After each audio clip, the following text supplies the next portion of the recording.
I imagine some. I think the government of Israel is often frustrated with AIPAC because AIPAC's not nearly strong enough. Do you think there's any coordination between the government of Israel and AIPAC? Do they talk? Sure. If you're lobbying for more U.S.-Mexico trade, would you talk to people in the U.S. and Mexico and the government? Sure. Like if... So I'm not mad about that. There are a million countries that lobby Washington. I like a lot of those countries, including Israel. But AIPAC are Americans. They're not Israelis. Hold on. There are tons of Americans who lobby on behalf of foreign governments. I know them. I'm related to some of them. I know how it works. I'm from here. So my question is not, is it outrageous that foreign governments lobby the United States? They all do, okay, including Israel. My only question is, why don't we admit that is what's happening? You're denying it, but it's true. Yeah, and why aren't you're saying is false. Why aren't they registered as a foreign lobby? Because they're not. They're not a foreign lobby. No, they're not. And this is that there's a fever swamp. Look, it's not a fever swamp. These are very reasonable questions, and you've accused me of being obsessed with Israel, which I'm not. I actually haven't. I've said isolationist. And of being feverish about it, which I'm not at all. I find it's a very tender spot when you ask it, and I don't know why. So, Tucker, all right, let's go back. I was first elected to the Senate in 2012. I came in Obama's second term. And I actually saw AIPAC be badly wounded in a way they never came back from. And the second term is when Obama did the Iran nuclear deal. And the Iran nuclear deal, I think, was catastrophic. And AIPAC went all in lobbying against it. Yeah. And they failed. And I was the leading opponent of the Iran nuclear deal. Oh, I know. They definitely failed, yes. They failed. And what happened, the Obama White House told every Democrat, when I got here, there used to be real bipartisan support for Israel. That has largely disappeared. And it's the Obama nuclear deal that caused it, because the Obama White House told every Democrat, pick. You either stand with Israel or you're a Democrat and you stand with the Obama White House. And almost every single Democrat member of Congress said, I'm a Democrat first, to hell with Israel. And then I watched as AIPAC, every one of those Democrats got reelected and AIPAC did nothing about it. And it dramatically reduced AIPAC's influence. I agree. I watched it happen. And by the way, I told AIPAC, I said, look, the analogy, if the NRA was supporting a bunch of politicians and cared about the Second Amendment, and you had politicians that vote to confiscate people's guns, AIPAC sucks ass, bro. And the NRA turned around and raised money AIPAC is terrible for the people who voted to confiscate guns, you know what? No one would ever care what they said again. So you're making the case that AIPAC is not as powerful as people say it is, and I completely agree with you. I've watched that, and I'm not making the case that AIPAC is all powerful and they're running everything and putting fluoride in the water. I'm not making that case at all, because that's not true. I'm only trying to get to the question of what AIPAC is, and I don't think you're being straightforward about it. AIPAC is lobbying on behalf of the interests of a foreign country, and they're not registered. And you're saying, no, that's not true. You're saying that they don't coordinate with the Israeli government. Of course, I coordinate. Do they talk with them? I don't know what they do. I can tell you. But why don't you care? Isn't it meaningful if a foreign government... Hey, I talk with Israel all the time. I talk with foreign countries all the time. But the law is, and a lot of people have been prosecuted under this law, that if you are lobbying on behalf of foreign government, you must register. That's it. It's really simple. And I don't know why, if I'm working from Malaysia or Qatar or Belgium, and I'm working on behalf of its government's interests through a group of Americans who are representing the friendship between those two nations, I have to register under the Foreign Agent Registration Act, and if I don't, I can go to jail. And people have gone to jail, including people I know. So I don't understand why we don't be honest and say they're lobbying on behalf of a foreign government, they're coordinating with the government. You know that that's true. That is not only not true, that is false. They're not coordinating with the Israeli government? Do you know how AIPAC raises money? What? For elected officials, like what they do, like what the actual mechanics is? I mean, they go to people who are sympathetic to Israel and raise money and then send it to candidates who agree with them. So what they'll do is, so in my last election, AIPAC endorsed me. And they'll host a fundraiser. And they'll host a fundraiser in Dallas or Houston or Atlanta or New York or L.A. And they'll do a fundraiser and they'll get someone who will host it. And it's usually a business owner, lawyer, doctor, someone who hosts it.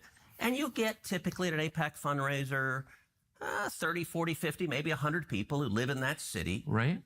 Who care about a strong U.S.-Israel relationship. Yeah. And if they have, 50 people, each of them writes a $1,000 check, and you raise $50,000. Yeah, I've been to an AIPAC fundraiser. I know what it looks like. But that is not, and by the way, there's no representative of the Israeli government there. You have, when you're in Dallas, you're meeting with... This is such a false and silly conversation. I know all this. The question is are AIPAC's goals shaped by the goals of the Israeli government to any extent? Okay, That's that's a really different simple from question. lobbying on behalf of. It's a simple question. Are AIPAC's goals shaped by the goals of the Israeli government? And I'm just going to ask you a question straightforwardly. And if you say no, I think we both know that's not true. Hey, are they shaped by? Are they coordinating with the Israeli government? Are they talking with them? Yes. The Is Israeli Israel government directing them? You want to talk about FARA, the law on lobbying on behalf of someone? Yeah. It is, I hire you and you lobby on behalf of me. I direct you. Does Israel direct AIPAC? No, they're not lobbying on behalf of them. Do they care about them? Yes, but do you think that it's just interesting because what you're now describing in a very defensive way, I will say, is foreign influence over our politics? No.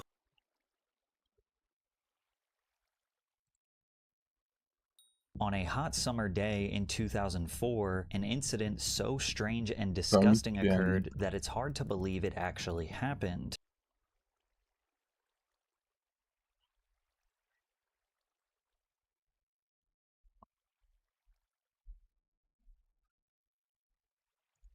Hellerheim changes on. Then you want to do access on each tab to make your there. Just saying, I will.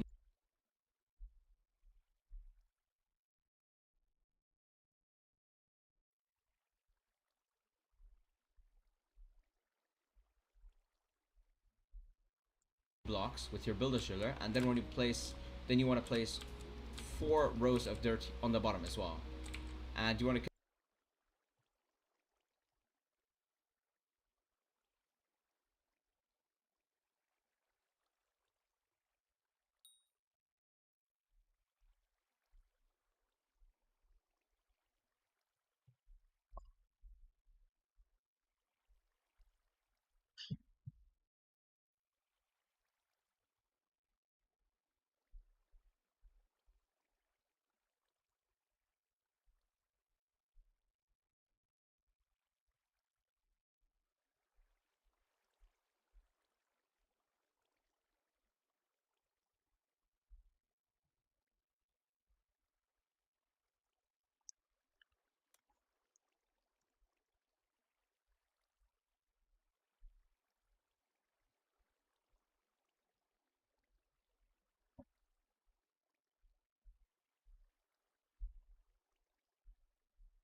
here.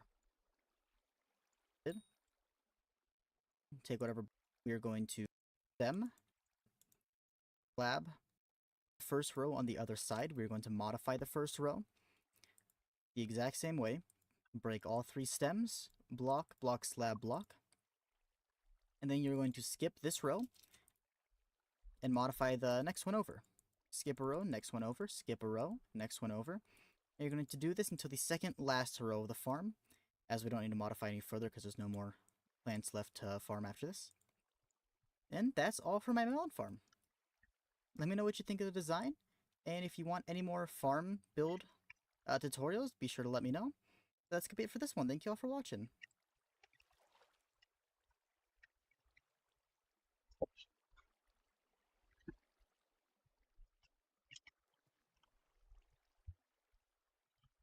So how's your Iran war been so far? You enjoying the Iran war? Well, that really depends on who you are. We like to think, as Americans, that we're all in this together, and big events like wars or economic booms or crises or natural disasters affect all of us equally, but that's not true, and it never has been true. How you experience something big really depends on where you sit. And again, that's been true since the beginning of time. When Rome fell in 476, September 476, it, of course, was a history-changing disaster that we're still talking about. Books have been written about it ever since, more than 1,500 years. And for most people, it was really the end. It was the end of a civilization, the world's largest empire. But there were some people, you can imagine, on New Year's Eve 476, sitting around the table with their families, assessing the year that just went by. And they looked around the table and said, that was the best year we ever had. Of course, Germanic hordes are plundering the city of Rome, but for us, honestly, it's pretty great. And that's just the nature of it. Not anything inherently wrong with that. It's just a fact. You saw it during COVID. COVID was a massive disaster for most Americans, for most people in the West. Addiction rates went up, suicide rates, divorce. Kids didn't get educated for over a year. It destroyed a whole generation of young people, affected them badly anyway. On the other hand, if you were fortunate enough to have a second home, like a weekend house in a rural area that didn't have COVID restrictions or enforcement officers capable of enforcing them, it was pretty great. If you lived in a traditional world, like say where your wife didn't work, What's but she happening didn't here? have to because you made enough money, you could live a kind of 1950s family existence, and you had a coherent family and children who still liked you, sort of, and they were all home for months. It was like the best time you had in the last 20 years. People don't like to say that out loud, but that's real. Hade And the alltid Iran ett War is a svar little om bit hon like går. that. It's an event that is affecting our lives right now, or certain to define our lives in important ways going forward, an event that's changing the world for all time, an event that people will write books about. And for most, it is a disaster, a true disaster, not just for the thousands who've already been killed, or the dozen countries that have been bombed, or for the hundreds of thousands of Britons in the UK who've dropped below the poverty line already, 2 months in, et cetera, et cetera, et cetera. It's a disaster. But for some small, select group of people, it's been awesome. Let's check in The with truth our is- old friend, hedge fund manager Bill Ackman. This was him 2 days ago on CNBC. Here's how his war is going. Iran has been, I think, a major funder of sort of anti-American protests and kind of otherwise. I think that war is a very good one. And This is war is the a very biggest good one. flop. yeah, I think we've It's very unpopular, though.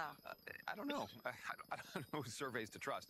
Look, I think most Republicans, many Republicans. Yeah. support the president, and it shouldn't be a bipartisan issue.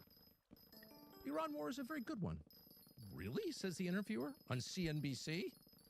No, really, yeah, it's a very good one. Is it unpopular? I don't know about that. And the truth is, Bill Ackman probably doesn't know. He may not know anyone personally who thinks this is a disaster, because for Bill Ackman and his friends, the Epstein class, it's been a massive win.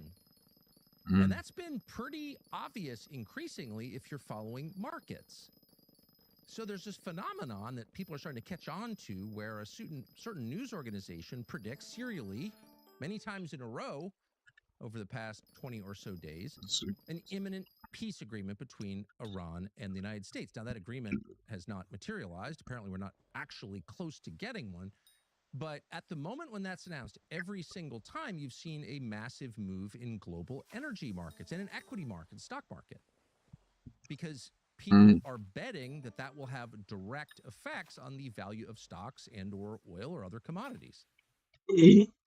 And a little bit before that announcement, every single time you have seen massive bets made on oil futures.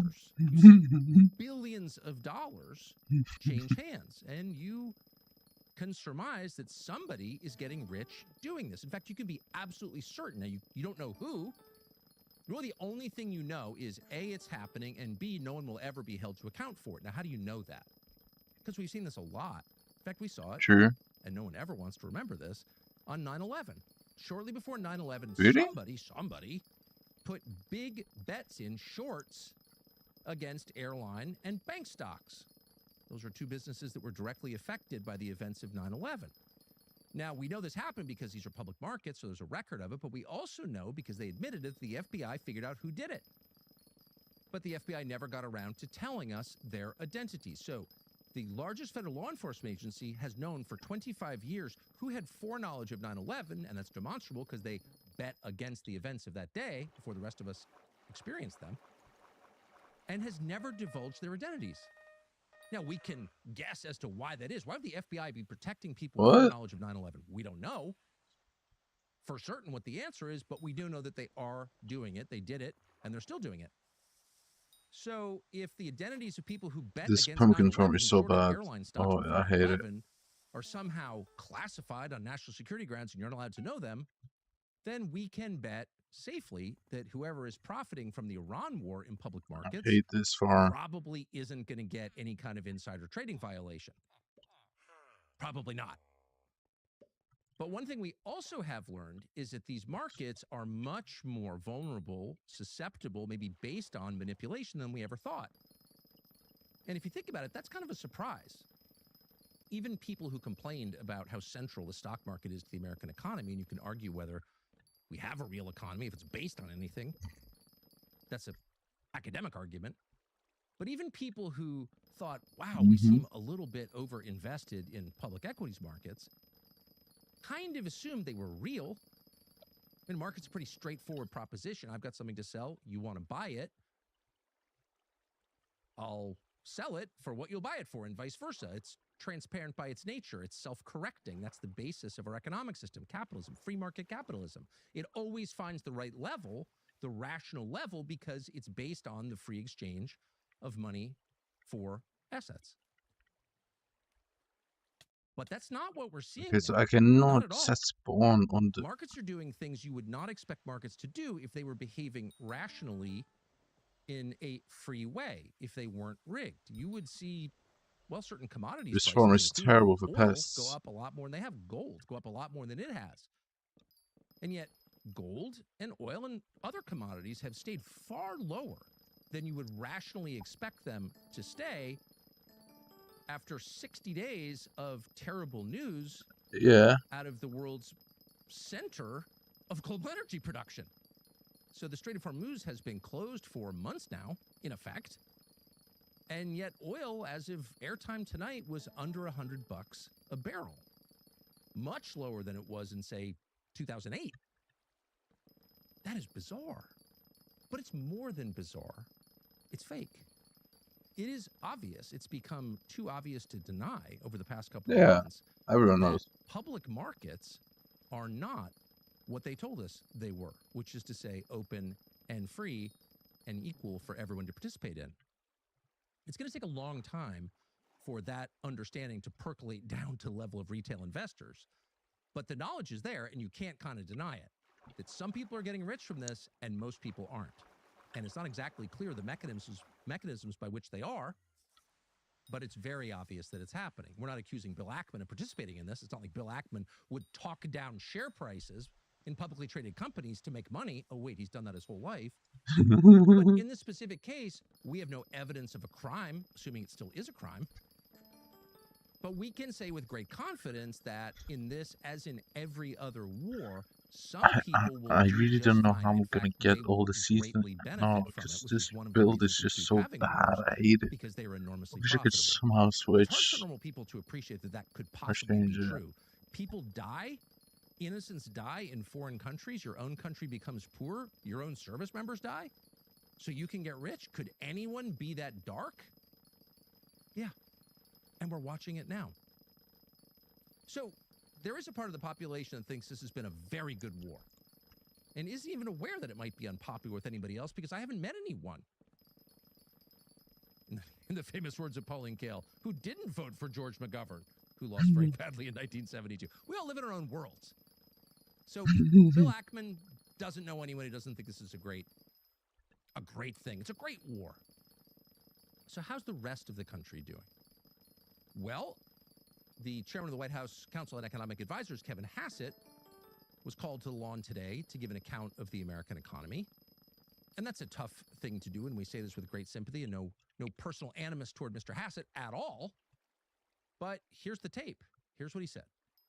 So the consumer is really, really firing on all cylinders, just like the corporate sector you're seeing in the earnings reports. I heard They're doing this. that because they have so much more money in their pockets. In fact, I had the head of one of the big 5 banks in my office yesterday going through the credit card data.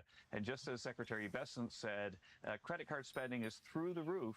They're spending more on gasoline, but they're spending more on everything else, too. Credit card spending is through the roof.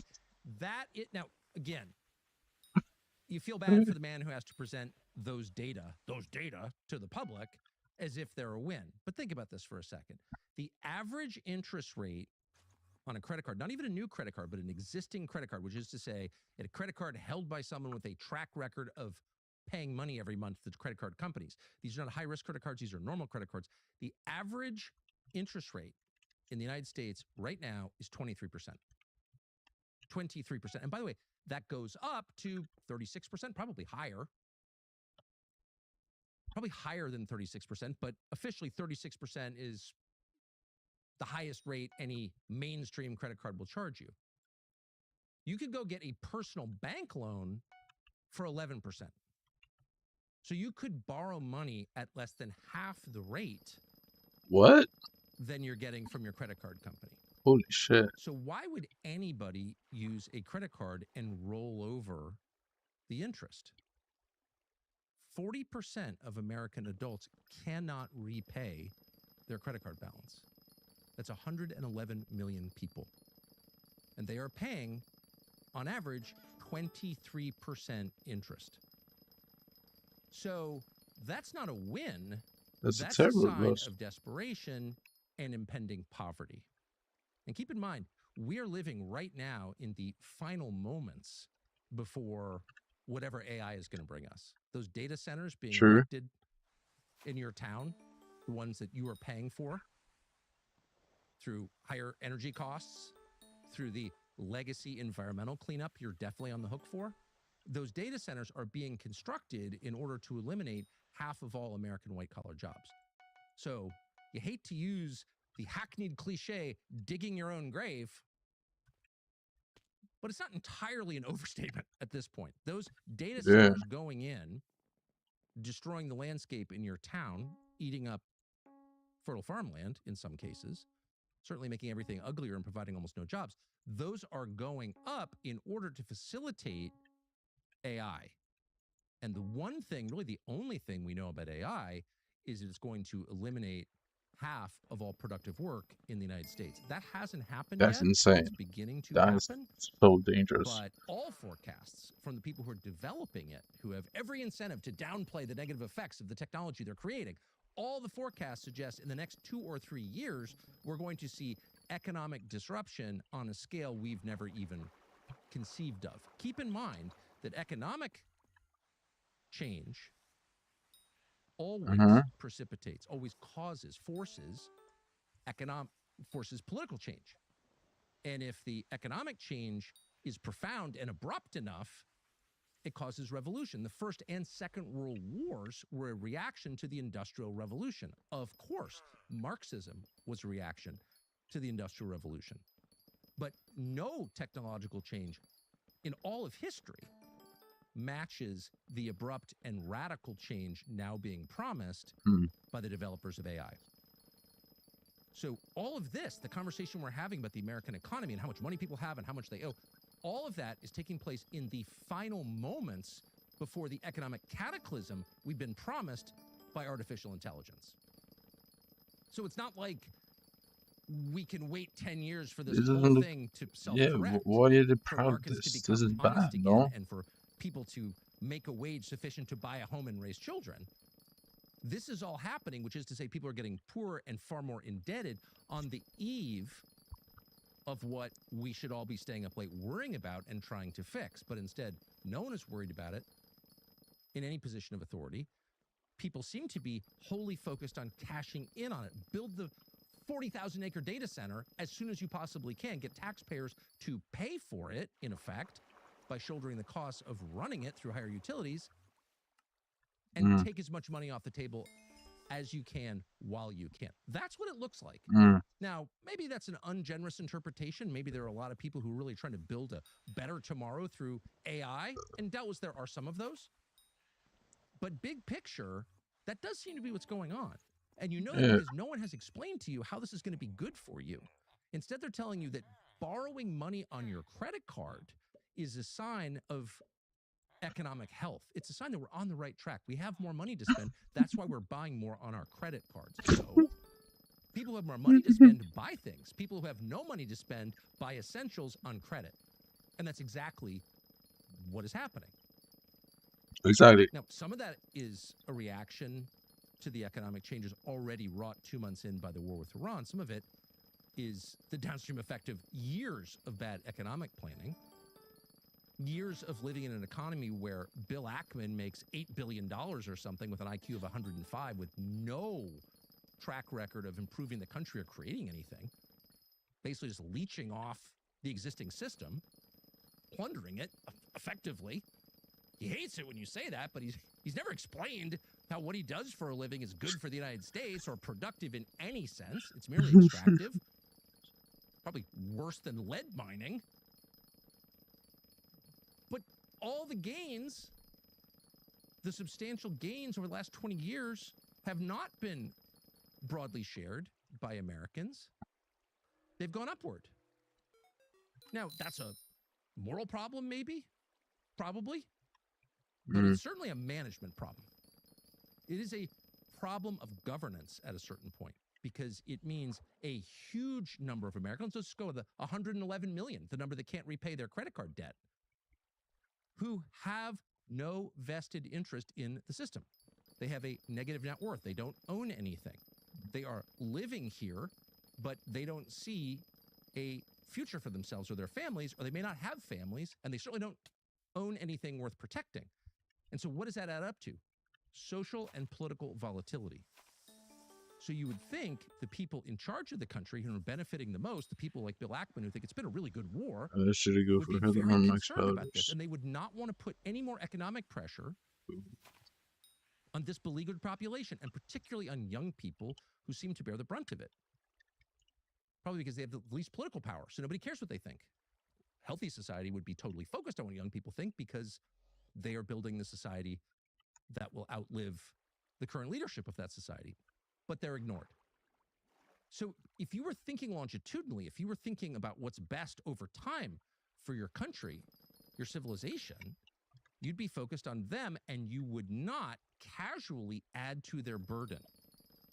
But what we're watching is a kind of frenzy of carelessness, of thoughtlessness, of callousness toward people whose lives have not gotten better over the past 30 years, but gotten measurably worse in every category of measurement.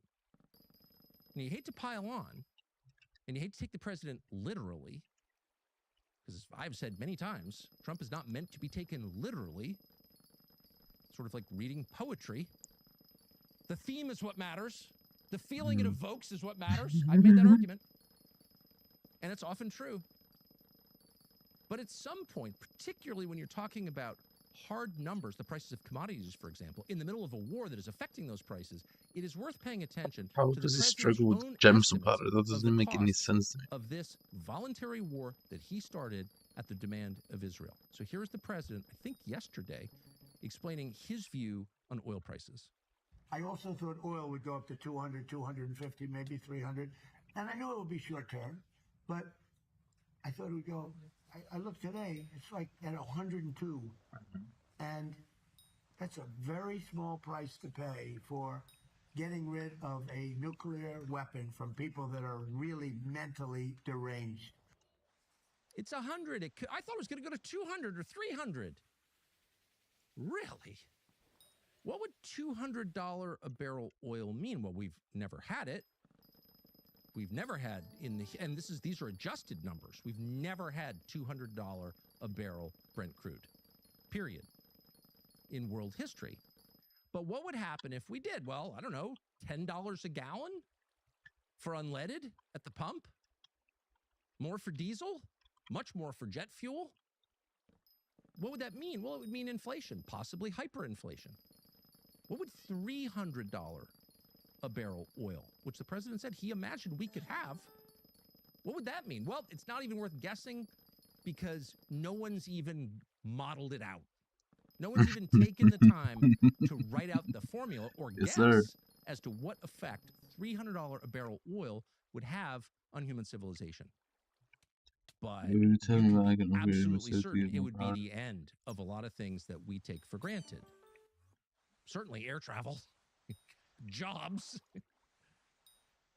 It would be a true disaster on the level of, I don't know, a national tsunami or hurricane. It would affect every person in the United States making less than $1 million a year. It would crush people. Already at $100 in the U.S., $100 oil, you just heard the president say it's 97, something like that. People around the world are worrying about famine Because, of course, oil is not just used to produce gasoline and jet fuel and asphalt and kerosene and all the familiar products. It's also used to produce fertilizer. All kinds of petrochemicals used in manufacturing, but fertilizer. And without it, crop yields go down and people starve. In the most populated continent in the world, which would be sub-Saharan Africa. So already you are seeing a massive human cost, not well reported in American media, to a relatively small spike in global oil prices.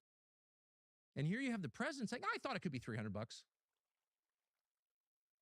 That's like saying, well, I thought they might drop a neutron bomb on Chicago, but, you know, I was willing to risk it. No president should ever be willing to talk that casually about the economic destruction of his nation. The justification for it. It's worth it, said the president, because Iran had nuclear weapons, and you can't let crazy people have nuclear weapons. So it's almost not worth it. Rebutting that with the facts, which are as follows: Iran did not have a nuclear weapon. It did not have ICBMs to deliver that weapon here or anywhere near here. It did not have an active nuclear weapons program, and the American intelligence community, all 18 separate agencies, determined that conclusively after studying it for years, and with the motivation to find said nuclear program, they couldn't.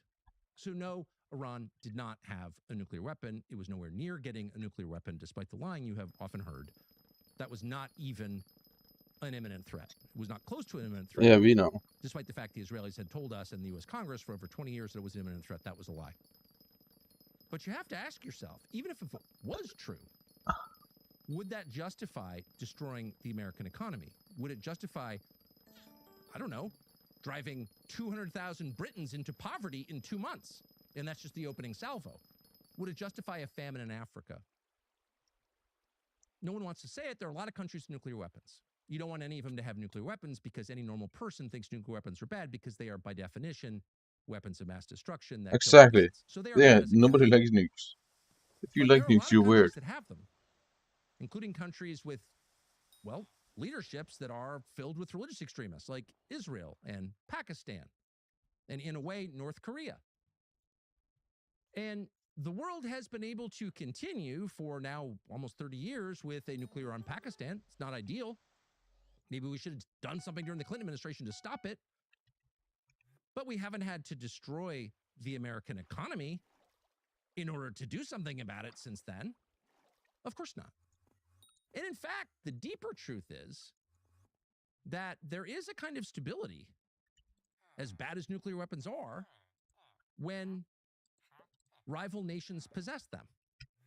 Yeah, true. India and Pakistan, which are countries with a long, almost 80-year history of hating each other and many wars in the interim, have managed to fight fairly bitter conflicts since 1947 without using nuclear weapons against each other. How is that possible? Well, the mutually assured destruction principle, which, as ugly as it sounds, is real.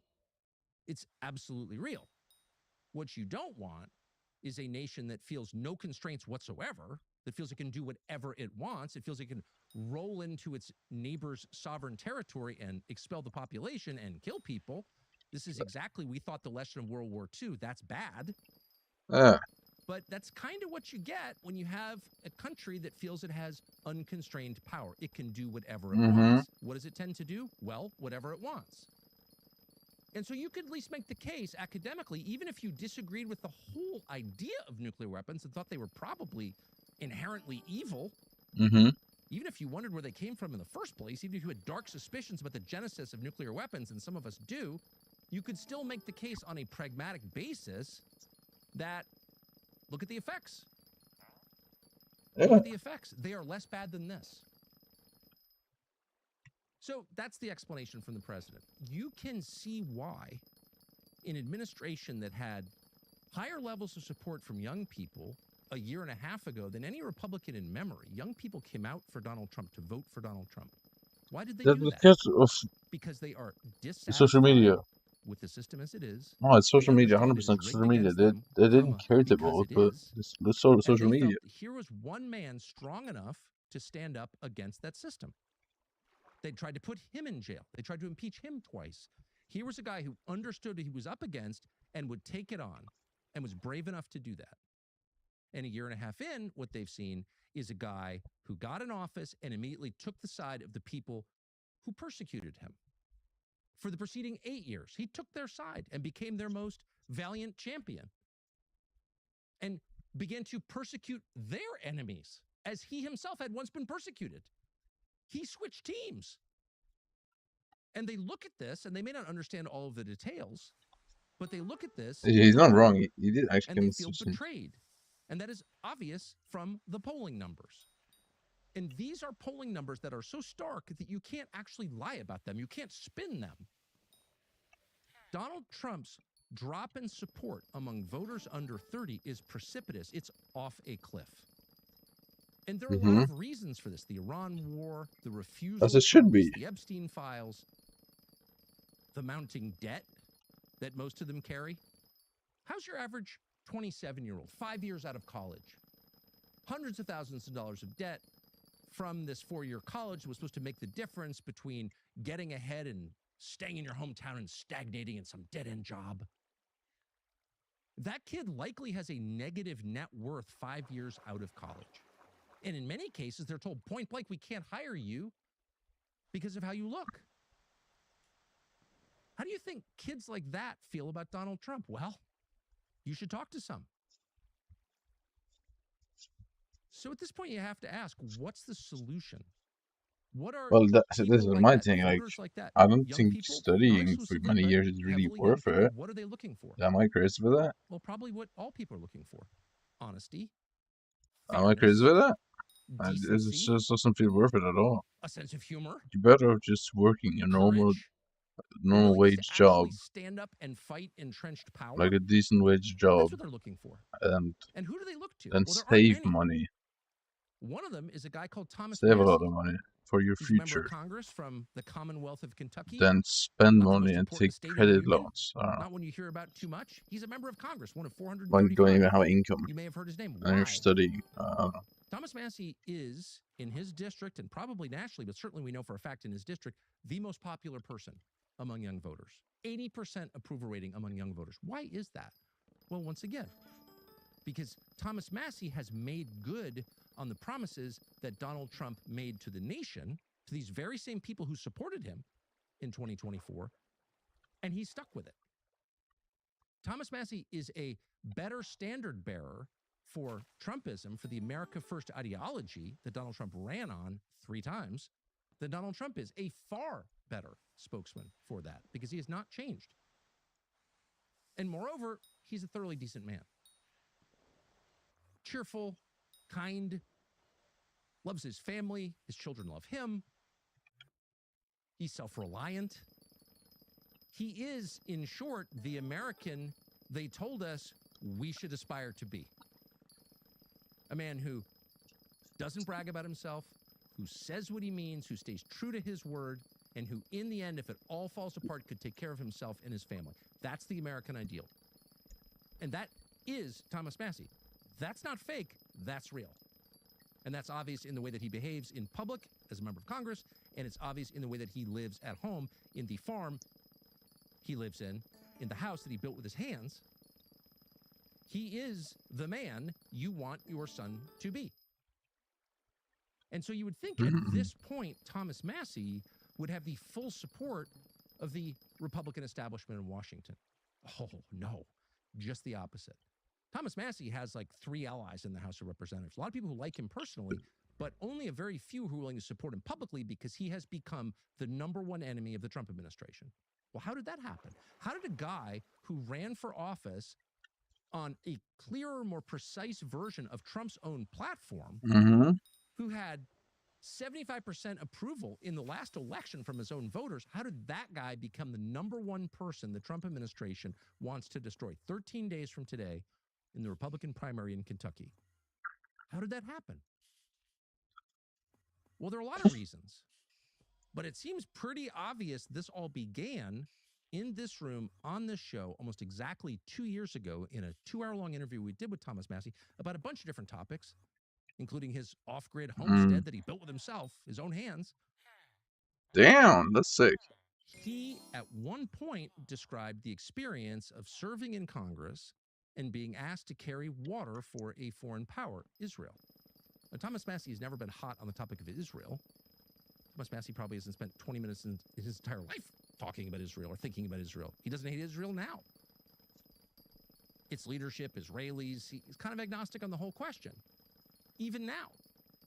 But at the time, 2 years ago, Thomas Massie committed probably the most dangerous sin you can commit in Washington. He explained how the process works. How is it that members of Congress arrive there with a plan to help their constituents and their nation and wind up spending such a huge percentage of their time doing the bidding of a tiny Middle Eastern country of 9 million people? How does that happen? Well, part of the process revolves around a group called AIPAC, the American Israel Public Affairs. Fuck Here AIPAC. is Thomas Massie's fateful description of the process in Congress. Watch. There's a foreign interest group called AIPAC that's, got the ear of this current speaker and demanded 16 votes in April on Israel or the Middle East. We haven't had 16 votes in April on the United States in Congress. It's a group of Americans who lobby on behalf of Israel. They're for anything Israel. And they're a very effective lobbying group. They get in there. They try to get me to write a white paper as a candidate, for instance, for Congress. They almost get on what? On Israel, and I wouldn't do it. And they said, why? And I'm like, I don't do homework for lobbyists, right? I'm like, I didn't like writing term papers at college. I'm not writing one for you. What did they say? They said, oh, well, here, just copy Rand Paul's term paper and put your name on it. We'll accept that. And I'm like, no, I'm still not cribbing somebody else's homework to do homework. I'm not turning in my homework for you. And what?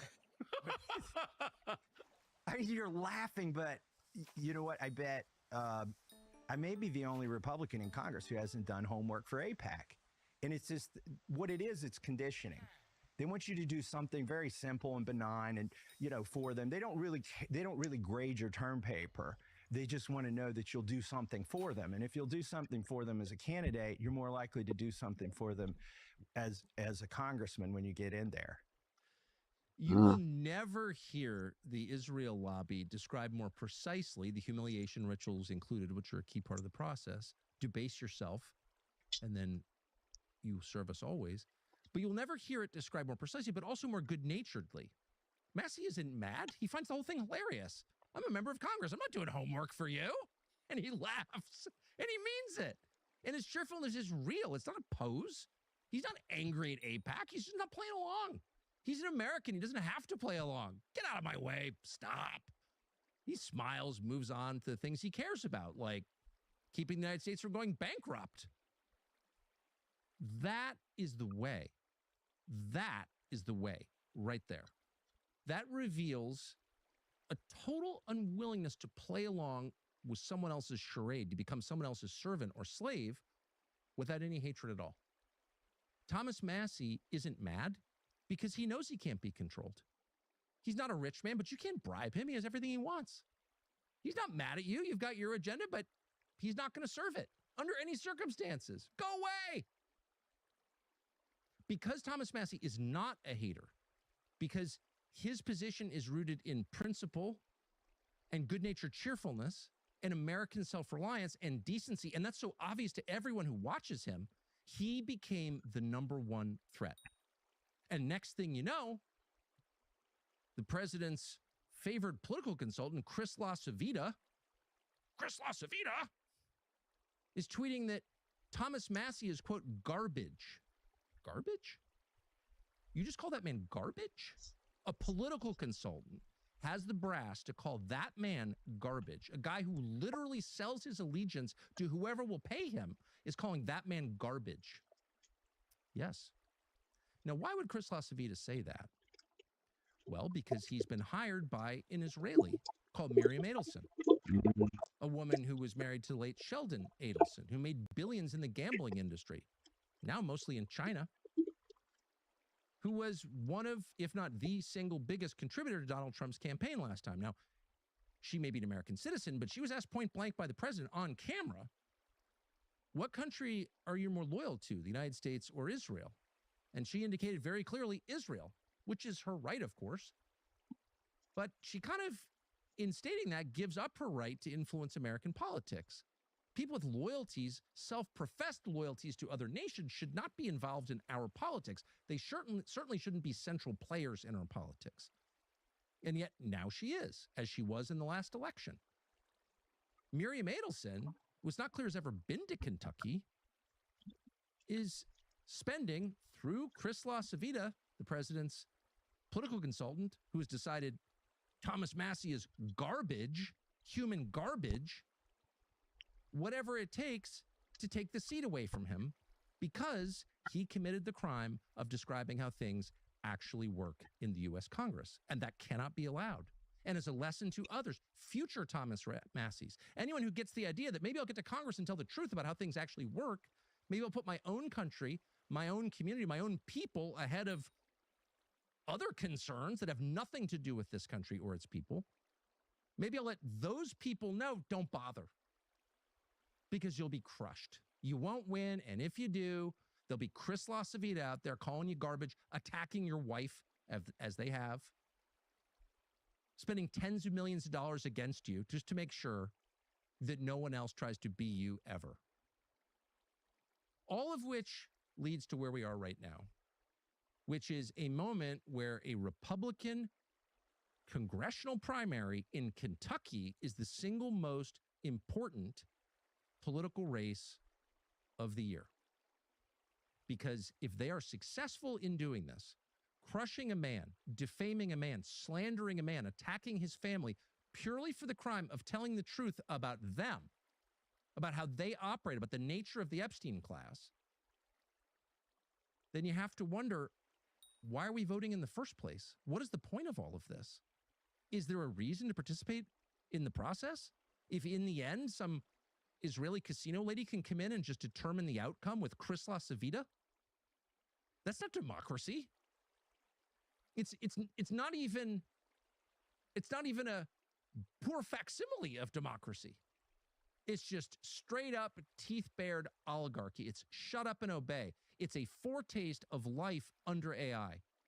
It's the control grid, actually. And so while we can, it's probably worth doing whatever it takes within the bounds of the law to prevent that from happening. Not because Thomas Massie is going to change the system single-handedly. He's not, and he's happy to admit that. But because crushing Thomas Massie for the crime of telling the truth is itself a moral crime. You can never punish people for telling the truth. And yet in Washington, the only people who are punished are those who told the truth. And at some point that has to stop, or the system itself lacks all legitimacy. If you think companies like Dr. Squatch and Burt's Bees are small and wholesome, think again. Like so many great companies, they've now been bought by mega corporations and private equity firms who hijack the brands and fill them with the same corporate garbage that everybody else sells. That's where we're excited to partner with a company that is doing things differently. The Van Man Company. What a cool name. They started the tallow trend a few years back with their grass-fed tallow moisturizers. They've been crushing it ever since. Clean, nearly edible solutions to your everyday product needs. Here's the thing about tallow. It's the best moisturizer on earth because the fatty acids in tallow are pretty much identical to the oils in your own skin. Your body recognizes that. Use it once and you feel the difference. Your skin feels softer and smoother than anything you've gotten from a bottle full of chemicals and fillers. Because there's nothing in there that's bad for you. You can practically eat it. And this stuff actually lasts. Tallow Balm isn't just a moisturizer, though. It can replace your lotion, your night cream, even Neosporin and diaper balm. It is powerful enough to heal the skin, yet safe enough to spread on your toast. Not that you should, but you could, because the ingredients are real. So if you're ready to ditch corporate chemicals, visit vanman.shop/Tucker. Use the code Tucker for 15% off your first order. That's vanman.shop/Tucker, code Tucker, 15% off your first order. Real ingredients, zero exceptions. And so for the second time in 2 years, here is Thomas Massie in his own words. Thomas Massie, thank you for doing this. You've got a primary in less than 2 weeks, 13 days, and so to take the time to come here, we're grateful for it. It seems like this primary is more than a primary. it's a window into what MAGA has become, and it's a referendum, I would argue, on democracy itself. And so just to frame the conversation around that idea, what was your margin of victory in the last race in Kentucky? In the last race, primary, I got 75% of the vote. There was somebody that got 13% and somebody that got 12. 75% of the vote. And in the race before that, I got 76%. And then the race before that, I got 81%. 81%. Now, the race with the race you get 81%, you were already having conflict with Trump at the time, right? Yeah, at the time he was saying to throw me out of the party, called me a third-rate grandstander, to which I claim I'm at least second-rate. Fair. So I'm going through this because I think it leads to today, and it makes a really interesting point. So what is the current polling in your race? It's a single point lead for me. It's not very fluid. They've spent $10 million against me. And when I say they, I hope we get into they. Yes. And it's going to be close. It's just going to be, the result is going to be based on who turns out. So it was 81% margin, 76, 75, like full-on blowouts in the Republican primary in your district in Kentucky, and now it's within a couple of points and you could lose. Correct. And the difference is they have spent $10 million against you. So I don't think anyone would dispute that. That's the difference. The money poured into this race from outside of Kentucky is basically pushing you to the point of almost losing, and you may lose. Where'd that money come from? Well, it didn't come from regular people. It's come from billionaires, and 95% of it, at least 95%, has come from the Israeli lobby. So I'll give you their proxies. The RJC, which is the Republican Jewish Coalition, AIPAC, the American Israel Public Affairs Committee, Miriam Adelson, Paul Singer, and John Paulson went together. They funded a PAC called MAGA Kentucky, which is neither MAGA nor Kentucky, but when the ad Any of runs, them live? Who are those three people? they have been, Miriam Adelson is the gambling magnate who ironically makes money from the Chinese now gambling and not in Las Vegas. And so she's much. literally an Israeli. Yeah, she was born there. Yep. She's given over $200 million to the president. He puts her on the stage. He says that she's influenced his own policy and attitudes toward Israel. And so she's trying to buy a congressional seat in Kentucky, along with the rest of these groups that are probably, by the way, getting her money as well. And there's also another interesting faction called Christians United for Israel. They're really just another wing of AIPAC and RJC that's been used to co-opt Christians into supporting their position.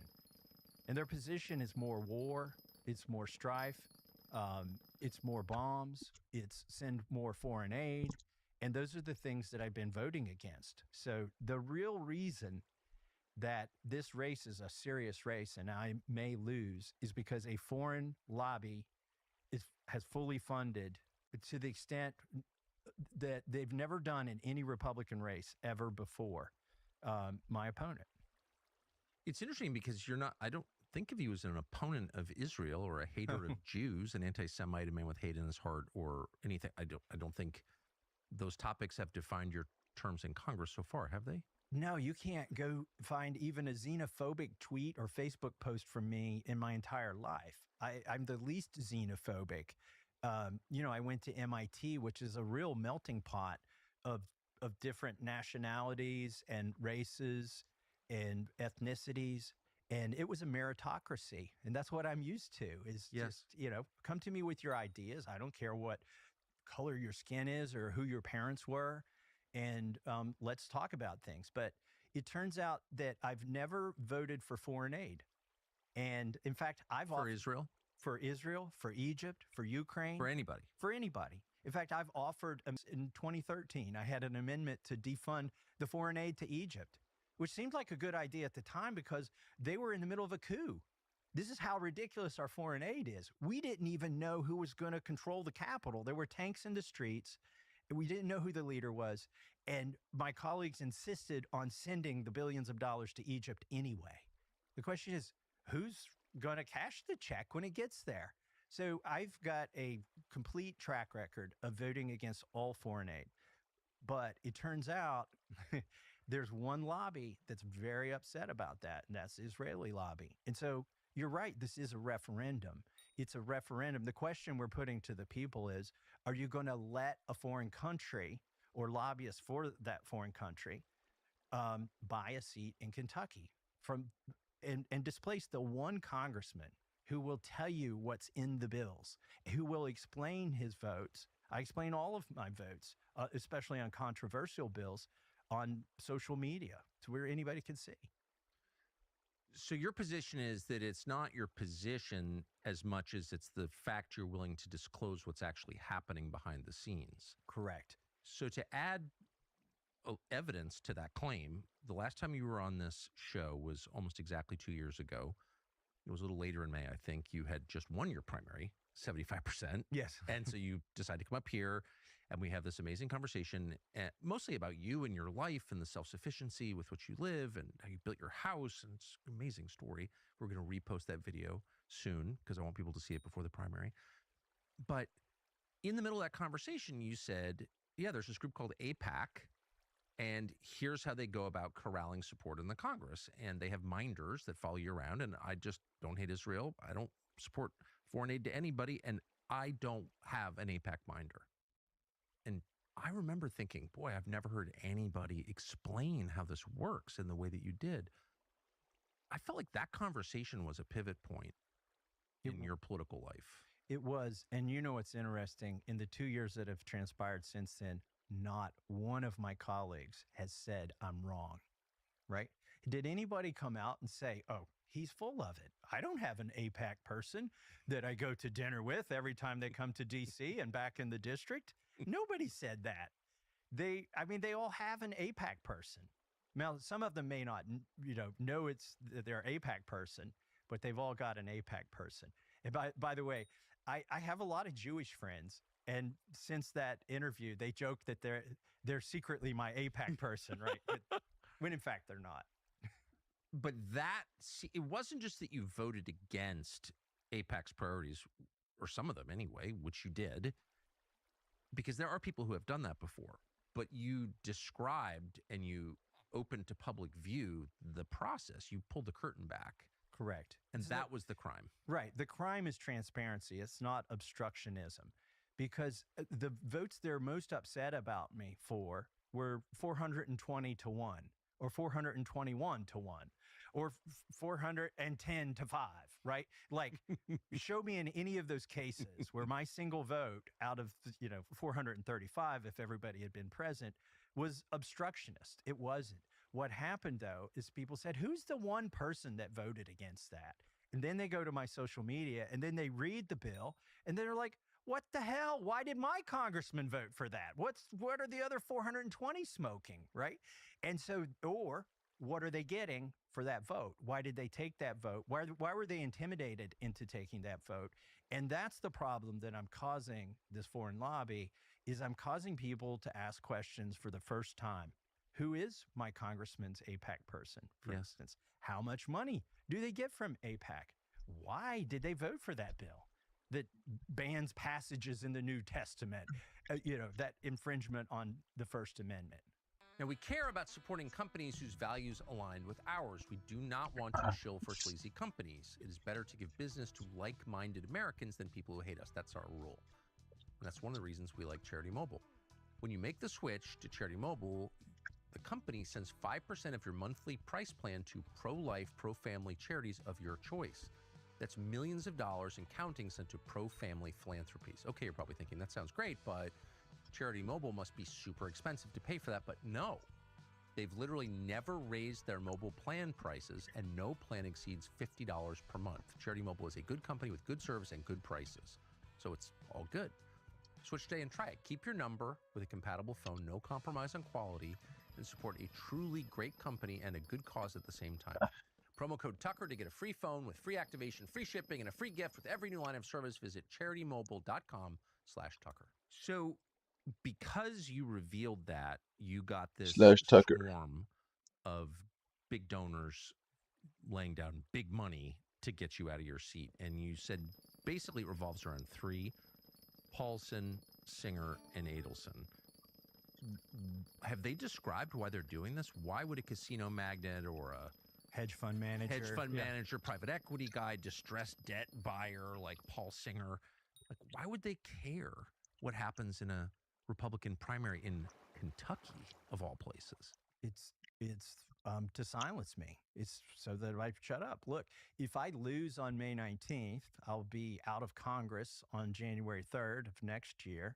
And nobody's going to follow my Twitter. Nobody's going to go to my Facebook page to see what's going on. I won't be invited down into the secret skiffs to read the secret interpretations of the laws that the executive branch is using to spy on you.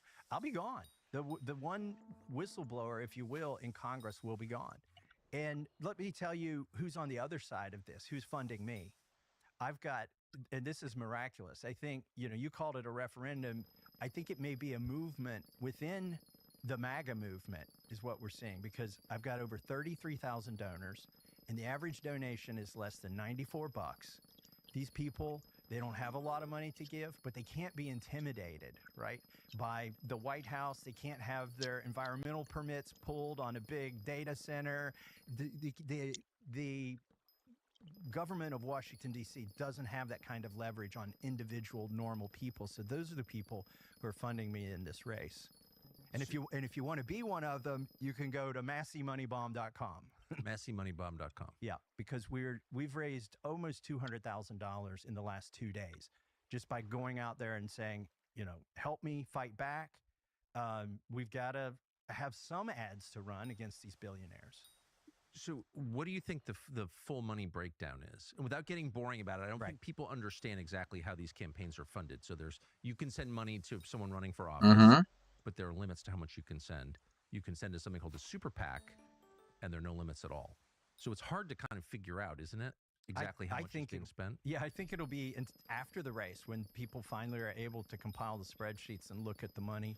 A lot of the donors won't be disclosed until July, the super PAC donors, because they're on a 6-month reporting cycle, whereas I have to disclose big donors every 2 days now once we get inside of a window with the campaign. But you got super PACs on each side. And there's a super PAC helping me, not as large as the Israeli super PACs, of which there are 3. But there's a super PAC helping me. Now, as far as hard dollar campaign money from real people, I've raised over $5 million this election cycle, which is probably more than I've raised in the entire time that I've been in Congress. Really? Oh, yeah. I usually raise a couple $100,000, maybe $400,000 in election cycle. This time I've raised over $5 million. It's because this situation is dire. Now, the other side, you might say, okay, well, how much money has he raised for his campaign? He's raised about $1 or $1.2 million per quarter for 2 quarters. So he's maybe raised $2.5 million at most. But if you go look at where did that money come from, I think because of the show I did with you 2 years ago, AIPAC's sort of gone in hiding, and they're trying to secretly funnel money to campaigns. And what we've realized and deduced is that they're funneling money, hard dollars, not the super PAC dollars, but they're funneling money from their donors to his campaign through a vendor, a payment vendor called Democracy Engine. It was started by one of the people who started Act Blue. It's not a conservative, if you will. Act Blue, the Democratic bundler? Yeah. So it's primarily a left-leaning payment vendor. I use a payment vendor called Anadot, and some people use WinRig. Probably you're familiar with that. I am. So when you see something come through a payment vendor called Democracy Engine, you particularly $50,000 per quarter. So if somebody's reported $50,000 in expenses to Democracy Engine, and if the payment vendor Democracy Engine has been charging 5%, that means $1 million of money came through that payment vendor. And we've seen that in both of his quarters. So basically, as far as we can tell, about $1 million of his 1.2 million every quarter that you would think may have come from grandmas who are digging deep in their pockets when they get an email from Trump that says, give to this guy. That's not where his money's coming from. It's coming from AIPAC donors. And then AIPAC donors were using a Democratic fundraising operation to get the money to your opponent. Correct. And by the way, one of these super PACs that's aligned against me, United Democracy Project, UDP, they are a pro-abortion, pro gay rights, left, like not just left leaning, like majorly leftist super PAC. And they are full on in my race, funding my opponent against me. This is insane. It is insane. I do think it might be a couple years from now when AI gets smart enough and honest enough in the competition of AIs that it will tell you exactly what happened in this race. Whether I win or lose, it can go back, look at the data, and tell you, well, here's what happened. A congressman from Kentucky was challenged, and 95 or 99% of the money came from an Israeli lobby to take him out for merely telling the truth. And not even attacking Israel. I mean, that's the thing. You didn't even attack Israel. You're not even hostile toward Israel. You're not muttering about the Jews. It has nothing to do with that at all. It's just you just don't think the U.S. government should be sending money to foreign countries, right? I mean, right. And by the way, that's the position of my constituents. So what kind of TV ads are they running against me back in Kentucky? Are they saying Congressman Massey doesn't vote to give money to foreign countries? You know, let's fire him. No, they don't run that ad. They run ads that distort my record. They'll take a bill that had 3,000 pages in it, pull a page out of that bill and say he voted against this. You know, it could be a pay raise for the soldiers or something like that. To try and turn you into a liberal. Correct. That's what they want to make it look like.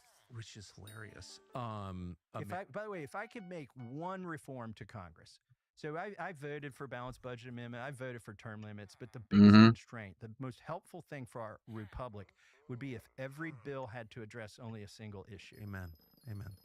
Because right now we take thousands of votes, but they're post offices and non-binding resolutions and things like that to make it look like we're busy all year round. But it usually boils down to 2 or 3 votes every year that are consequential, must-pass pieces of legislation that have everything in them. And that's the problem. Let me give you an example on the big, beautiful bill. By the way, there are maybe 3 or 4 sins, and I'll put that in air quotes, that I committed against the swamp that got me into this situation. And, what? One of those is I was the only Republican who didn't vote for Mike Johnson to be the speaker. The second was... You were the only Republican? Mike Johnson's turned out to be the worst Speaker of the House in the history of this country. Ever. And we've had some bad ones. Yes. John Boehner, no one Paul compares. Ryan. Yep. So I didn't vote for the speaker. There twice, at least twice, they brought up a continuing resolution of Joe Biden's budget. And I'm like, wait, I thought we control the House, the Senate, and the White House. Why are we just going to keep going on autopilot with all the things Joe Biden did? Yet they did, and I voted against those things. And in fact, in one of those bills, they attached an amendment that had nothing to do with the budget to kill the hemp industry in Kentucky. Like, the hemp industry is almost dead. It's like, hundreds of millions of dollars, thousands of jobs wiped out in one continuing resolution because everybody was afraid not to vote for it. And I voted against it because, number one, it was Joe Biden's budget. Number two, it killed the entire hemp industry in Kentucky. That was another of my crimes against the swamp. And when I voted against the big bill, they're using, they're picking things out of it to run ads against me right now. Let me give you an example. So the draft version, the first version that passed the House of Representatives, defunded transgender surgery, sex changes, basically for minors. There was lots of good stuff and lots of bad stuff in that bill, but I voted against it because I said it'll bankrupt the country. Okay, but it had that good provision in it. The Senate took the good provision out that defunded sex changes for minors, and then everybody voted for the big, beautiful bill again, except for me, but it had the money for sex change for minors. So because I voted no against both versions, they prefer to use the first version and run ads and say that I voted not to defund sex changes for minors, when in fact, everybody who voted for that damn bill in the end put the money back in for sex changes for minors. What liars. It's a total lie. Who put out that ad saying that? These super PACs. Again, they're not talking. They're distorting my record instead of telling you why they're trying to flush me out of Congress. They want to flush me out of Congress because I don't vote for foreign aid. As a gun owner, you know the dilemma. You want to be prepared for break-ins or any moment where you might need a firearm, but you also need to keep those firearms secure out of the hands of kids, for example. So for years, that meant choosing between a gun safe that takes a long time to open, pretty impossible in an emergency, or leaving something accessible but unsafe, and neither option is a good option. And that's why we are thrilled to partner with Stopbox. What is that? When we say that using Stopbox changes everything. Here's what makes it different. The Stopbox Pro is completely mechanical. No keys, no batteries. It does not fail. It's got 5 buttons designed for muscle memory. This is one that we keep here in the studio. You program your own code, practice it a couple of times, and your fingers remember it. And that means you have immediate access to your firearm when you need it, and everyone else can't get it. And here's something else. It is TSA compliant. You can check your firearm safely and legally on the fly. No drama at the airport. Plus, Are you also farming? Because this farming shit is so ass. American jobs and quality you can trust and that we do trust. Stopbox offers a range of products designed to make You're gonna use some Skyblock? No. Stopbox you can, which Look, uses the same mechanical look in my tab, bro. but is a much bigger I'm good in right now. The Dante. guns, ammo, targets, everything you want. For a limited time, our listeners get 10% off using the code Tucker at checkout. Visit StopboxUSA. Dude, there's this one visitor on my garden right now, yeah? 10% off your whole order. I don't think you understand how much she wants from me. Right here on the show. It's really bad. It's just, I guess what I find it's like a big scam. Head spinning, bewildering, and honestly, have you accepted Taylor or no? Is that a bunch of serious, committed liberals are trying to? Yeah. Do you guess how much it costs the Taylor visitor? Liberals are calling you a liberal. Take a guess. Correct. These, you know, if you look at Chris Lasavita, I'm from Norway, but who's the just take a guess. Consultant is calling you a liberal, and he's too liberal for the district. Says the guy whose values have no connection at all to your district. Well, look at Miriam Adelson, Paul Singer, and John Paulson, the 3 okay, so basically, I'm gonna show you. It's really concerning. They funded so you know Spaceman? At least he gives you something. They funded like a space helmet, which is cool, right? They've done fundraisers for Chuck Schumer. Like, look at this. They are Republican super mega donors, right? Visit their shopping list, the 1.2 billion. To Liz Cheney after she voted to impeach Trump.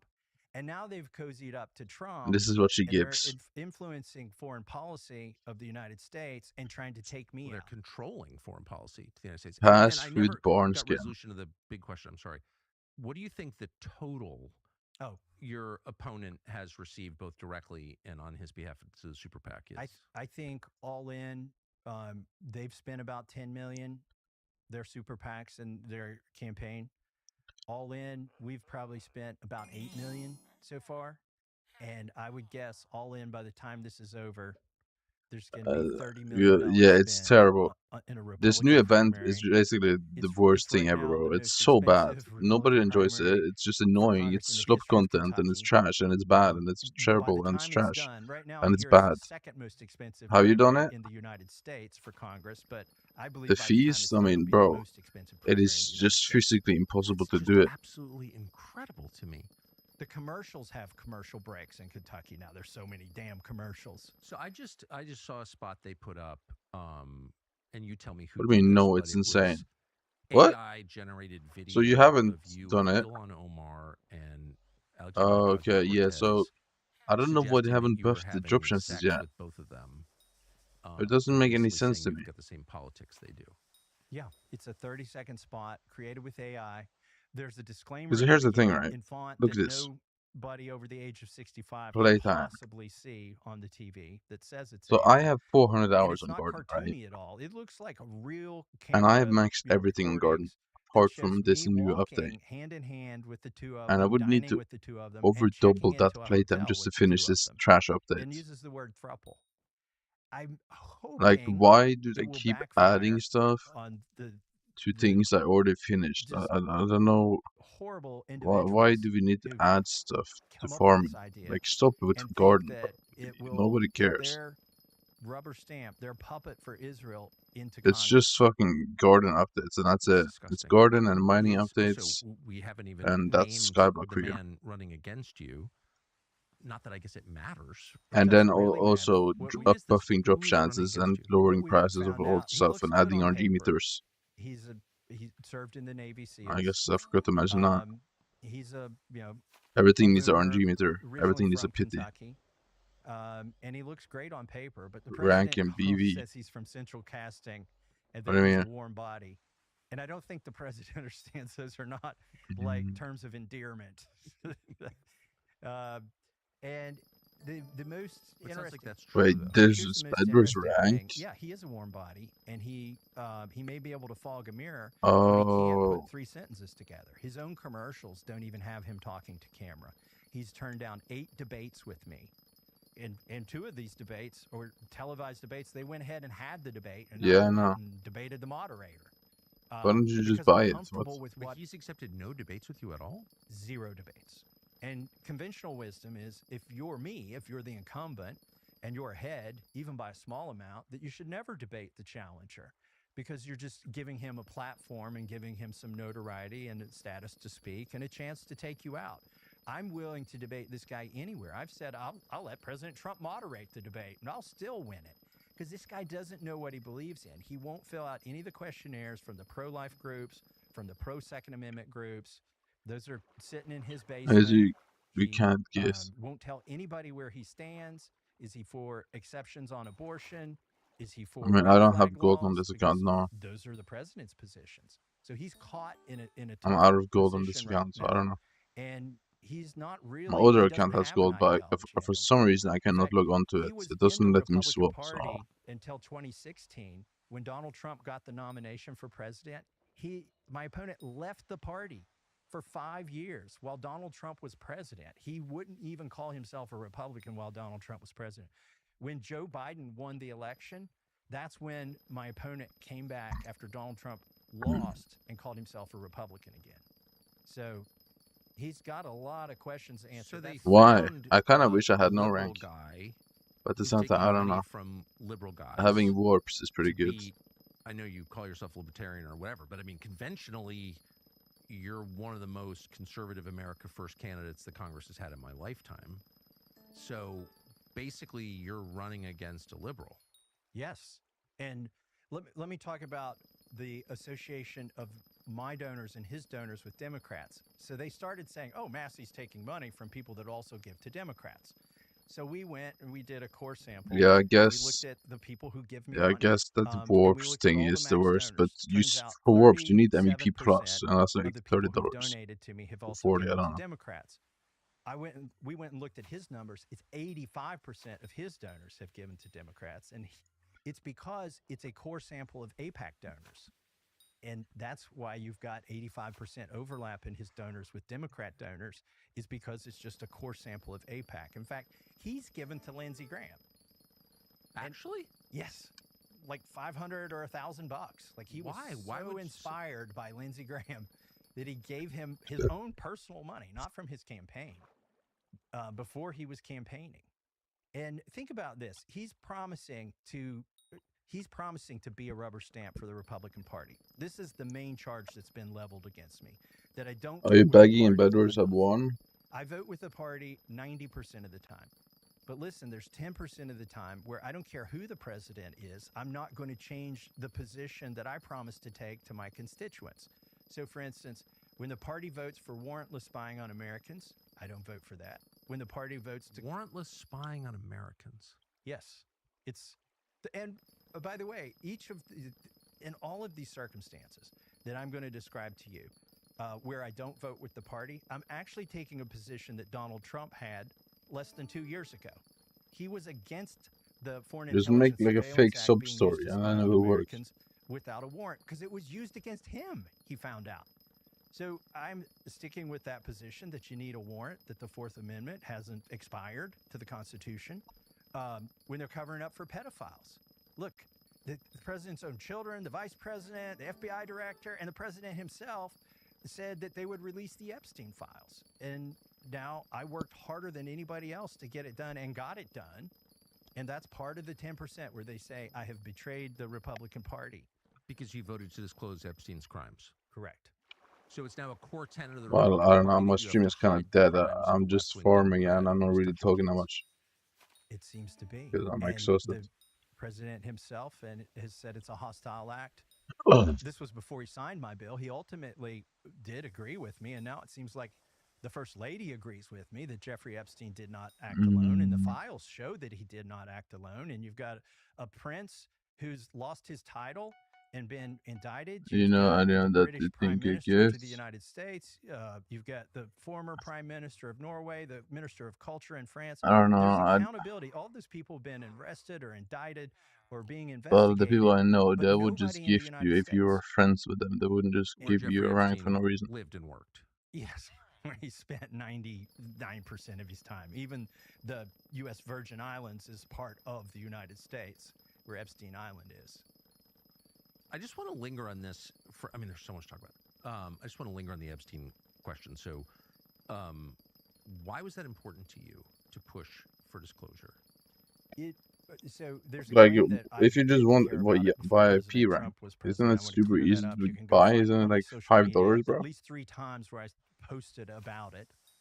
And I always assumed that Pam All right, Bondi would sure. release the files, right? People are like, well, why weren't you interested sooner? Why didn't you try harder sooner? Because I've heard the FBI director say he was going to do it. I heard the attorney general say she was going to do it.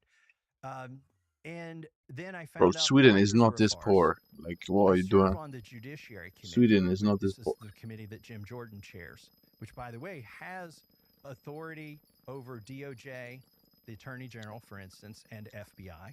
And so we went on a dinner to the DOJ, to Pam Bondi's office, every Republican member of the Judiciary Committee. This was in April of last year, about a year ago.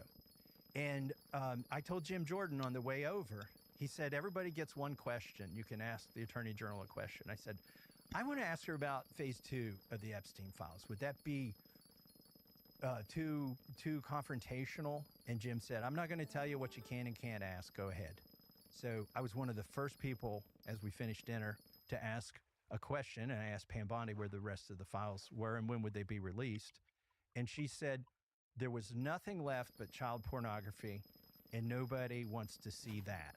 It made it sound sort of like I was a voyeur or a pedophile myself. But you were creepy for asking. Yeah, that I was creepy for asking.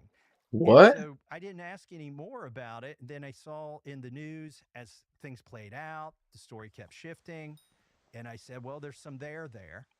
And I introduced my resolution, which is a discharge petition. I would need to get 218 votes on it to force a vote on whether to release the files or not. I did that in July. And we did a press conference. The reason I'm telling you all this is my motivation changed part of the way through this. Mm-hmm. Let's ask you something. If it was child pornography, did you get a sense that there was any effort to find out who these children were, who shot the videos, like who's responsible for this? They said most of it was stuff he had downloaded from the internet, not original, crimes of his. But even so, right? Wouldn't that stuff be things that you would investigate, even if he hadn't created it? If he had got it from a friend or some black site on the internet, wouldn't you want to, the dark web, wouldn't you want to go find out where this stuff comes from? Did you get a sense that they were doing anything about it? No. In fact, this was the final straw for me. A day or two before I introduced the discharge petition, it was either the Attorney General or the FBI director said they were closing all the cases, they were done with Epstein, and there would be no more. And then, so what happened is after August recess, we came back, and That's so O'Connor and bad. I held a press conference with the survivors. Mm-hmm. And it was to motivate this issue in Washington, D.C., and to give these women a platform to tell their stories. And in fact, women who had never spoken up before came to this and spoke up. Mm-hmm. And women who had fought all their That's lives good. to be heard and believed and to say their story. And they gave witness to the FBI, and it all got suppressed. They came and told their stories. And a strange thing happened. I had intended to motivate my colleagues, and I was brought to tears by It's their easy. stories Just and became doubly motivated to get this done, because at that point it became more about justice. Did we get it in than Bedros lobby? even before. It does. And somebody may say, "Well, that sounds pretty cold. You mean you weren't doing it for them to start with?" Well, I was doing it to uncover the creeps, right, and the pedophiles, and the rapists, and the sex traffickers. But once I met the survivors, it became even more personal to get justice for them. Well, of course, it's less academic and more real.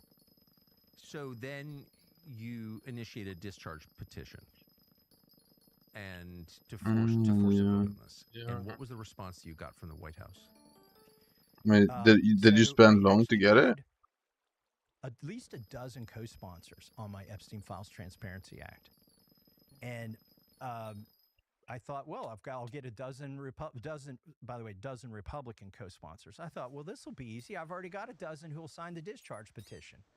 Well, it turns out most of those people chickened out. Well, the fuck did you spend 3 hours on that? Pressure from the president.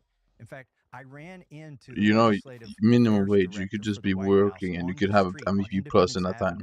Jeff Freeland, just randomly, while I was trying to get more signatures and while he was trying to keep people from signing it, we just randomly met at a crosswalk. And I said, listen, I know what your job, I know you're just doing your job, and I'll be with you 90% of the time. But in this instance, I'm compelled to do this. And I said, and by the way, I made a mistake.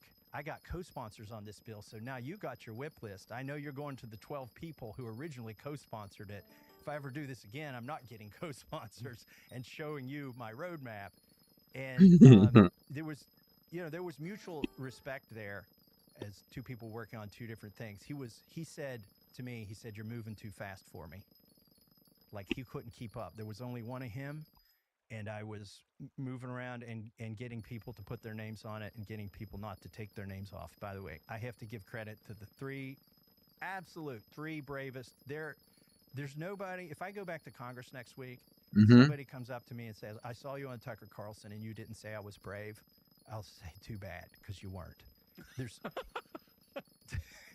There's three women, Nancy Mace, Marjorie Taylor Greene, and Lauren Boebert, who signed their names on that discharge petition and all suffered. Marjorie practically gave up her political career over this. Yes, she did. She and her children got death threats. Oh, I know. Over this. Not from the left. It's so right. shit. And she went to President Trump and said, one of my children is getting death threats, and he said, that's your fault. Yeah, despicable. He also told her that if she insisted on following through with this, she was going to hurt his friends. She told me the day he told her that. Hurt whose friends? The President Trump's friends. His friends. If people who include family into politics is just absolutely absurd to me. Bald-faced liar, right? Yeah. And it turns out that John Paulson. Okay, you can dislike a politician, but like, why are you attacking his family? Unless they're also politicians who are terrible. But also was like you should never doing a fundraiser and reaching out to Jeffrey Epstein to get money from him to honor Howard Lutnick. So it's, by the way, it's just a really small world when you get into the billionaires, and they're not partisans. They're above party, right? The Epstein class, they don't associate themselves as Republicans or Democrats so much as they do among a class of billionaires who are above all of that, above the judges. They've got visa waivers. They fly private planes. They don't mingle with the public, whether it's on a plane or in a courtroom. And so anyways, that's my hat's off to Marjorie for taking on those threats. Lauren Boebert, they took her over to the Situation Room, right? Like this is where, if they're trying to kill or capture Osama bin Laden, this is where they are at the White House. They took her into the Situation Room and tried to whip her into taking her name off of the discharge petition. Over Epstein. Over Epstein, yep. And then the president vetoed a bill that would have brought water to a large portion of Colorado. Like, over Epstein. Over Epstein. And this isn't even, at this point, it's not just about Lauren Boebert. Why are people in Colorado deprived of water? Because their representative wants to expose a sex trafficking ring. I mean, none of this makes any sense at all because it's a losing issue for Trump and has been. That was the beginning of the end, really. I think we're at the end of the 2024 campaign. It's just total betrayal of everything. But that began with Epstein last summer. and Trump's now famous attack on his own voters. If you think this is important to know more about Epstein, I don't want your support. Why do you think Epstein, of all issues, is the one that Donald Trump was willing to destroy his presidency over? I don't know. I mean, I did it because it was the right thing to do. Of course, I understand your motive, but the president pushed back. Now he's endorsed this campaign against you and your family. But really just sort of hurt himself on behalf of the memory of Jeffrey Epstein. Like, there's something here, no? Like, what is this? I think he's changed some, and the promise of Donald Trump. He's willing to negotiate on anything, including immigration. No. It's like, no problem, we'll give them citizenship. But when it comes to Epstein, it's like, no. And it does raise questions about, like, how did Epstein die and who signed off on that? And why was Epstein rearrested, actually, for crimes he'd already been convicted of and brought back from France to the United States and then gets murdered in prison less than 2 months later? Like, what is that? And maybe there's a connection, or I don't know. I'm just guessing, like, what is this? It's the people who are funding the ballroom, the people who are funding the arch, the people who are funding the rebranding of the Kennedy Center. These are the people who are also funding my opponent. These are the people who have the ear of the president. These are the people who are dominating our foreign policy decisions. They're the billionaires. And these are also the same people who are in the Epstein files, by large part, or their friends are. Their social. I just want to say stop, and I want everyone to just stop and rewind the tape when you said that. Okay, maybe just answer the question.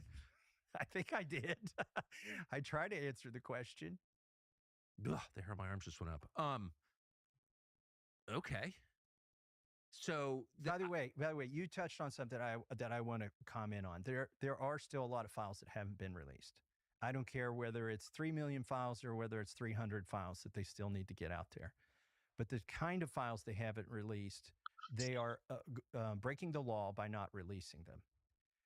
You mean Department of Justice? Department of Justice, Todd Blanche now. And he, by the way, could be criminally prosecuted by the next Attorney General. This is the great thing about passing a law instead of issuing a subpoena. They didn't do this in Watergate. They didn't do this in Iran-Contra. They had commissions, they had committees, they had subpoenas, whether it was, Bill Clinton's issue. This is the first time, the Epstein Files Transparency Act, where a member of Congress or members of Congress got a law passed in the House and the Senate, signed by the president to compel the release of documents. What does that mean? Why is it different? Because every subpoena from Congress expires at the end of Congress. This law never expires. This law, unless they can get a House and a Senate and a president to repeal it, is in effect for infinity.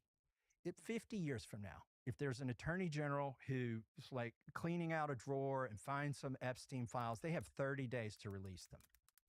It's incumbent on, we didn't name Pam Bondi, we said the Attorney General of the United States. As long as there is an Attorney General of the United States, that cabinet position may go away before the Epstein Files Transparency Act goes away, because it's forever.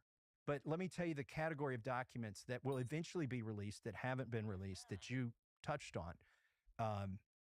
We said in the Epstein Files Transparency Act that you have to, the DOJ, FBI, and U.S. attorneys have to release internal memos and emails about decisions on whether to prosecute or not prosecute, about decisions on whether to investigate or not investigate.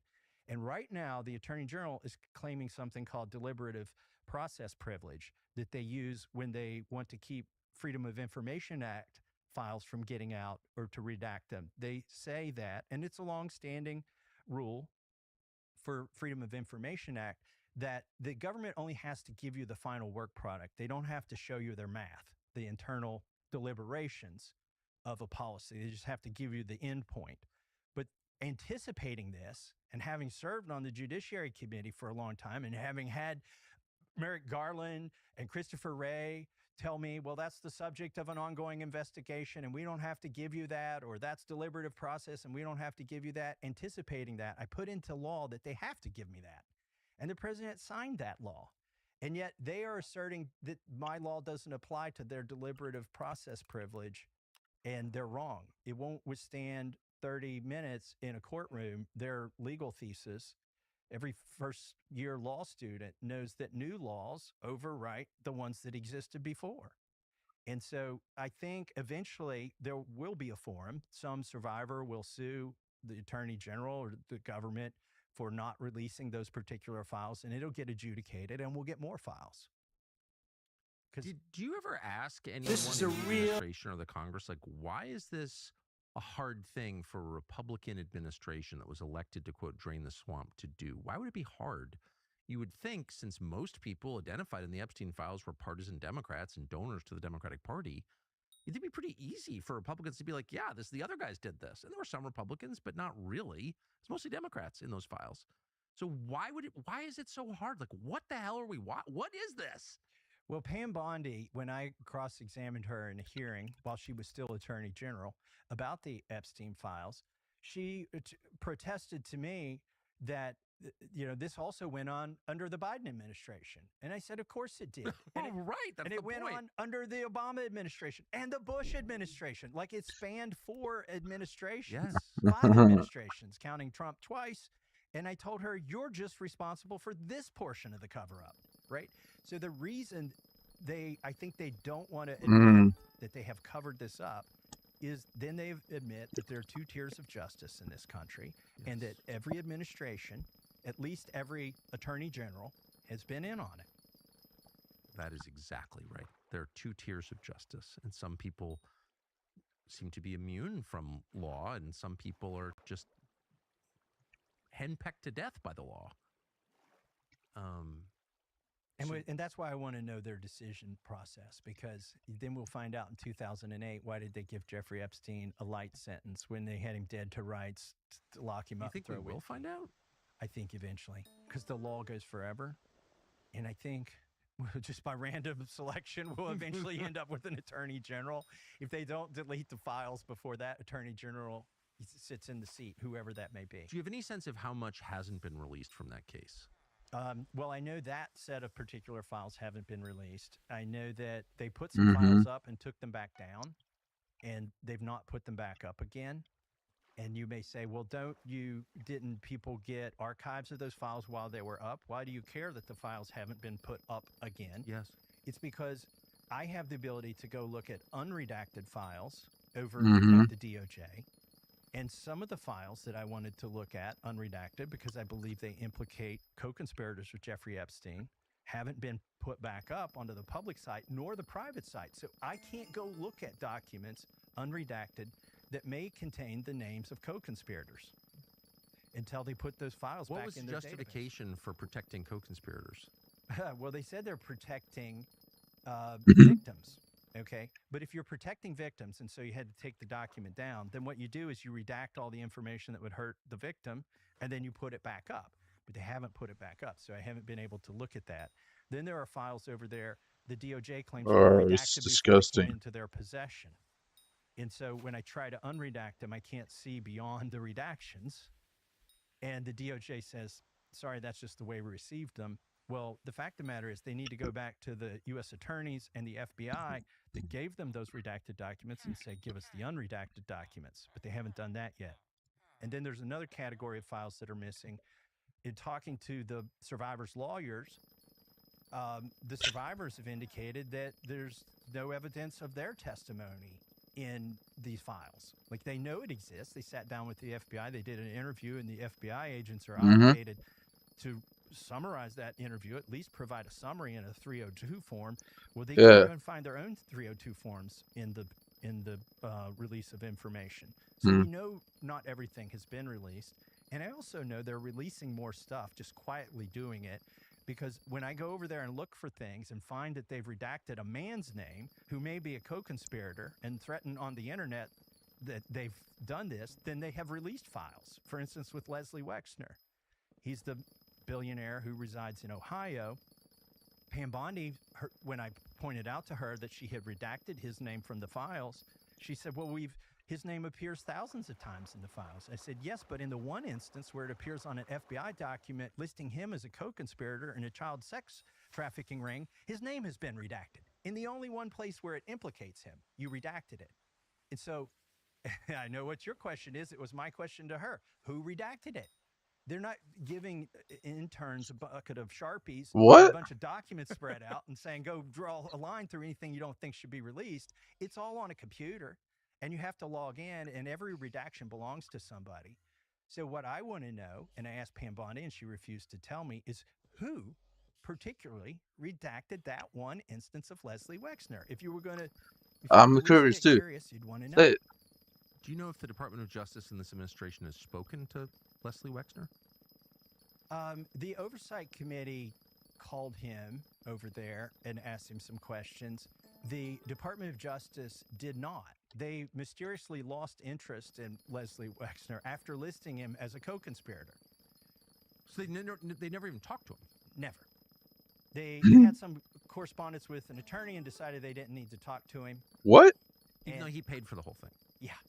And so they should be wondering, like, this is why I want to know about that decision of why did they not talk to Leslie Wexner? That's in an email or a memo somewhere, and the clear language of the law that I wrote requires them to release it, and they won't, and they haven't. And that's what we need to know, is why did they, and why do they continue to cover this stuff up? Do you ever have conversations with your colleagues in the Congress about this? Are others bothered by it? They're not bothered enough by it. Yeah. I mean, ultimately, they voted 427 to 1 to pass the bill after fighting it for so many months.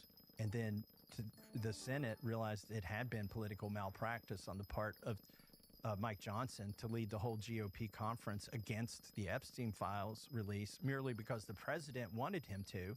And so when it got to the Senate, they passed it by unanimous consent before it even got there. Like, the bill was still in the House, and the Senate heard it was coming over, and they made a motion to pass the bill before it got there. They just said, when it gets here, we're going to deem it passed, so we don't even have to repeat the name of it. So Mike Johnson really was leading the charge to hide the facts of the Epstein case. He was lying about my bill. He told everybody it was dog crap, it was poorly drafted, it would hurt the victims, and then... It would hurt the victims? When, what? in fact, the victims love my bill. But he would stand up, he would say these lies to a whole gaggle of cameras, and then they eat it up. Mike Johnson told the entire conference, vote for Massey's bill. What changed? We won the argument in the public. Like, if there is hope, and I know I'm giving people hope, and this is one of the reasons I'm fighting so hard to win, is there will be not tens of thousands, hundreds of thousands, if not several million people who lose hope if I lose. But what gives me hope, and frankly, what gives me even more religious conviction, is that we, in spite of all the odds, we got this bill passed, and it became law, and 3 million documents came out after we had been lied to and told that everything but kiddie porn had been released. Right. That gives me hope. That was after Pam Bondi told you everything had been released. Correct. Did she ever explain? I think she was largely in the dark most of the time. I always have a question. Is it ignorance or is it malfeasance, right? Right. Oh, they don't care. Something's doing the wrong thing. On her part, I think it was ignorance and blind allegiance. I think when she released those binders, she really thought she was releasing the Epstein files. I believe she thought that. And then she found out very quickly. Somebody came and told her, oh, no, we're not releasing those. We're not going to do that. And then she had to adopt blind allegiance without even, in fact, really. At one point, she said they're on my desk for review. Do you remember that? Very well. How do 3 million files sit on your desk? They were not on her desk for review at any point. Also, I don't think Kash Patel can be the FBI director and anything ever happened with these Epstein files, because he testified in the Senate to Senator Kennedy that Jeffrey Epstein acted alone. Even Melania Trump does not believe that, right? But he testified that Epstein acted alone. And then the next day... He did? Yeah. And then the next day, he came to the House Judiciary Committee, where I asked him to double down. And he said there's no evidence in these files that anybody was a co-conspirator with Jeffrey Epstein other than Ghislaine Maxwell. So, again, here we go. ignorance or malfeasance. What the fuck? He's perjured himself in the Senate and the House. There's And so literally evidence his in the defense files. could either be ignorance, well, that's his only defense, is to say, well, And the when release I one told you that, too. I didn't really know what was in the Recent, which files. is Or crazy people because working for me misled I me. held back so many. Those are his only defense. And then that's why I think you will never get to the bottom of this as long as he's FBI director. And by the way, the Trump administration could redeem themselves on this, but not by releasing 3 million more files. They've got to indict somebody. They've got to go in there. Look, go in there and investigate Leon Black or Jess Staley.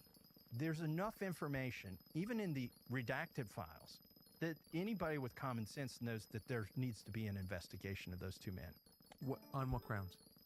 On the witnesses said they were sexually abused by those men. And they've never been investigated, as far as you know. As far as I know. And by the way, on what grounds? That's a good question. On what grounds did Prince Andrew lose his title? Did the British ambassador have to resign? Did the former prime minister of Norway get indicted? On what grounds? Not for pedophilia or sex trafficking, but for misabuse of state power and state secrets and state authority. And this gets to what I believe Epstein was. My background is technology. I'm not a hacker, but I went to school with a lot of people who are hackers, and I still know people who are hackers. It's actually very difficult through wires to break into most of these systems. The guys who get the biggest breaches of data are able to get a human on the phone and convince them to give up their password, or get a human on an email, right? Like phishing is. But if you can get physical proximity to somebody's phone or their computer, that's the holy grail of hacking. Once you get physical proximity, or if you can get somebody so comfortable, maybe they're in another room having sex or doing a line of cocaine, and they leave their laptop in that room without logging out, then that's the holy grail of hacking. You don't have to be good. You got to be lucky or have really good human. And I believe that's what Jeffrey Epstein was purveyor of, was direct access to individuals. He was interested in meeting with market makers, people who were going to move markets, hedge fund managers, that sort of thing, and foreign, officials and dignitaries who were going to make laws and make decisions that would move markets. I mean, it seems pretty obvious that this wasn't, that Jeffrey Epstein was not acting on his own. I mean, first of all, there's no evidence he ever made any money. Right. It's not clear even now, 7 years after his murder, what he did for a living. Like, where'd the income come from? When the probability, in my mind, that Jeffrey Epstein killed himself went from 5% to 0% is when I heard the recording that he serendipitously recorded of Ehud Barak when he was about to leave as defense minister of Israel. Jeffrey Epstein was advising him on his next career steps. And in this recording, just cool as a cucumber, he says, make a list of everybody that owes you something for all the things you did for them while you were in government. And then go get on these boards and draw a check. And like he was explaining, like how Ehud Barak could make money once he left the employ of the government of Israel. And this is a recording. It's an insight into Jeffrey Epstein's mind that you don't really get otherwise, even through emails. And it was revealing to me. Jeffrey Epstein strikes me as the kind of guy who wouldn't be that worried that he was in prison. I think in his mind, it was a temporary condition. Yes. That he either needed to blackmail somebody, or maybe he had enough blackmail, or more likely than blackmail, he just had enough connections that somebody would spring him pretty soon. And I don't think he would have lost. So if he was murdered, and I think I'm totally convinced he was murdered. It seems very obvious that he was murdered. But if he was murdered in federal detention in Manhattan, like, how could that have happened without the knowledge of highest level federal officials? There was never an investigation into it. Who are the highest level federal officials, by the way? They're not always the elected people. Like when we talk about the deep state, these are the Victoria Newlands of the world. Right. Those are the people who are causing coups and is that the highest level? Are we talking about the highest level of the permanent government, or are we talking about ostensibly the highest level, the people who get elected and pretend to wield power like Pam Bondi? Yes. Because she's never been the highest level at the Department of Justice. Who do you think is? I don't know, but Todd Blanche in a way is working for them. I think it's the people directly below Todd Blanche.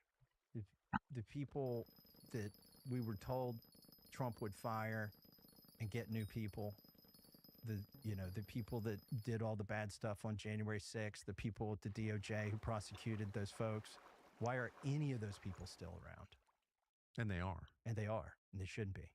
Is that true in other key federal agencies? I think all federal agencies. What do you think happened? How do you go from campaigning against I have a all question of real this quick. to becoming its greatest champion, as the president has? I don't know. I do think, and he, by the way, he doesn't need to run again, right? Right.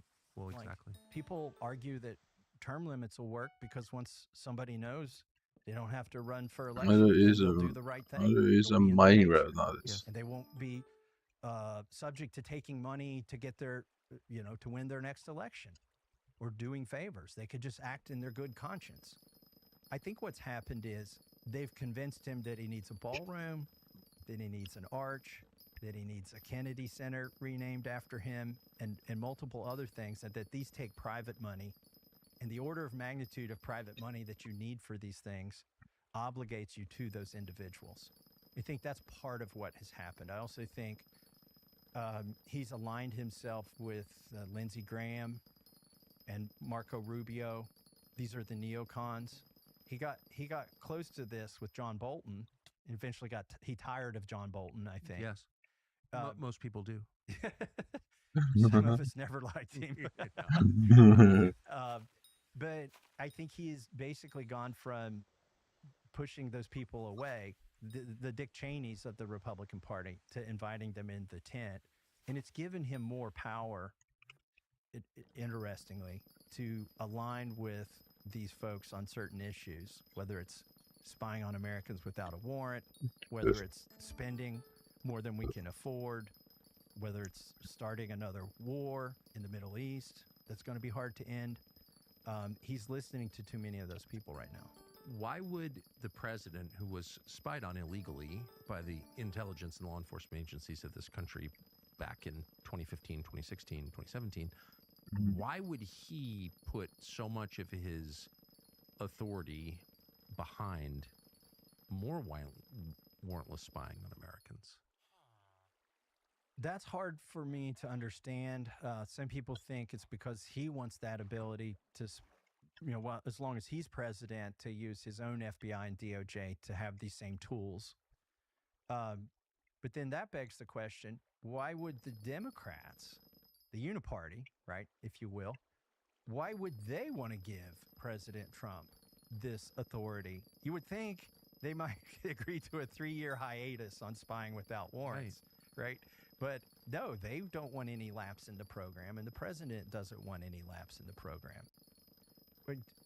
But if Democrats are so afraid of Trump, if he's really Hitler, he's this authoritarian, crazy person who's going to eliminate civil liberties, why would Democrats be giving that guy the power to spy without a warrant on American citizens?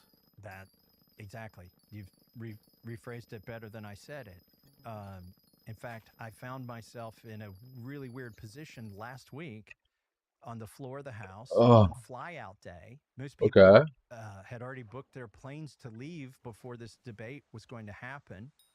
The House of Representatives sent the Senate a deal to reauthorize FISA if the Senate would ban central bank digital currency. Now, I would ban central bank digital currency and not reauthorize FISA, right? But some of the Freedom Caucus decided that was an okay trade, to trade part of the Fourth Amendment for another part of the Fourth Amendment.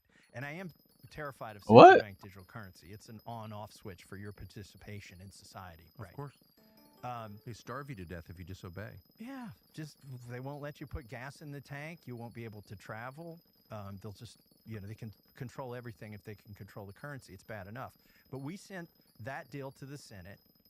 I didn't vote for that deal, but some people did. It went to the Senate, and the Senate laughed at that deal, threw it in the trash, and sent a clean reauthorization of FISA back to the House with the 45-day expiration. And everybody but me suggested we should just let that pass by unanimous consent, and folks could get on their airplanes and go home. And I said, I don't think so. Like, an infringement of the Constitution for 45 days is still an infringement of the Constitution. And by the way, we've known about these problems for as long as I've been in Congress. I've been offering and passing amendments to defund this part of the FISA program. It's not something new. It's like a florist being surprised by Valentine's Day. We knew this date was coming. And so I stood up and I objected.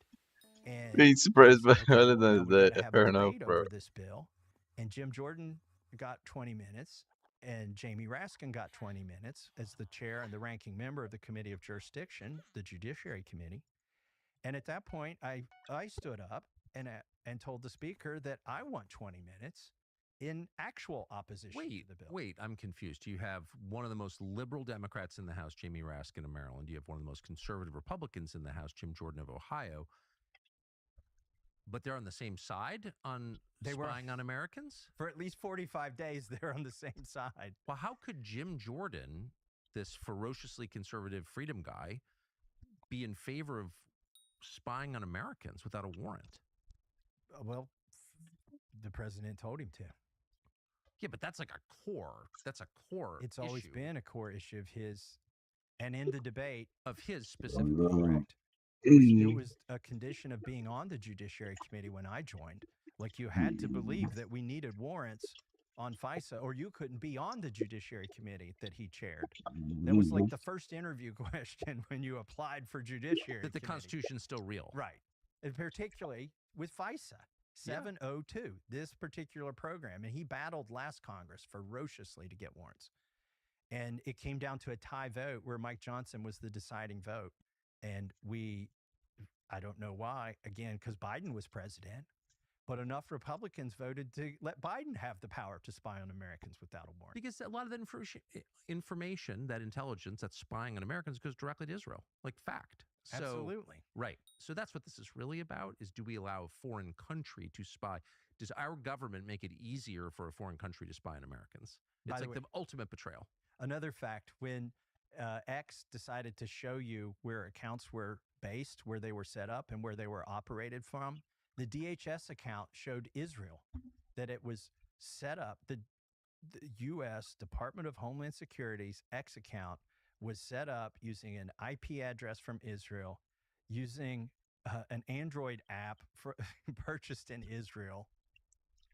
And that doesn't trouble people. Like, there should be an investigation over why, when the DHS set up its Twitter account, it was set up in Israel. Now, they claim, if you ask Grok about this, he'll walk around the bush with you. Oh, of course. And say that, well, there were some glitches back in the old day, and there were some contractors involved, and you can never get to the bottom of it. So, but back to the last week, I was able to claim. So, but just to be clear, Jordan was on the same side as Jamie Raskin. Correct. For the clean 45-day extension. Did you feel like your head was spinning as you watched this? Yes, but I've been here before, where it's me versus the uniparty. And by the way, when they call me an obstructionist, you can put this in the column of things that I try to obstruct, like violations of your Fourth Amendment. So the speaker said, okay, each side gets 20 minutes. And I rose up and I said, well, in fact, each side is for this. So this is no kind of debate. Like, I want my 20 minutes. It's like the perfect metaphor. It's like a fake debate where both sides agree. Right.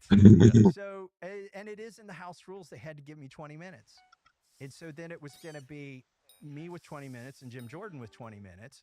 Ironically, a guy that I like, who has been leading the charge to get warrants in FISA, but in this situation was for reauthorizing a program for 45 days without warrants. And at that moment, one of the staffers came over to me. This is where it's getting surreal, and said Jim Jordan would like to give half of his time to Jamie Raskin. This is the last scene in Animal Farm where the farmers and the pigs are like, get it together. And they said, would you object? And I said, no, what the hell? Let them both have time. So I had 20 minutes, and Jim had 10, and Jamie Raskin had 10. And then, to their credit, Keith Self from Texas, Chip Roy from Texas, and Warren Davidson from Ohio joined me in this debate. Some other people in spirit came and sat down to offer their moral support. They didn't need time to debate. And we had a good debate on this issue. Look, the FBI has used this program to basically run their dating app prospects through the database to see what they can find about them before they swipe right or swipe left. What? Yeah, that's the kind of abuse that's gone on. They've used it on Congress. They've used it on the president. They've used it on political parties. And people say, well, if you're not doing anything wrong, why do you care if the government spies on you? Well, it's the government's opinion of whether they like what you're doing or not. They used it on me, and they got caught, and no one was punished. Yeah. They've used it on Cheryl Atkinson, spying on her, spyware on her computer. They use it on the press. Like, this should concern everybody. And right now we're in a 45-day extension because I did call for the vote, and we had too many Republicans and too many Democrats that voted for a clean extension. So can we just go through the issues on which you've disagreed with the president? So my read as a non-Kentucky citizen is that this race comes down to the question of who is more on board with Trump, who's more the MAGA guy, you or the liberal you're running against, funded by the casino owners, funded by Israel. What are the issues that have separated you and Trump? Why is Israel such a big influence in America? It doesn't make any sense. I agree with, just real quick. I voted to fund a wall. I voted to keep men out of girls' sports in the Olympics. I have voted. Wait, I've read that you were totally for mass migration, illegal migration, that you love transgenderism. You were encouraging people to castrate their sons. That's not true. Absolutely false. I signed an amici brief to the Supreme Court to support the repeal of birthright citizenship for children of illegals. I've done all of these. I voted for the SAVE Act, which is to require photo ID in federal elections. If you want to run for school board or HOA, do whatever you want. But if you're going to vote in a federal election, you got to have an ID and prove you're an American citizen. I've voted for these things. I voted for Doge. I've voted for all of that stuff. But let's talk about the things where I have been an obstructionist. Most recently, they tried to put immunity for pesticides and herbicides in the Farm Bill. Immunity? Immunity from liability and a ban on any state. Let's say a state finds out one of these chemicals causes cancer, and if it's applied in a certain way. Right now, they're trying to ban any state's ability to warn its citizens that product causes cancer. What? Yes. So it would be a violation of the First Amendment, a violation of the 10th Amendment. They had this in the base. Wait a second. So if you say something crazy on this show, you can be sued? But if you make some poison that gives people cancer and kills their kids, you can't be sued because you have, quote, immunity along with the vaccine makers given by Congress? Correct. And, well, by the way, that's in front of the Supreme Court right now. I went and listened to the oral arguments in the Supreme Court on this issue. And they said in the oral arguments that Congress could decide this issue, right? What? And so it was stuck in the Farm Bill. And I did work with Democrats to offer an amendment to strip this out. Anna Paulina Luna offered an identical amendment. Her amendment was allowed a vote. And we got enough Republicans and Democrats to vote to take this out of the bill. So if you're saying that I'm an obstructionist and I work with Democrats, it is true if you're trying to poison Americans that I will cross the aisle. And then get immunity from tort law. Like, why don't I get immunity? Which is state law, by the way. This would be, the vaccine immunity is wrong. It's bad enough, but at least they pretend there's some federal court where they'll take care of the problem. Here they were proposing that you could get a venue nowhere By the way, that's a violation of the 7th Amendment to the Constitution. It's in the Bill of Rights. It says you have a right to a jury trial. Fair enough. And they're taking away First Amendment, 7th Amendment, and 10th Amendment. Why would Trump want that? I think he's a busy guy, and I think he's not paying attention to this. Although I will caution listeners that when I went to the Supreme Court, it was very much like the debate that I had in Congress on FISA. There were actually 3 attorneys, not 2. Usually in the Supreme Court, there are attorneys Is that wrong? arguing the plaintiff side and the defendant Oh. side. In this case, What? the U.S. DOJ joined the German company Bayer Monsanto, who makes glyphosate, in arguments. So the DOJ helped a German company make the point that they should be immune from any state liability. A German company should be immune from lawsuits by Americans if it turns out their product kills them. Correct. This is so bonkers. It's hard to believe that's. I mean, you can. There's an argument about is it worth it to put dangerous chemicals on farmland because maybe the benefits outweigh the risks, or I don't know. There's like an argument. What could possibly be the argument for stripping people's rights to redress if the product is faulty? It's because or dangerous. We've got corporate capture of the Ooh. EPA. And so the EPA was set up What's that? ostensibly EPA? to protect people and the environment, but now they've morphed into an organization that would give immunity. They would give get-out-of-court-free cards to any company that could convince them to put a light label on it that says, a warning label instead of a danger label, right? Wait, so the EPA was in favor of giving full liability protection to Bayer Monsanto out of Germany? Correct. Who's running the EPA? Lee Zeldin right now. And he was for that. This case predates him, but it's going on right now under him. And you might think the EPA, the federal EPA, is going to argue for as much authority as they can get. And so they would and the corporations would love to have one-stop shopping. They don't want to be subject to courtrooms in 50 different states. They want to be able to say, well, we got to get out a court-free card because the EPA said we don't need to put a skull and crossbones on this product. All we need is a little warning label on it. Skull and crossbones. I know we've gone deep into that issue, but let me tell you why it's important. Because the president is the president, and we're in the majority because there was a coalition formed. I do believe that he and his advisors were genius in setting up this coalition, and I was part of it. When I endorsed the president to try to bring on libertarians and independents, but we also brought on MAHA, which is... I was one of the people who helped put that together. Yeah. Because I believed in Well, then that. you're the genius. I'm not a genius. It's just like that seemed like an obvious issue. It's obviously, they told us banning smoking was going to make us healthy, and life expectancy went down. I just noticed that, and I'm like, this country's super unhealthy, and why wouldn't you make it easier for people to be healthier if they want to? Yeah. So, and by the way, I have a standalone bill too. That's a good point. It's the no immunity for glyphosate act. But this and I have dude, Republican and is Democrat really co-sponsors America. on that. But that's And what has to MAHA ruin is, and this. here's the problem. It's If not. you keep- It's not if ruining. your It's DOJ already over. And your USDA and your EPA are all going to be captured by a German company and argue that Americans don't deserve their day in court if they're harmed by a chemical that's being sold and mislabeled according to their state, then you're going to alienate that part of the MAHA part of the coalition. Yeah. And that's another thing that could lead to a bloodbath in the November election. And it's gonna. Yeah, there are a lot of sort of liberal moms or moms who thought they were liberal, but they just watched too much media, but they basically had good values. They're for their kids, they're for nature. Those are good values. Those people are very disappointed and betrayed, I think. Yeah.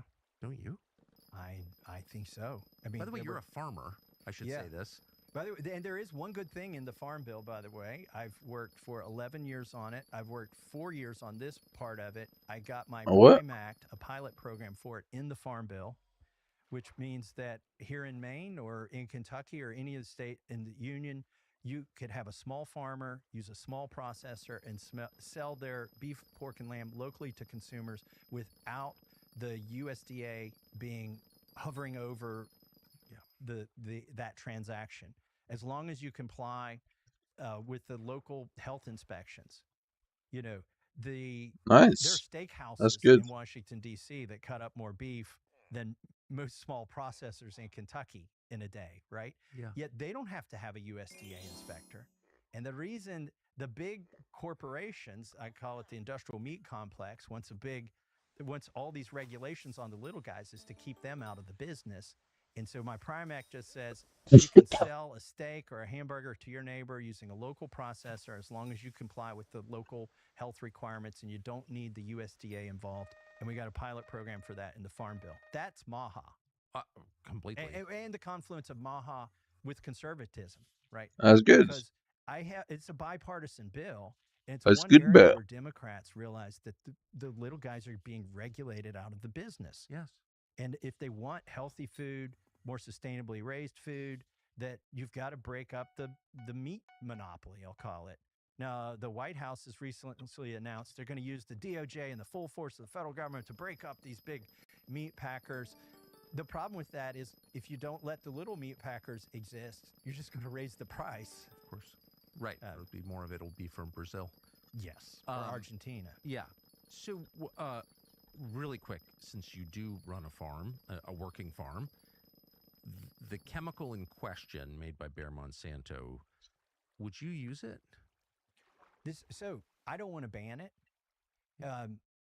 What we're talking about is the misapplication of it or the mislabeling of it. Let me tell you a use I would never use. So I don't do it, but I would spray fence lines with it. Yep. If you had a respirator and something like that to kill weeds in the fence line. Yep. Mm-hmm. I would not spray my fields with it because I'm afraid that the residue from that might be taken up into meat. I would not tell my neighbor you can't kill the weeds so that you can do no-till farming of your corn, okay? But here's one place where I would never, ever use it, and I don't think it should be legal. They spray it on ripe wheat to dry it out before they harvest it. Like, this is the food you're going to eat. It's like the next step is to grind it and bake it into bread. And they are just one step away from you eating it, and they're spraying it with glyphosate, the whole plant.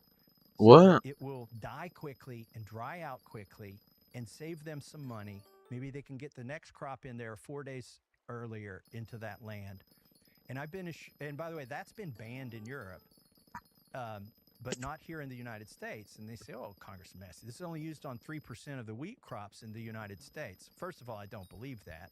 But if it is true, then why don't we just grow something else there in that 3% where it's too wet to grow wheat? Why don't we grow soybeans or something instead of wheat at that place, or something you don't need glyphosate to dry it out with? Or maybe you'll get 80 or 90% of the yield you would have gotten if you hadn't sprayed poison on it to dry it out quickly. Mm. It's disgusting. So I do think there are areas where I wouldn't ban it, but I wouldn't tell my neighbors you can't use it, but the company needs to have the right label on it. And if we know scientifically that it can cause harm, that needs to be disclosed so that the farmers who are using it, I think it's a threat to the farmers more so than the consumers. Well, the ones I know are afraid of it, but it's also effective. And so they do use it on fence lines, for example. So glyphosate, warrantless spying, Epstein. What are the other issues on which you've disagreed with the president? Spending. So this is probably my biggest issue, and people want to know why food's so expensive, why is housing so expensive, why is fuel so expensive, why did things get so expensive so quickly? And it started back during COVID. We put spending into overdrive. We used to say that we're a free market economy and we're not socialist because we spend 20% or 24% of GDP, the federal government things, and that Europe is socialist because they spend 30% or more. Well, during COVID, we jumped up to like 35%. We were clearly, if there's a spectrum and you draw a line on it and say above this much federal spending is socialism and below this is not, we crossed that line for several years after COVID. And it has gone down some without the big stimulus spending, but the stuff that's baked in has stayed high. So we're like probably at 29%.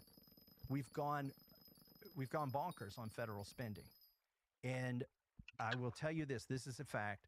The debt has gone up $2.7 trillion since the 16 months that we've controlled the White House, the House, and the Senate. Gone up? It's gone up.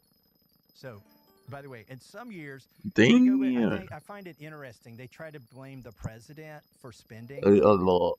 Even when, let's say, the party, there's a different party in Congress and a different party in the White House, they always blame the president for the spending. I think they should blame the Congress. But in this case, there's no ambiguity. We control the Senate, the House, and the White House. And when you say, oh, it takes 60 votes in the Senate to pass anything, yeah, it takes 60 votes to spend money. Like, the money would stop if you can't get 60 votes in the Senate. It's like the other way around because the money expires every year unless you do a CR or an omnibus. So this is a place where I have diverged with Republicans because they took Joe Biden's budget and using the big, beautiful bill, added hundreds of billions of dollars of spending to it. And this is where I get the ads run against me. Even though I voted for a wall and I voted most recently to fund DHS, there was extra money for DHS and DOJ, which includes FBI, in the big, beautiful bill. And I said, we can't afford this. And that's why they can run the ads. What the fuck is a big, beautiful bill? That sounds like something Trump made up. I almost don't want to even go here, but Who the fuck says so shocked by it's a big, beautiful bill? Family, like repeatedly, and attacked your personal life. It's a little odd, who decides to attack other people's personal lives. But what did you think of that? Well, it's ironic because I defended him when he gave Stormy Daniels money. This came up in front of us when I was on the Oversight Committee, and they were trying to turn it into a crime, and because they said he should have run it through a campaign account instead of paying her personally, and that but I can tell you this, if I told my treasurer I wanted to pay some woman to be quiet with my campaign money, he would say, no, you'll go to jail for that. Yeah. So they were actually trying to prosecute the president because he didn't do it a certain way, which certainly would have gotten him in jail, right? And I pointed that out. And also at the time, I pointed out in that hearing, this was 3 years ago, I think, there was a congressional slush fund that did the same thing, but with taxpayer dollars to pay off people who had been harassed or sexually abused by congressmen and their staff. And nobody wanted to hear that in that hearing, but I blew the whistle on that too. What happened to the slush fund? We were able to recently force a vote on disclosing, not getting rid of the slush fund, just saying which offices have paid out of this slush fund. And it failed because Republicans and Democrats voted against the measure to disclose the names on the slush Never fund. mind. So it still exists. It still exists, and if I'm a member of Congress and I get sued for sexual harassment or blackmailed, I can use tax dollars to pay off the accuser. They pay off the accuser to avoid the lawsuit, because if it becomes a lawsuit, then it's public. And by the way, I'm calling it a slush fund, and it's appropriate to do that because every congressional office gets a budget every year. We have to divide it among office expense and salaries and travel and postage and, toner cartridges. We don't even have to take it out of that money if you trying to pay off a claim before it goes to court. It comes out of an extra fund that's just got money somewhere. Anyways, we failed on that, but I'm the one that exposed that in the context of defending Donald Trump from the Stormy Daniels allegations. It was a tortured legal logic they were trying to come up with to Harry not go. Something. And yet he has turned around and in one social media post dishonored my late wife, dishonored me, and dishonored my current wife by alleging that I shouldn't have gotten remarried. I got remarried 16 months after my wife passed away. I think this is common among men who are widowers who have wonderful marriages. If you seek that out, you find out that, God had a good idea here when he created man and woman, and that you're better off in a monogamous relationship where two people care about each other, and when one gets sick, the other takes care of that person. And so I sought that out again. But the president, who himself has had affairs, I've never had an affair. I'm faithful to my wife we were together 35 years, married 31 years, high school sweethearts. Here's somebody who I defended when he was trying to cover up his affair, criticizing the fact that I got remarried in a church, in the eyes of God, according to Christian religion. But I didn't retaliate. I didn't tweet back. My wife tells me it's my fault anyway. I should have invited him to the wedding, and that's why he's mad that he didn't. Well, you're a good man to laugh about it, but that's a pretty heavy thing to say about somebody. He called me a moron at the prayer breakfast. Well, that's funny because you're obviously not a moron. Well, and so I said, I'm glad I'm in his prayers. It obviously wasn't a prayer. He was saying it at the prayer breakfast. It just, I think what's so revealing about all of this is you've never attacked him personally. You don't seem mad at him personally. Nope. You're aligned on the issues that I think most people who voted for Trump in 2024 really believed in. You're way more America first than anything this current administration is doing. And he's mad at you because of like Epstein and spending. Right. Those are my main infractions. And those are things that he and I both campaigned on and promised to eliminate, to disclose the Epstein files and to eliminate the wasteful spending. And I'm just trying to keep my promises to the people that I represent. And he's keeping his promises to AIPAC. So what do you think is going to happen? In my race? Yeah. It's going to be really close. It's going to depend on turnout. And I think the most stark difference that we can discern in the crosstabs, when you do polling, if you've ever been polled, maybe people haven't got to look at the results of a full poll, but there's 200 pages of crosstabs that come from a poll when you just poll 500 people. Because at the end of the poll, you ask, what's your race? What's your religion? How old are you? If sometimes in the poll you ask the income, your household income, and you look at the crosstabs and try to find out, is there a group of people we're doing better with or worse with? What do we have to work on?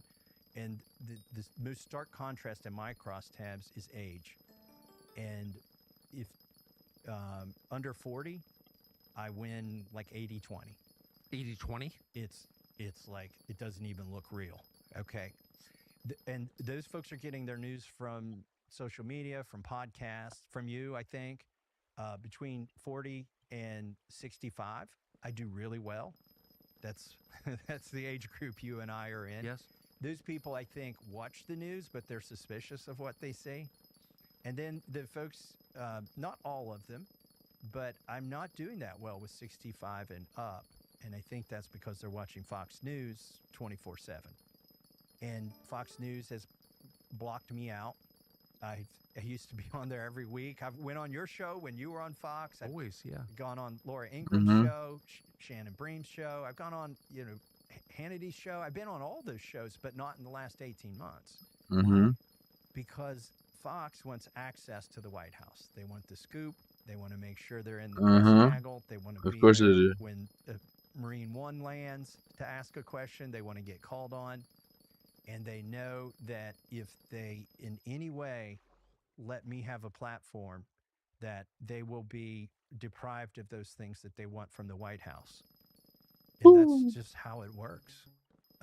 So to get on Fox, I have to buy ads to be on Fox. I can't be on the TV shows. It's a wonder they'll still let me buy ads, but I think that's just because it's federal law.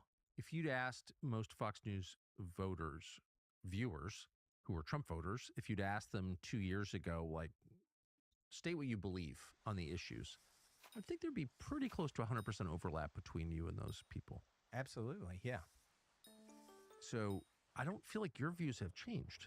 Mine have never changed, regardless of who the president is or who the speaker is. Yeah. But Trump's have changed dramatically. At least the disconnect between what he said he was going to do and what he's doing is shocking.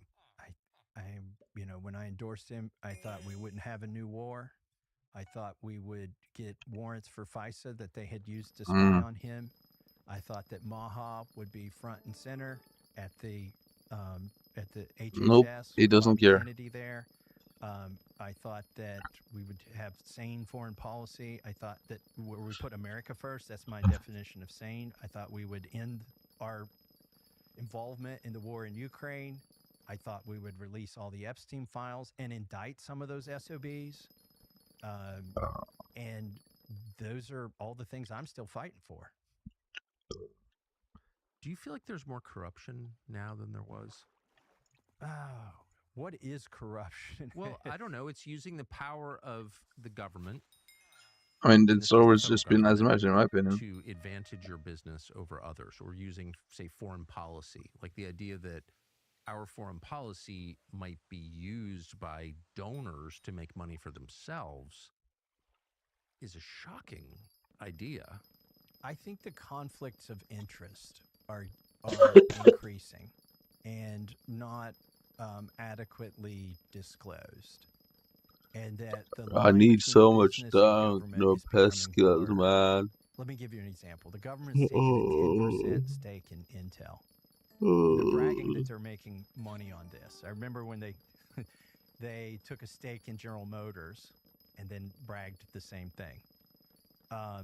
The problem, once you commingle government ownership and private ownership, is that the government is now predisposed to see that company succeed over the companies that haven't given them ownership. The reputation of the person whose name is on the ballot is at stake if the company does well or doesn't. That's fair. Well. And so if there's any preferences that can be given in contracts with the government, in permits to make buildings, in trade deals, then they go to that company that the government has a stake in. It's fundamentally un-American. And I think we're seeing more Un-American. I don't think we should embrace it. I think we should reject it. I had concerns at the beginning of January when the U.S. government overthrew Maduro and arrested him and his wife and brought them to New York. I predict he will not testify in open court because that would not be good for the U.S. government if he did that. But whatever, that happened. And then there was this scramble to get rich off the oil assets of Venezuela. And I noticed that one of the people who's funding the campaign against you now, Paul Singer, one of the richest people in the world already, always eager to get richer for some reason, was involved in a Venezuela-related business deal shortly before that in that exercise. Am I misremembering this? No, this is the one exception. This is why I have to say 95% of the money motivated against me is because of Israel. I've got to reserve 5% for Paul Singer in Venezuela. He's known for buying troubled assets, distressed assets, and then a lot of times destroying the company or leveraging the company to get things, or the country. Yes. He's What? a big player in this. And it should not be lost on the voters in Kentucky that this billionaire bought Citgo, which was the formerly nationalized oil company of Venezuela, for pennies on the dollar, and completed that transaction just a few weeks before we invaded Venezuela. And it was such a good deal to get this company because it looks like, well, under the current regime and the current rules and current deals that Citgo has, that this stock is appropriately pennies on the dollar. But it goes from pennies on the dollar to dimes on the dollar, and somebody can triple, quadruple, or get 10 times their money for that distressed asset that they bought at a bargain basement price. If the political forces change, and then the U.S. government, in fact, the U.S. military gets involved in making sure that Citgo's assets are safe and can be producing oil and refining it into gasoline. So if you can ask an AI, this is one of the cool things about AI, right? Like if you're sitting at home watching this, ask how much money did Paul Singer stand to make by the U.S. invasion of Venezuela? And it will tell you he stands to make, at least when I queried it, he stands to make more than anybody else on the overthrow of Maduro, and that it could be in the billions of dollars. Holy this shit. is the guy who's paying for the ad that says I'm having a throuple with AOC and Ilhan Omar and running the AI of it in Kentucky so that the older people who still think that AI is artificial insemination for their cattle are going to wonder how that was created with artificial insemination. And that's like from start to finish. That's the corruption. There it is. Yeah. And they're gonna try to buy this seat. And if they get away with it, this is a referendum. You run over with billions I of don't think dollars, you're gonna huh? vote your way out of this. If I lose, I think it's bleak. Well, yeah, because it means that people with business before the government can use part of their proceeds to crush anyone who questions the deals that they're benefiting from. Correct. And it's happening. My concern is that, this is an even bigger concern with what's happened in the current administration. If the lesson is that no matter who you vote for, things stay the same or get worse, then there's no pressure relief valve for the society and people get radical. Let me give you another example of where this is happening with these data centers. So twice I have seen and stopped special provisions from being inserted into U.S. law to help data centers over all other types of businesses. In the big, beautiful bill, Marjorie Taylor Greene and I noticed that there was a couple pages that would give immunity for these data centers from state law, like all state law, but also went down to the local level, including planning and zoning. So in other can I words, they were swap trying to to get in other the big, profiles beautiful here? bill a federal law that wouldn't just trample states' rights, abilities to regulate AI, but it would trample your local city commission or planning commission or county commission from being able to decide where the smokestacks and the cul-de-sacs go and keeping them separate. And so we fought and got that taken out of the bill. The margin of passing the big, beautiful bill was so slim that we were able to insist that they take that out there. Marjorie withheld her vote until they took it out.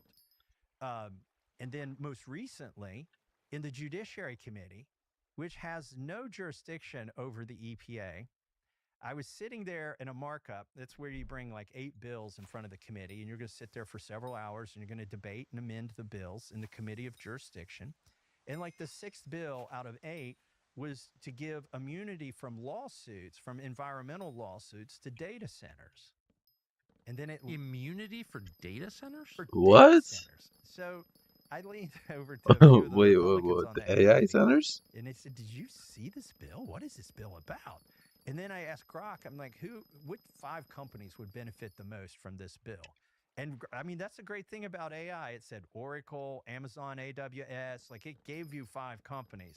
Now, Grok didn't incriminate itself. I didn't expect it would, but there's probably, Grok probably benefits from data centers. You think?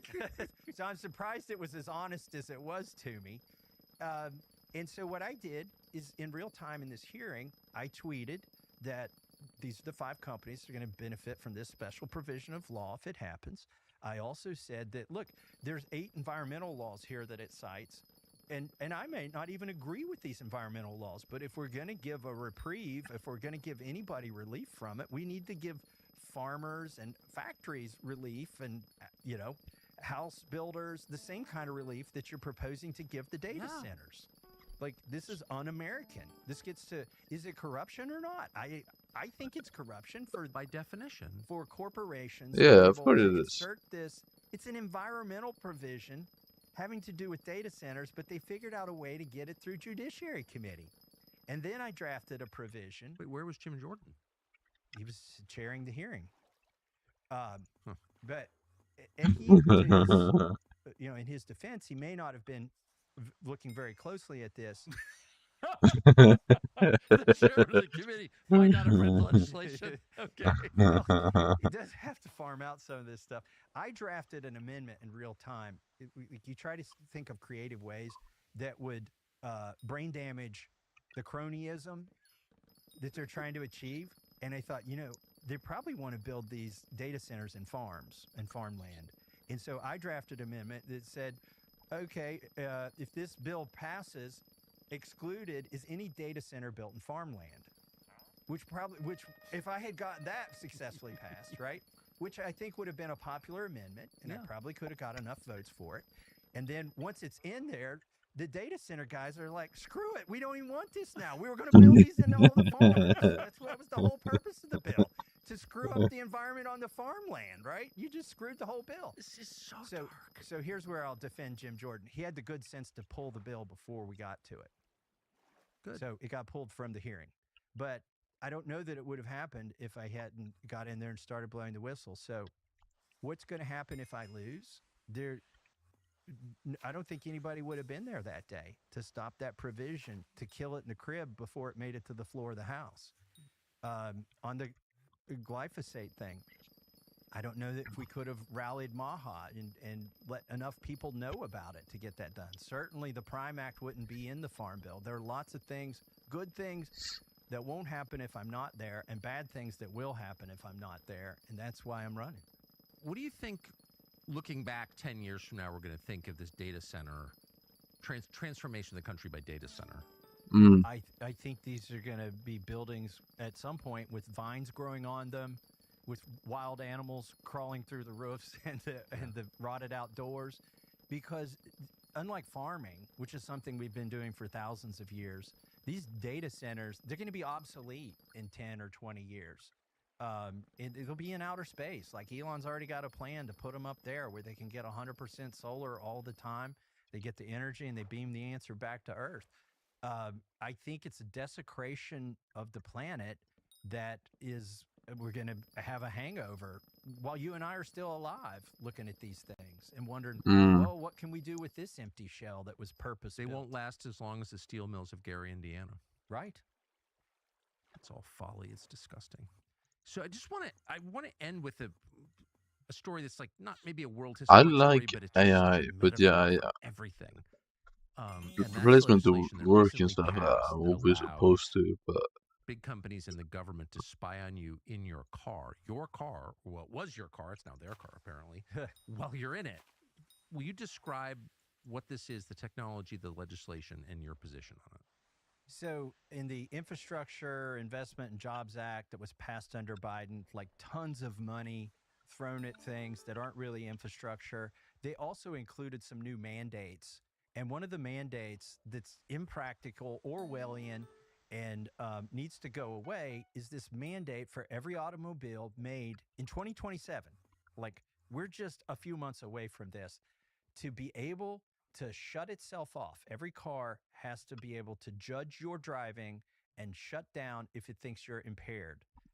And this isn't like the thing that, if you've been convicted of a DUI that you have to blow into to prove that you're not, inebriated. This will judge your driving.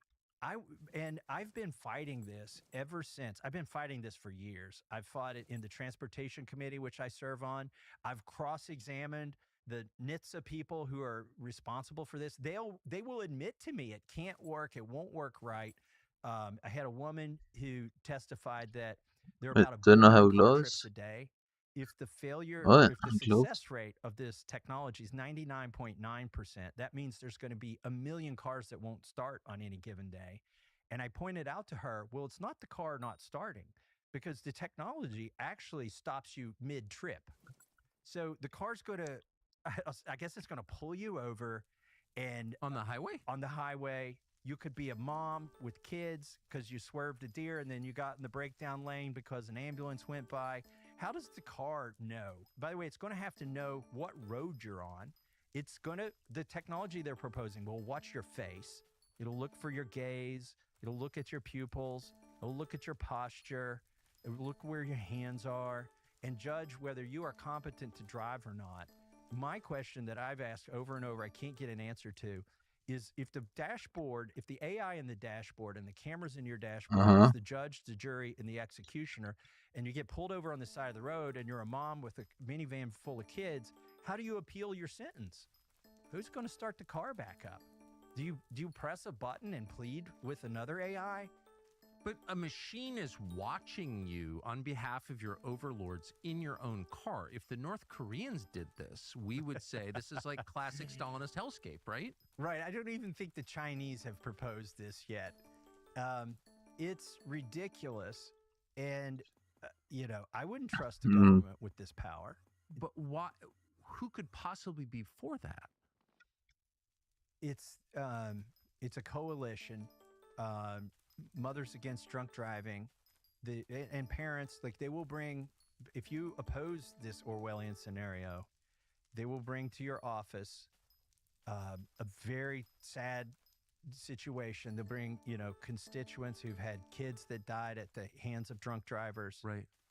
And it's tough to tell them that this technology isn't going to work. Like, so congressmen won't tell them that. It's tough to tell them there are better ways to stop drunk driving or to prevent this. We don't even prosecute drunk driving when illegal aliens do it. Right. So there is no actual rule against drunk driving anymore in the United States if you are from a preferred ethnic group. So, like, this whole thing is crazy. That gets to the extra. I don't understand that, because drunk driving is really severe, in my opinion. Justice for billionaires. You literally kill people. For illegals. And even when you do kill people, you only get charged for like 5 years. Expected to, operate on. Joe Biden said out loud, like, it's not a big deal. Illegals get busted for DUI, so what? When I was a county executive, I saw them come to our jail and say, "You got to let this guy go. He's an illegal." Like, there's no way to prosecute him in a regular court system. And what? That is crazy. But this Orwellian kill switch system, twice I have forced a vote on this on the floor of the House. I forced a debate and a vote, and this is why we lose. The Uniparty. I can't get 218 people to take this provision of law out of law. So there were Republicans who voted for this. Yeah, 50 in the last cycle. The victory, by the way, and this is for me, and the reason they want me gone, is I can't force those 50 Republicans to do the right thing. I can't even compel them. I compelled 170 of them to do the right thing, and there's 50 holdouts. Why do they hate me in the swamp? Why do they want me gone? Part of what was I going to check? People Let's check who here. don't want transparency. Of course. Because twice I've forced that vote. Twice they've stood there and taken the wrong vote against their constituents, against the Constitution, for a dystopian future, and now they're outed. You can go look at that list. Of 14 more of those. And mourn that your Republican is among them, but then go to the ballot box and vote against them. But you can't do that if I'm not there, because who's going to force that vote to happen? 13 days from today. 13 days from today. I need to raise money to go up against these billionaires, hedge fund managers, gambling magnates that are making money from Chinese gambling and controlling our government. MassyMoneyBomb.com is where we're raising the money. It's all, the average donation is $94. And we've had tens of thousands of donors. If this is the biggest battle, the biggest electoral battle this year, it's all the marbles. Everybody's pushed all their chips in. The AIPAC has pushed in all their chips. All of the cronies have pushed in their chips. And we're pushing in our chips. I'm doing Sri Lanka. everything I can for the next 13 days. Godspeed. I'm certainly rooting for you so fervently. Thanks, Tucker. Thomas Massey, thank you. Thank you, sir.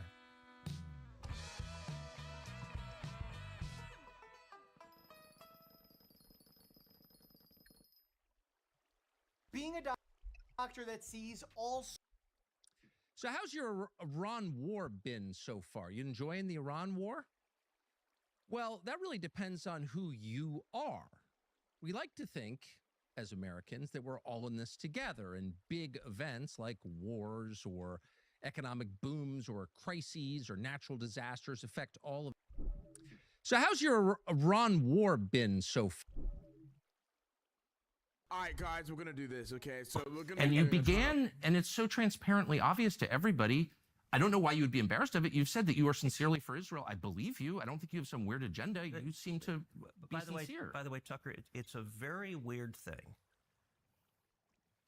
the obsession with Israel, when we're talking about foreign countries, it's hardly an obsession. You're not talking about Chinese, you're not talking about Japanese, you're not talking about the Brits, you're not talking about the French. The question, what about the Jews? What about the Jews? Oh, I'm an anti-Semite now. Senator, you're asking the questions, Tucker. You're asking, why are the Jews controlling our foreign policy? Senator, that's what you just asked. Hardly saying that, and I have. That is exactly what you just said. Well, actually, I can speak for myself and tell you what I am saying. Good.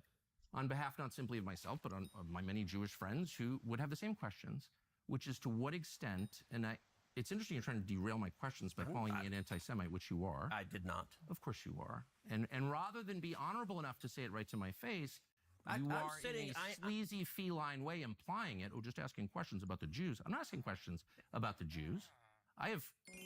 There's nothing to do with Jews or Judaism. It has to do with the foreign government. Isn't Israel controlling our foreign policy? That's not about the Jews. You said, I'm asking you. And by the way, you're the one that just called me, I think, a sleazy feline. So let's be clear. It's sleazy to imply that I'm an anti-Semite, which you just did. No, I just said, why is that the only question you're asking? You answer it. Give me another reason. If you're not an anti-Semite, give me another reason why the obsession is Israel. I am in no sense obsessed with Israel. We are on the brink of war with Iran. And so these are valid questions. But we already know where they are. You asked me why I'm obsessed with Israel. Yep. 3 minutes after telling me that when you first ran for Congress, you elucidated one of your main goals, which is to defend Israel. Yes. And I'm the one who's obsessed with Israel. I don't see a lawmaker's job as defending the interests of a foreign government, period. Okay. Any government, including the ones that my ancestors come from. So that's my position. That does not make me an anti-Semite. And shame on you for suggesting otherwise. And I mean that. And that's low, and you know it's low. So why don't you just answer my questions in a straightforward, rational way? You certainly have the IQ to do it. Shame on you is cute, by the way, Tucker. It is. It's not cute. I'm offended. I'm obsessed with the Jews. You just told me you just called me a sleazy feline. It is sleazy to imply that I'm an anti-Semite for asking questions about how my government is run. You want to count how many questions you asked about? What about the Jews? What about Israel? What about AIPAC? I never asked about the Jews. I have... This has nothing to do with the Jews, whatever that means. This has to do with a foreign government. And once again, shame on you for conflating the two. They have nothing to do with each other. I'm talking about the influence Israel of and Jews have nothing to do with each other? All Jews, or an attack on all Jews, which I am not, nor would I ever be undertaking now. I'm not attacking anybody. By the way, that's who Iran wants to kill, is all the Jews and all the Americans. And I'm totally opposed to that, okay? But now, because except you don't want to do anything about it. Decisions need to be made. We can talk about those decisions. And I plan to. Good. But I just want to get a sense of whether you think, having described yourself as an America First person whose only criterion for judgment on foreign policy is America's national interest, to what extent you're influenced by a foreign government, which gives you a lot of money through its lobby, and you're claiming this has nothing to do with the foreign government. They're not coordinating. Yes, they're spying on us, but it doesn't bother you. And I'm sort of wondering, like, what is this? This is one of the weirdest conversations I've ever had. I'll tell you what, and I'll answer any question you like, but let's try to... Are you going to call me an anti-Semite again, or no? Let's try to ratchet down the temperature a little. You're the one who went to motive. I'm asking honest questions. I'm just asking questions. Yes, that's it. That is what I'm doing. Let's try to ratchet down the temperature a little bit. Okay.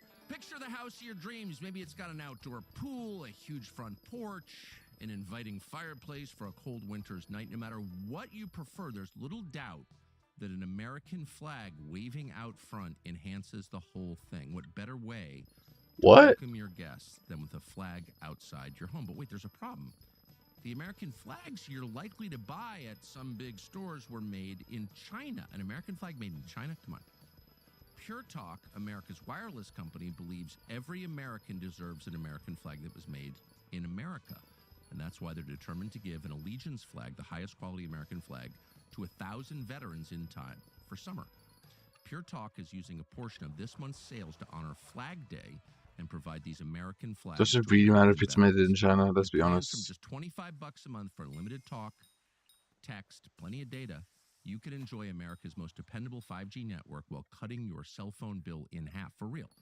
Go to puretalk.com/Tucker to support veterans and to switch to America's company, wireless from Pure Talk. And did you ever see an Eddie Murphy movie called The Distinguished Gentleman? No. It's this great movie. It's actually a fun comedy about politics. And Eddie Murphy in the movie is a con man who gets elected to Congress. And he's literally a con man who... the congressman dies, he has the same name, and so he runs and they get elected. And there's a scene in the movie where Eddie Murphy is a freshman member of Congress, and he's sitting down with a sleazy lobbyist. And he's asking the lobbyists, all right, what should my positions be on, I think they were talking about power plants and electrical transmission lines. And the lobbyist's like, well, what do you believe?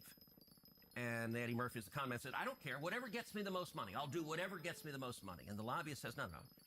Pick a side. Doesn't matter what you pick.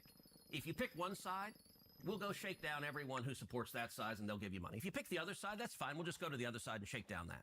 That's a little bit the way it works. And you often get leftists in the media who say, for example, if you support the Second Amendment, as you do and I do, well, you're just bought and paid for by the NRA. And that actually is backwards. I believe in the Second Amendment because I believe in the Constitution. Now, am I proud that the NRA supports me? Sure, because people who care about the Second Amendment want to support leaders who fight for it. But it gets it backward. Look, AIPAC, when I Bro, I hate this guy so much. AIPAC didn't support me. I supported Israel before they supported me. I'm happy to have their support because they share my objective. No, but you're missing it. I'm not suggesting that you're bought and paid for. I'm not saying that. I want to go back and take sincere. I want to go back and take the transcript because you just said a minute ago, I'm slightly paraphrasing, but are you lobbying for a foreign government because they pay you a lot of money? That's basically what you said. So you are suggesting that. Let me just be clear about what I think. Your view is entirely sincere. Yes. You take money from people who agree with you. Yeah. I believe that. I even take money from people who disagree with me. I'm only trying to get to the question of to what extent is the U.S. government influenced by other governments? And it's a lot. Of course. It's hardly just Israel. It's hardly just Israel. I don't think Israel's the main one. There are lots of governments trying to have massive influence on this city. And it's a huge problem. As you know, I couldn't agree more. And there are lots of other. The UK, which is a truly sinister place, in my opinion, as a ethnic Brit, I can say. I think that's my view. Maybe you disagree. I think they're on the wrong path. I love the Brits, but their government without even getting into that. I'm just saying I don't think Israel's the only one. But it's the only one where you're instantly called an anti-Semite for asking questions. And it's also the only government that no one will ever criticize. And people criticize Israel every minute of every day. Like, the only government that people will not criticize, Rashida Tlaib just tweeted out calling Benjamin Netanyahu a war criminal. Rashida Tlaib? No, you said no. Who the fuck is that? I'm talking about Republicans that I would vote for, including you. And I'm saying, whatever. I don't even like talking about Israel. What I care about, I never do because it's not worth being called anti-Semites from AIPAC recipients. But now we're on the verge of joining a war, and I just want to be clear about why we're doing this. All right, so, and let's get into Iran momentarily, but you suggested it was a strange thing that I said a minute ago that when I came into the Senate, I resolved that I was going to be the leading defender of Israel. And what you didn't ask is why, so let me tell you why. No, you said I was obsessed with Israel, and you just told me that, your driving motive What's to supposed to make Mayo sound like it's so expensive? Okay. Mayos? Sucker, words matter. The fuck is that? I said I resolved to be the leading defender of Israel, and you said your driving motive, the reason you're in the Senate. You want to be the leading defender of Israel. I would think if I ran for Senate, I'd be like, there are people dying of drug ODs on the street. My driving motive is to fight for Texas and America, and to fight for jobs, and to fight for the Constitution. And you played a very, very careful word game of a lie. I don't know what Mayo is. So you still haven't asked why, but I'm going to tell you why. Okay. And the reason is twofold. Mayos. Number one, as a Christian, growing up in Sunday school, I was taught from the Bible, those who bless Israel will be blessed, and those who curse Israel will be cursed. And from my perspective, I want to be on the blessing side of things. Of those who bless the government of Israel? Those who bless Israel is what it says. It doesn't say the government of it, says the nation of Israel. So that's in the Bible. As a Christian, I believe that. Where is that? I can find it to you. I don't have the scripture off the tip of my... You pull out the phone and use the Google. It's in Genesis. But so you're quoting a Bible phrase. You don't have context for it. And you don't know where in the Bible it is, but that's like your theology? I'm confused. What does that even mean? Tucker. I'm a Christian. I want to know what you're talking about. Okay. Where does my support for Israel come from? Number one, because biblically we're commanded to support Israel. But number two... Hold on. I'm not holding on. Hold on. You're a senator, and now you're throwing out theology, and I am a Christian, and I am allowed to weigh in on this. We are commanded as Christians to support the government of Israel? We are commanded to support Israel. And what does that mean, Israel? We're told those who bless Israel will be blessed. But what? Hold on. Define Israel. This is important. Are you kidding? This is a majority Christian country. Define Israel? Do you not know what? Isn't he a super Christian himself, Tucker? 49 questions about. So that's what Genesis, that's what God is talking about. The nation of Israel, yes. And so is that the current borders, the current leadership? He's talking about the political entity called Israel? He's talking about the nation of Israel. Yeah, nations exist, and he's discussing a nation. A nation was the people of Israel. Is the nation They're the God's descendants of referring Abraham. to in Genesis, is that the same as the country run by Benjamin Netanyahu right now? Yes. It is. Okay. And by the way, it's not run by Benjamin Netanyahu as a dictator. It's a democratic country that elected. He's the prime minister. Right. What? But just like, America is the country run by. Wait, Trump. No, why the did he American just people suggest that elected he's a them from the same dictator? He principles. didn't even say I'm it. talking about the political entity of modern Israel. Yes, and that is You that is believe Israel. that's what God was talking about Yes. in Genesis. I do, but that country's existed since when? For thousands of years. Now, there was a time when it didn't exist, and then it was recreated just over 70 No, but years ago. I'm saying, I think most people understand that line in Genesis to refer to the Jewish people, God's chosen people. That's not what it says. Okay, Israel, but you don't even know where in the Bible it is. So I don't know if we can. I don't remember the scriptural citation. Haha. Okay, I keep. Because it's not there, bitch. But yes, it's in the earlier part of the book. But the point is, all right, Tucker, you keep it's a interrupting me little- before no, I finish my it's just sentence. important to know what you're talking about. I don't know what you're. So you're saying, as a Christian, if I believe in Jesus, I have to support the modern state of Israel? No, I'm not saying that. I'm explaining for me what my motivation is. But okay, so I'm just trying to understand. You said God tells you to support the modern state of Israel in the Bible, in some place in the Bible that you heard about, but you don't know where it is. That's your theology? You're going back, am I a sleazy feline again? I mean, if you accuse me of anti-Semitism again, I will say that, but I don't think you will. Try to be a little less condescending. I'm trying to have a conversation. Condescending. You're throwing this stuff out, and it's my job to figure out what you're talking about. Okay, but I don't understand. But you're not letting me. Okay. I'm sorry. I want to be polite. That is, for me, a personal motivation, but I also, what I was about to say, I don't believe my personal faith, not everyone who I represent is a Christian.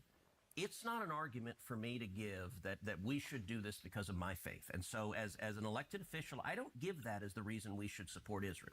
That is a personal motivation for me, but I don't think it is the reason we should. The reason that I am the leading defender of Israel is because Israel is our strongest ally in the Middle East, an incredibly troubled part of the world, and supporting Israel benefits America. And the clearest illustration of that is what is happening right now. Let me just make this point, and then and then I'll just ask what you mean. That's it. Okay. Yeah.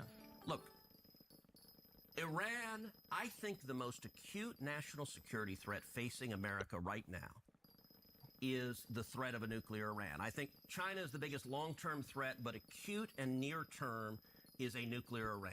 Okay. And I think Israel is doing a massive favor to America right now by trying to take out Iran's nuclear capacity. And the reason I view Iran differently, we talked before about Iraq. I opposed the Iraq war. We talked about Syria. I opposed military intervention in Syria. The reason for that is those did not pose a threat to the United States. I think Iran is markedly different. Number one, the Ayatollah is a religious zealot. He is a lunatic, but a particularly dangerous kind of lunatic because he's driven by religious fervor. When he says death to America and death to Israel, I believe him. And I think Iran is trying to get a nuclear weapon because there is a very real possibility they would use a nuclear weapon. So you want to ask, how does supporting Israel benefit us? Right now, this tiny little country, the size of the state of New Jersey, is fighting our enemies for us and taking out their top military leadership and trying to take out their nuclear capacity. That makes America much safer. So the president has said repeatedly Iran cannot have a nuclear weapon, and he will do whatever it takes to stop Iran from getting a nuclear weapon. He said that like 100 times. He clearly means it. I think he will use force to effect that if he feels he has to. I think he's been really clear about that. I don't know, but it seems that way. Do you feel that? Do you think that's correct? Whether he would use force to stop a nuclear weapon, I think he has put that option on the table. He certainly suggested. I mean, I have literally no idea what's going to happen, but just reading his statements, he's made that really clear. So what he has been very clear about, and I spoke with the president on Sunday, is he has been very clear to Iran that if they attack U.S. servicemen and women, there will be real consequences and I think very serious military. By the way, this is a sidebar, but I just can't resist. The Prime Minister of Israel said that Iran tried to assassinate Donald Trump twice. Yeah, I read your newsletter this morning, and But do you believe that's true? Again, I think it was sort of a word game. What is true is Iran is trying to assassinate Donald J. Trump, and they have hired hitmen. Now, you pointed out... No, he said that they have tried twice to kill him, and I don't know that... I don't have any evidence that's true, but I sort of wonder if that is true. Why aren't we at war with them already? Okay. And I read your newsletter this morning, and I thought it was playing word games to draw a political point. How's that a word game? It's my president. And can I tell you? Yeah, please. Okay. You rightly pointed out there's no evidence that this clown in Butler, Pennsylvania, who shot the president was working for the Iranians. I don't think he was. There's no evidence of that. Although I would like to know more about who he was and what's going on. But I don't find it plausible that he was working for the Iranians. So, was that caused by the Iranians? No.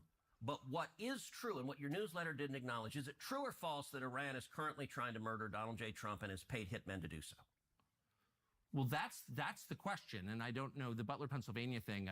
Pennsylvania. Let's just put that aside. I don't know. So Netanyahu misspoke when he said those two assassinations were because of Iran. But what he was saying that is right is they're actively trying to murder Donald J. Trump. Is there? Okay, so you're aware of a plot to kill Trump? Yes, that Iran is paying for. And by the way, when? It has been over the last, I'd say, 18 months to 2 years. In the United States? In the United States, yes. And let me point out. Has anyone been arrested? For the Trump attempted assassination, no. But they are also actively paying Iranian hitmen to murder Mike Pompeo when he was President Trump's first Secretary of State, the first term, rather. John Bolton, when John Bolton was National Security Advisor to President Trump, and a guy named Brian Hook, who was Assistant Secretary of State. Right. During the Biden administration... Wait, but hold on. Can we go back to Donald Trump because he's the president? No, it's a big deal. What do you mean?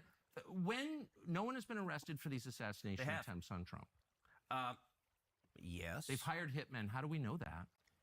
All right, let me break it down. People have been arrested. So the reason I brought up Pompeo, Bolton, and Hook, who are under active assassination attempts because of their service in the first Trump administration, under the Biden administration... Well, they say that. I've never seen any evidence of it. Can I give you the evidence? Well, let's just stick with Trump. No, because these are interrelated. So let me make a bloody point. Under the Biden administration, the State Department was spending $2 million a month providing security for Pompeo, Bolton, and Hook. And they did arrest Iranian hitmen at John Bolton's apartment complex who rented, I think, the apartment next to him and were actively trying to assassinate him, and they went and arrested them. So, yes, they caught Iranian hitmen. Now, it so happens Iran's not very good at it. And so they are actively trying. And in fact, but what about Trump? He's the president. If there's a plot to kill Trump by the Iranians, so you dispute that the Iranians are trying to kill Trump? Of course. I mean, that's the most important question. The Prime Minister of Israel just said there have been 2 assassination attempts against Donald Trump by the Iranians. And I think it's a very fair question, maybe you disagree, to ask, what are you talking about? Okay. And I agree with you that he misspoke. So there weren't those 2 attempts? There were 2 attempts, but the clown in Butler, Pennsylvania, and the other guy on the golf course were not connected to the Iranians. That's the part that he misspoke. But by the way, when you speak all the time, occasionally, what he said that was accurate is that Iran is actively trying to murder Donald J. Trump and has paid hitmen. Okay, but that's fine. And he was conflating it with the 2 attempts. I understand. But I just want to pull that thread because it's so important. I voted for Donald Trump. I campaigned for Donald Trump. Yeah. He's our president. And we're on the cusp of a war. So if there's evidence that Iran paid hitmen to kill Donald Trump and is currently doing that, where's that? Like, what are you even talking? I've never heard that before. Okay. Where's the evidence? Who are these people? Why haven't they been arrested? Why are we not at war with Iran? That's a great question to ask. How do you know that that's true? We know that it's true because we have been told that by the military and our intelligence community for the last 2 years. We meaning who? Congress has and the public. I mean, we had multiple testimonies. I can send you testimony. Do we know the names of the people or where this happened or what they tried to do to kill Trump? We have not apprehended an Iranian hitman trying to kill him. We know that Iran is trying to do so. In the United States? Yes. And by the way, like Iran... This just seems like a huge headline, and you're acting like everyone knows this. I didn't know that. Iran put out a whole video about murdering Trump. Right, but I've never heard evidence that there are hitmen in the United States. I mean... trying to kill Trump right now, we should like have a nationwide dragnet on this, and we should attack Iran immediately if that's true. Don't you think? No. If they're trying to assassinate our president? They have been for 2 years. Then they why are are we in enemies. a war with them? Well, we are trying to Why don't we just nuke Tehran if they're trying to murder our president? There's nothing that you could do that would be worse for the United States than murdering Trump. And I just don't understand why you're not calling for the use of nuclear weapons against the Ayatollah right now. I'm serious. If you really believe they're trying to murder the use of nuclear weapons, see, whatever that's part of the takes. problem of. So what do you mean? You don't seem to take the allegations seriously. I do. If you believe they're trying to murder Trump, we need to stop what we're doing and punish them. Can I ask something? And I mean this sincerely. So, all right, 20 years ago, you were, I think it's fair to say, in the interventionist world. You were a vocal, big time. You were a vocal defender of the Iraq War. I was a promoter of the Iraq War. And you now, and look, I think you were mistaken. I think you were mistaken. That's okay. Look, people change and learn, and that's part of the journey of being human. Your views have moved, though. In my view, they've gone way too far the other end. And so I'm just totally want to ask confused. why. I'm saying, hold on. Wait. This is one of the weirdest conversations I've ever had. I'm saying if it's true that Iran is trying to murder Trump, we need to move militarily against Iran immediately. That's not isolationism. That's that's a call to violence, which I am calling for. If we believe that Iran is trying to murder our president, we need to strike Iran. Okay, but isolationists say things like, well, then just nuke them, which is what you just said, which is kind of a weird... Because I'm upset, because I'm taking you seriously. You don't take your own statements seriously. I take my statements very seriously. So I've asked you, where's the evidence this is true? And you've said, well, they're trying to assassinate Brian Hook or something, which I'm against, by the way. I'm against hurting any American, period, no matter... So do you dispute that they're trying to murder I'm not disputing Hook, it at all. and Bolton? I'm not disputing it at all. They literally arrested the hitman with Bolton. I don't know why that's even relevant. I'm asking about the President of the United States. Wait, it's not relevant that Iran hired hitmen to murder cabinet members in Trump's administration? That doesn't go to I've already how credible said is it that they're willing to spend money to do that? I'm totally opposed to that. It's awful. I am against killing anybody, actually, and especially foreign government. Okay.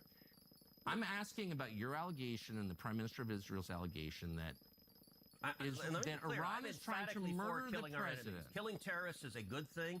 Killing people who are trying to murder Americans is a good thing. Because if you're America first, you want to protect America, and so killing Osama bin Laden was a fantastic But you don't day really for the believe world. that they're trying to murder Trump, or Yes, I do. Yes, I do. Then why aren't you calling for military action against Tehran right now? Because they're not very effective. In terms of hitmen, their hitmen are not very effective. I do think... So they're hitmen, but not the bad kind, the efficient kind? No, what are you saying? They're a weak country who is on its knees, and I think we need to... Then why are we so afraid of them? Why are they the biggest threat if they're a weak country that's on its knees? Because they're trying... I'm trying to keep track. They're trying to develop... Be a little less snarky. I know, you're right. That is a problem that I have. I'm sorry. They're trying to develop nuclear weapons. They are close to developing nuclear weapons. And even a weak country with a nuclear weapon. Look, I believe there is a very real possibility if the Ayatollah develops a nuclear weapon that he would detonate it either in Tel Aviv or New York or Los Angeles.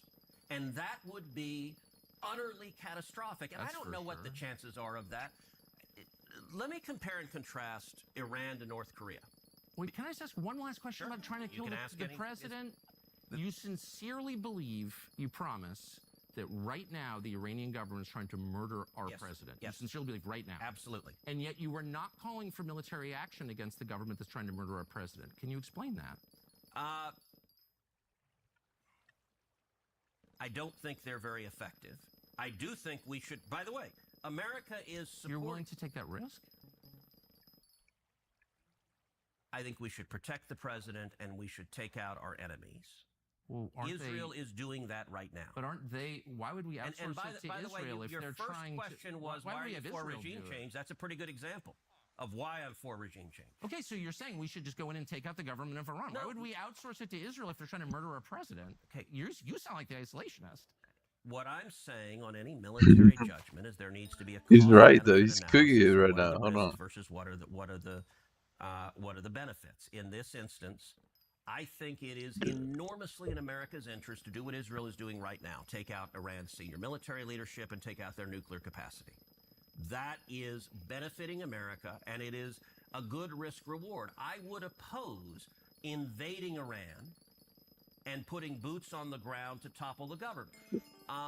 If the risk got severe enough, I would support that, but I think the relative risk is not severe enough to justify that step at this time. What I would absolutely oppose under any circumstances is invading Iran and then staying and trying to turn them into a democracy. And part of where Iraq really went off the rails is not only did we topple someone who was fighting radical Islamic terrorists, who was a bad guy, but then we tried the vision of interventionists. It actually overlaps with the vision of a lot of Democrats. Let's go promote democracy in the world. I agree. And it is our military's job to kill the bad guys, to defend America. It's not their job to defend international norms. It's not their job. So I have zero desire for the U.S. military to turn Iran into Switzerland. Look, would it be nice if they suddenly became Switzerland? Sure. If I could wave a magic wand, great. But I'm not going to send your kids or my kids to be in front of guns to go make that happen. Well, bless you for that. I think that is the lesson that I learned from Iraq. I promoted that war. Apparently, unlike you, I was dumber. And I think that you just articulated the main lesson of it, which is it's hard to do that, and we're not good at it. But I will, and so we are agreeing on that. I will say as a corollary, vehemently agreeing. As a corollary, that doesn't mean that horrible evil dictators are okay. And going back to Reagan and the Cold War, we have lots of weapons. I am happy to highlight the brutality, the oppression, the human rights abuses of regimes, even though I don't want to invade them, because I think the bully pulpit of American leadership is really powerful. And I think dictatorships are terrified. So I've spent 13 years in the Senate. One of the things I do frequently is highlight dissidents in Iran and North Korea and China. In Venezuela, people are being tortured. Miriam Ibrahim in Sudan, who was sentenced to 100 lashes and then to be killed for the crime of being a Christian. And I repeatedly went to the Senate floor and shined a light on the government of Sudan. It was corrupt. It was evil. I practically begged Barack Obama, say her name. Ultimately, I felt that way with the J6 prisoners. Yeah. Look, yes. Look, there is power to speaking out. And ultimately, the international, Obama never did say her name. He would not say her name. Ultimately, there was enough international condemnation. The government of Sudan let her go. And so she was not executed. And I met her. So she had a 2-year-old son, Martin, and she gave birth to a little girl named Maya. And she was in leg irons in prison waiting for the death sentence. They were not going to kill her until she gave birth. And they told her, we will not kill you if you will renounce Jesus. And she refused. And I met her. She was in D.C. speaking at a conference after she was released, obviously. And I asked her, she's a tiny woman, a small woman. I asked her, I said, when you were in that prison cell with your kids, how did you have the strength not to just give in to despair? I mean, I've never been threatened with murder unless I renounce my faith. And she just said to me with a real peacefulness, she said, Jesus was with me. And thankfully you and I have not faced that circumstance. But I do think there is a responsibility. There's still time. There is, and I hope we don't. And actually, I'll use another example. John McCain, who you and I disagreed with on a lot of issues. I respected and admired him for his service and time as a prisoner of war. I think his policies I disagreed with vehemently and fought against them. But the man fought for America, and he was thrown in prison, and he was tortured by Vietnam. And he was given the opportunity to be released early. And he turned it down because he thought it would be dishonorable to leave before his fellow servicemen and women. And when I first got here... There were no women there, but yeah. Okay, man, you're right. When I first got here, McCain hated my guts, and he actually referred to me and Rand as wacko birds. I remember. I have, up on the shelf, I have a baseball cap that a grassroots supporter gave me with a picture of Daffy Duck and labeled wacko birds, which I liked and laughed when. But when he did that, I went to the Senate floor, and I gave a speech praising John McCain. And it was the day he had attacked me publicly. And it happened to be, it was the 40th anniversary of his release from the Hanoi Hilton. And I just talked about what a privilege it is to serve with someone who suffered for his country, who served. And I didn't get into where we disagreed on policy on that speech. I just said, look, the man is an American hero, and I'm proud to serve with him. But that was meant to be a statement also, that if you attack me, I'm going to praise you, not for things that are not praiseworthy. If I disagree with you, I will not be shy about saying it. But for things What is this? Obtain during the fast green for reaching the highest donation tier possible. And I felt the same way. I went to his What? Hanoi Hilton, and oh wow, I agree with you about McCain. I just want to end by asking you specifically about what's going to happen next in Iran and what should happen next. So you've called for regime change. You've said you don't favor the U.S. military participating in any kind of regime change. You said you don't think, and bless you for saying this, that the U.S. military should try and turn it into Belgium. Yeah. Thank God. But there is a third option where it turns into Syria, where it's this open wound and it causes massive migration and further destroys Europe as Syria Colonels. And that's a huge cost, and where lots of people die and religious minorities get murdered in Syria again. Are you worried about that? Sure. And listen, that lots of bad things can happen. But going back to what we talked about, the principle of defending America, I agree with President Trump that Iran with a nuclear weapon is an unacceptable risk to America, and we need to stop it. I agree with President Trump, and I'll make a point. But he's not for regime change. He's not. So he and I disagree. Yeah, look, I think he thinks it would be better. He has not said he's for it. And you know what? Look, it is consequential when the President of the United States says, I'm for regime change. So I understand why he hasn't. What he has said is he's drawn a red line and said, there we go. Iran will not have a nuclear weapon, and the only acceptable outcome is complete dismantlement. So they have centrifuges. They're enriching uranium right now. They're trying to develop a nuclear weapon. He said they must have complete dismantlement. I led 52 senators, Republican senators, in a letter where we said we agree with President Trump. That's the red line, complete dismantlement. I agree with President Trump. I agree with him supporting Israel, taking out Iran's military leadership, taking out their nuclear capability. And I'll point out, look, if you look the first term, I am hard-pressed to think of a single foreign policy decision Donald Trump made the first term that I disagree with. And that's not entirely accidental, because I spent a lot of time the first term in the Oval Office with him. And what happened in the first term often is you would have in the administration, you had interventionists in the administration, you had isolationists. And they disagreed. They would fight within the administration. And often what it would give is an opportunity for me to come in and say, hey, there's a middle path here that President Trump agreed with frequently.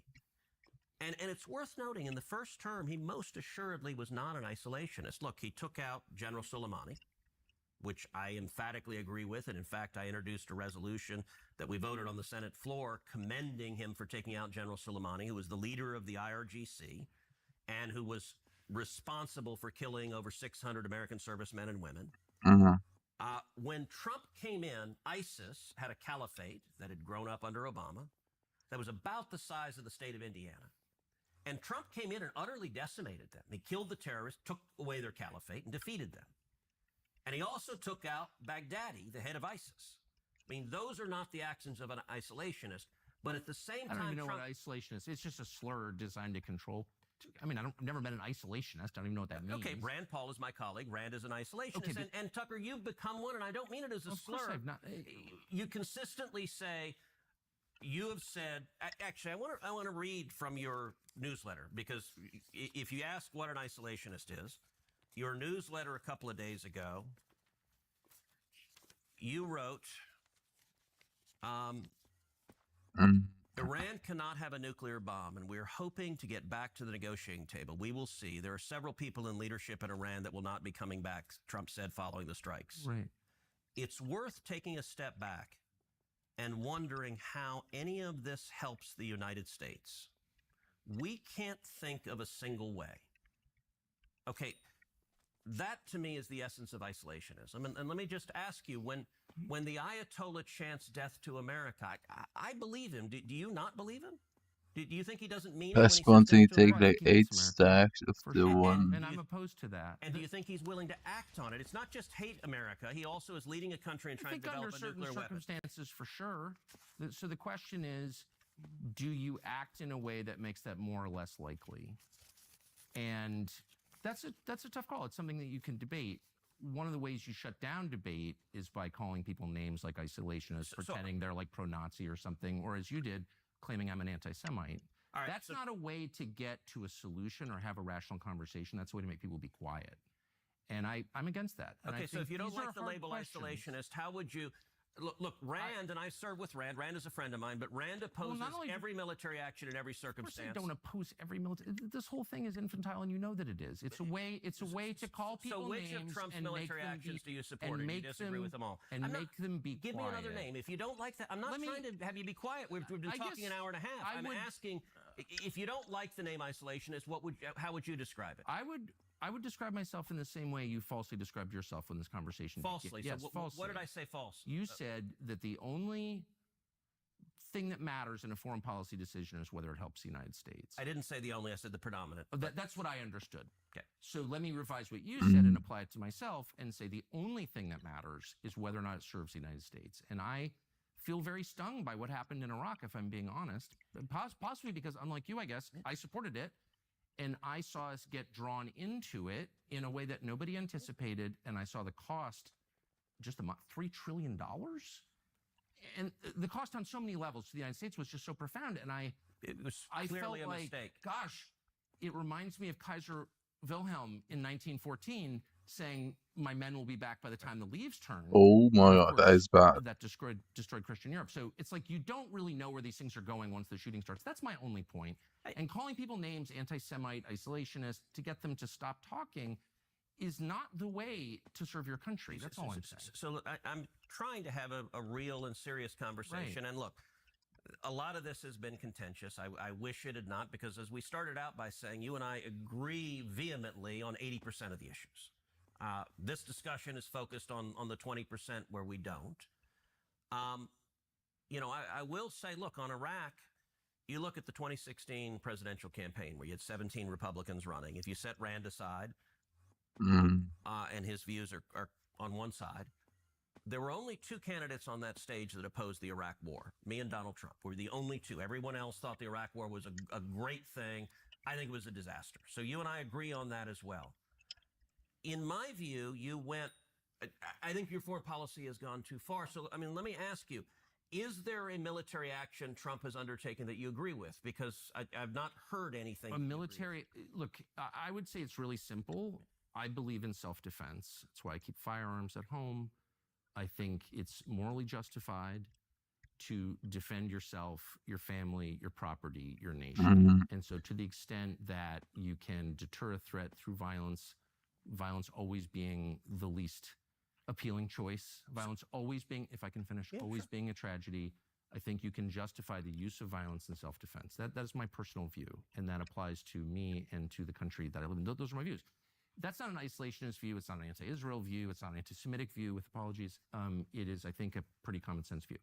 But my problem is that lawmakers in Washington are light on detail with these things. And they speak, as you do, entirely in moral terms. These people are bad. These people are... I'm not speaking entirely in moral terms. I'm not interested in killing bad guys. I'm interested in killing people who are trying to kill us. If we had... That's different. I'm not engaged in morality. Are you now? Because you told me that the government of Iran is presently trying to assassinate Donald Trump. Wait, is this literally nothing? Undisputed. There's literally nobody who disputes that fact. Then why don't you support military action right now against Iran? We are engaged in military action right now.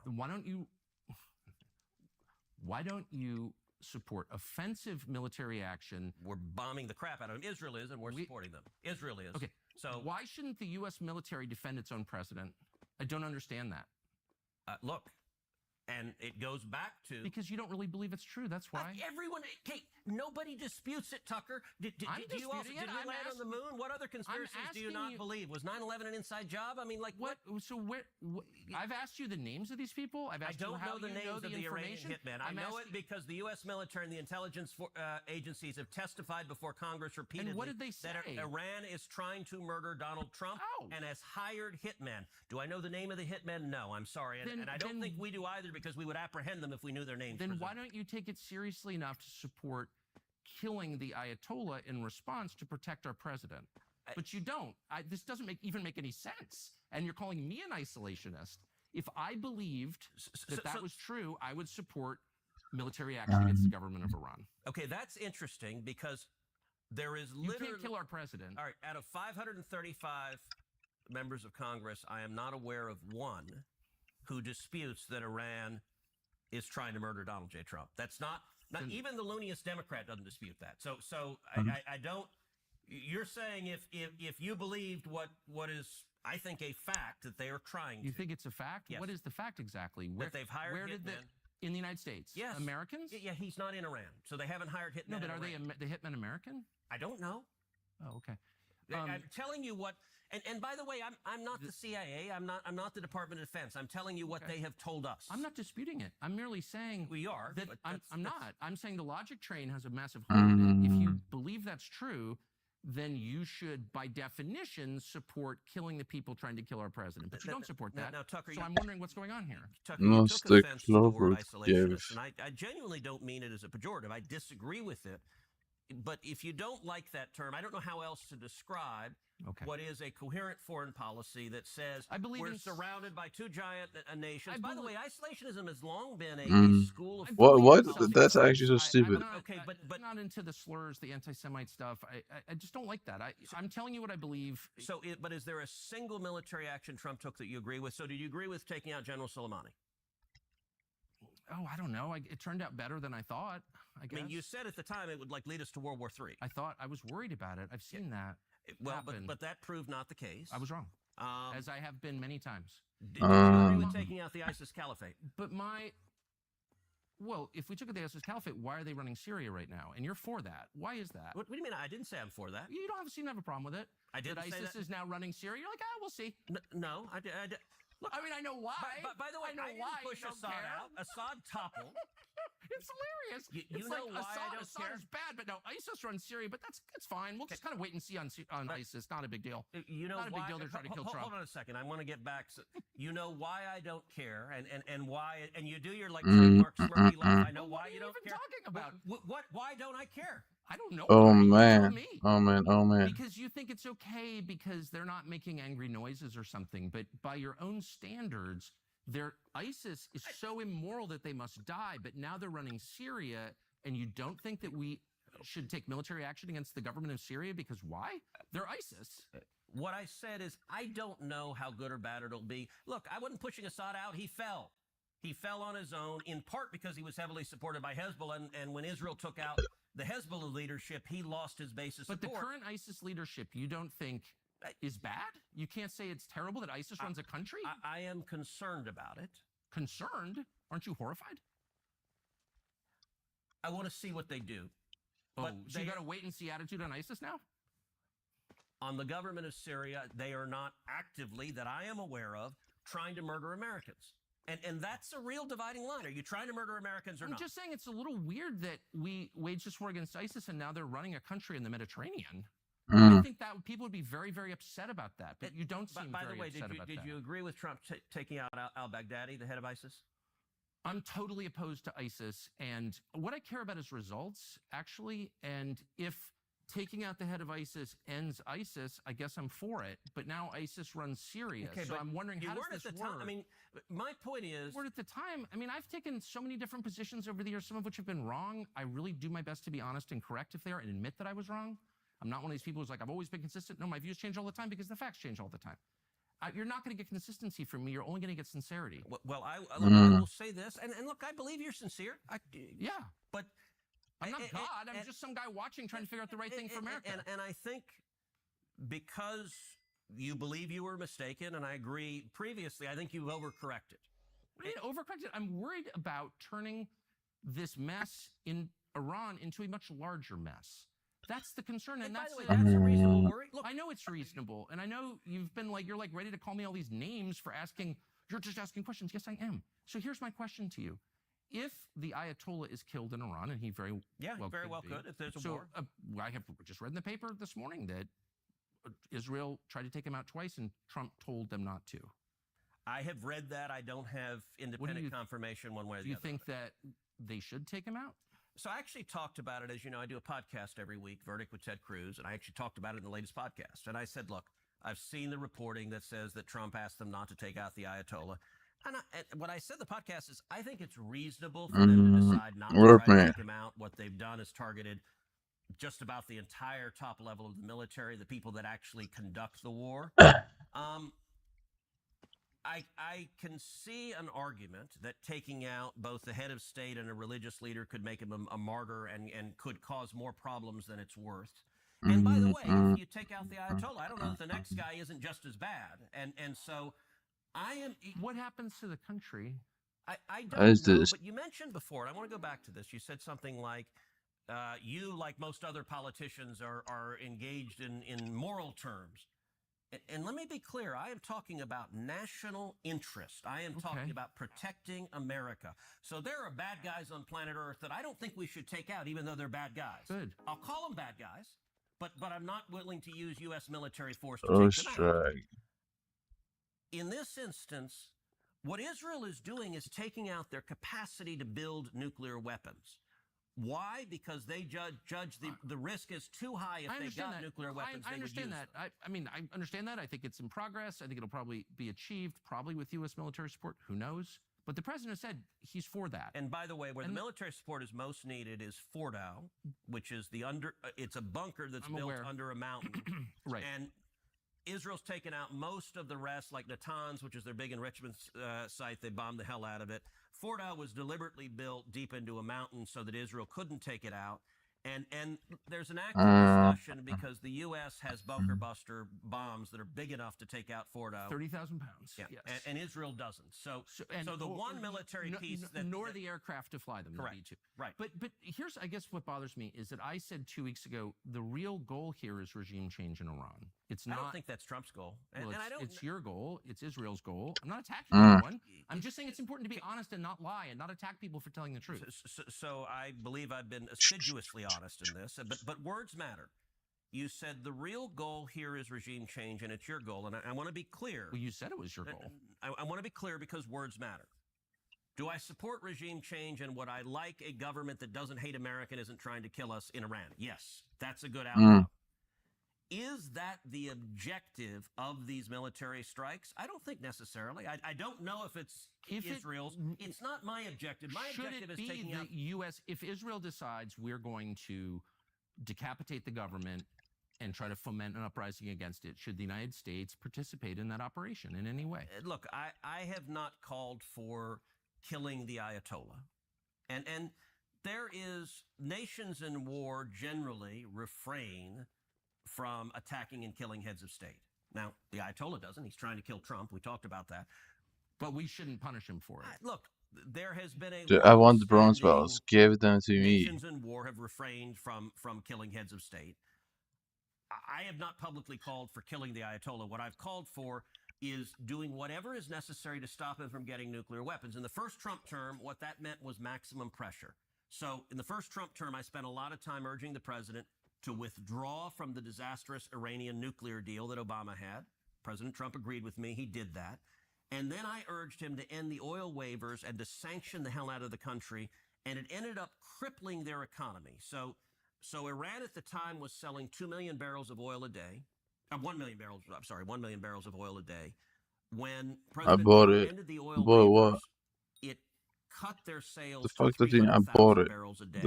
At the end of the Trump term, the Iranian economy was in shambles. They had massive inflation. I think the regime was teetering. I think it might have fallen. I would use economic sanctions and I would use moral suasion to try to effectuate regime change. Okay, so you topple the regime and by whatever means, what happens then? How many people live in Iran, by the way? I don't know the population. At all? No, I don't know the population. You don't know the population of the country you seek to topple? How many people live in Iran? 92 million. Okay. Yeah, How could you not know that? I don't sit around memorizing population tables. Well, it's kind of relevant because you're calling for the overthrow of the government. Why is it relevant whether it's 90 million or 80 million or 100 million? Why is that relevant? Because if you don't know anything about the country... I didn't say I don't know anything about Okay, what's the ethnic mix of Iran? They are Persians and predominantly Shia. Okay, this is cute. It's not even... You don't know anything about Iran. So okay, I am not the Tucker Carlson expert on Iran. You're a senator who's calling for the overthrow of the government. You're the one who don't know anything about the country. No, you don't know anything about the country. You're the one who claims they're not trying to murder Donald Trump. You're the I'm one not saying that. who can't figure out if it was a good idea to kill General Soleimani, and you said it was bad. You don't believe they're trying to murder Trump. Yes, I do. Because you're not calling for military strikes against them in retaliation. And if you really believe that... We're carrying out military strikes today. You said Israel was. Right, with our help. I said we. Israel is leading them, but we're supporting them. Well, you're breaking news here because the U.S. government last night denied, the National Security Council spokesman Alex Pfeiffer denied on behalf of Trump that we were acting on Israel's behalf in any offensive capacity. No, we're not bombing them. Israel's bombing them. You just said we were. We are supporting Israel. High stakes. You're a senator. If you're saying the United States government is at war with Iran right now, people are listening. Okay, we are not bombing them. Oh, okay. Israel is bombing them. And hey, wait. Why did you do the snide? Oh, okay. What do you mean? Because this is super high stakes stuff. Gee, I'm just gonna balls. That borders a lot of A white sheep for $5 billion, yeah, but it's such a fake profile. Tucker, the Ayatollah refers to Israel as the little Satan and America as the great Satan. Do you believe him when he says it's the great Satan? Do you think if the Ayatollah could murder both of us right now that he would? I do. I believe him. Okay, I assume no good faith on the part of the Ayatollah. No, not and good if your faith. implication is like I'm pro-Ayatollah or something. No, it's not good faith. It's that. Just saying. So where are these people getting the sheep from? This has to be some big deep right now. If you're calling for toppling in government, it's incumbent on you to know something about the country and to think through the consequences of that. And you haven't, and you don't. And I'm saying that's reckless. I haven't thought. Okay, you engage in reckless rhetoric with no facts. And to be clear, I'm not calling for the overthrow of a government. You put out a newsletter attacking Donald Trump and calling him complicit. I've never attacked Donald Trump. Yes, you have. And by the way, I campaigned for Donald Trump. Okay, yes. And this is after anti-Semitism, this is the last refuge. You're an anti-Semite and you hate Trump. Okay, I love Trump. I will read. You put out a whole newsletter saying Trump has abandoned America first. And here's what Trump said in response. Well, considering that I'm the one that developed America first and considering that the term wasn't used until I came along, I think I'm the one who decides that. For those people who say they want peace, you can't have peace if Iran has a nuclear weapon. So for all of those wonderful people who don't want to do anything about Iran having a nuclear weapon, that's not peace. That was directed at you. Man, you got me. Busted. No, I'm just saying. Look, my views. Look, I like Trump. I campaigned for Trump. I know Trump. I talked to him last night. I'm not against Trump, and you know that. But you're against his foreign policy. I think that we should be very careful about entering into more foreign wars that don't help us when our country is dying. When you say and our don't country help is us, dying. Look, yes, focus on our country. I'm all for it. But the naivete. You don't even know how much money this costs. You don't know anything about the country whose government you want to overthrow, and you're calling me reckless.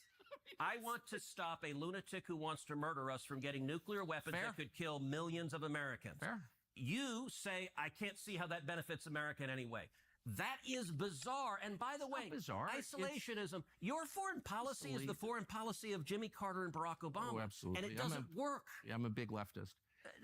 This is so silly. Now I'm Jimmy Carter and Barack Obama. Okay. Let me just say one last thing. So how is your foreign policy different from Jimmy Carter's? Seriously. Please. But I asked that question seriously. I don't even know what you're talking about. Jimmy Carter? So what century is this? I am the product of the last 25 years, watching carefully, being involved in the periphery, and I see an unending string of foreign policy disasters that have impoverished and hurt our country. Unending string. Unending string. They would include Afghanistan, Iraq, Libya, Syria. And our inability to stop the Houthis, by the way, in Yemen, which exposes us as weak, and I grieve over that. So these are failures. You helped preside over some of them as a member of the Senate. What failures, foreign policy failures, have I presided over? Well, we were unable to beat Russia in the war that you supported against Russia. You've been spending the last 3 years telling us that Vladimir Putin is evil and we're going to beat him with other people's children. and 1 million of those kids are now dead. You've never apologized for that. That was a full failure. By the way, look, the level of number of falsehoods you lay out just in one statement are rather. You haven't supported the war against Russia? Are rather stunning. So the war against Russia was caused, which I have explained at great detail, by Joe Biden's weakness. But you supported the war. If you want to talk, we can talk Russia and Ukraine. I'm happy to talk about it. Do you think that's been a success? No, it's been an absolute disaster. Okay, but you supported it. Shouldn't you apologize? No, you should apologize. I'm not going to engage in the demanding of apologies. So I'm like, that's my point. Is all these failures and no one ever says I'm sorry. Matter, or do you just throw out like if you want to talk, we can talk. Okay, I do. I want to know why. That seems like a true disaster for the United States. You have supported it. Do you believe Joe Biden's weakness caused the war in Ukraine? I think Joe Biden's aggression caused. I want to check something. You demanded that Ukraine join NATO. How does that help the United States? It is a terrible idea, and I have vigorously opposed Ukraine joining NATO. Okay, so that's what caused the war. No, it's not. Okay. Do you want to know what caused the war? Like, you do the dismissive. You're not actually interested in facts. You're like, okay. What is actually so bad. You're absolutely right, and I'm sorry. That is a tick of mine that is wrong, and I mean this with sincerity. I'm sorry to do that to you. I just think it's so obvious that sending Kamala Harris to the NATO Security Conference to say you're going to join NATO is what triggered the invasion days later. Okay, so can I? This will take a few minutes to lay out because it's complicated, but I think the facts matter. I think two things caused the war in Ukraine. Number one, I think Biden's incredible weakness and the disastrous withdrawal from Afghanistan. Now, I believe we need to leave Afghanistan, but not with the incompetence that led to 13 servicemen and women being murdered by terrorists there. The way Biden did that was disastrous, and I think our enemies looked to the commander-in-chief and said, this president is weak. And when that withdrawal was so disastrous, I said publicly at the time, the chances of Putin invading Ukraine have just risen tenfold. Right. But secondly, and this is critically important. Well, I agree, that was awful, the withdrawal. And it was a major cause of our enemies all said, hey, this president is weak. And so it invited, and by the way, look, I despise war, and I think weakness and isolationism produces war because it invites aggression from our bad guys. It's why I agree with Ronald Reagan's peace through strength. The best way you avoid war is being strong enough that your enemies don't want to mess with you. But let's get back to Ukraine and Russia. Look, Putin didn't wake up 2 years ago and decided he wanted to invade Ukraine. He's wanted to invade Ukraine for decades. Putin has referred to the collapse of the Soviet Union as, quote, the greatest geopolitical disaster of the 20th century. And Putin has long been explicit. His desire is to reassemble the old Soviet Union and, in fact, reassemble the Russian Empire that was even bigger than that. If you want to reassemble the Soviet Union, the natural place to start is Ukraine. Do you really believe that Putin has territorial designs on Eastern Europe? Yes. What countries? He has said that you can go and read his. Hold on. I don't want to lose the narrative of what happened, so we can go back and do that. But I don't want to lose telling the story first. So let me explain this, and then if you want to go back, we can take all sorts of digressions. But just give me a couple of minutes to lay out the facts of what happened. He has wanted to invade Ukraine a long time, and he's done it before. In 2014, he invaded Ukraine, invaded Crimea. When Barack Obama was president, he invaded the southern portion. He did not invade the rest of the country. Why? And the reason is the principal source of revenue for Russia is oil and gas, and the natural gas pipelines run right through the country of Ukraine, and he didn't want to jeopardize his ability to get gas to Europe. Right. So in 2015, Putin started a project called Nord Stream 2. Did anything happen in 2014? In terms of what? Wasn't there a coup in Ukraine run by the Obama administration? Let me finish telling. I told you we'll take lots of digressions in a second. Let me finish telling the narrative. 2015, Putin began building Nord Stream 2. Nord Stream 2 is an undersea pipeline that runs from Russia to Germany. The entire purpose of Nord Stream 2 is when it was completed and turned on, it would let Russia circumvent Ukraine and get its gas straight to Europe. In 2019, Nord Stream 2 was almost complete. And the conventional wisdom in Washington was, this is terrible, but there's nothing we can do about it. I didn't believe that. So I drafted sanctions legislation that was targeted to stop the pipeline. My legislation passed the Senate with overwhelming bipartisan support. It passed the House, and Donald Trump signed it into law. Can I just ask, why wouldn't you want Germany to have cheap energy?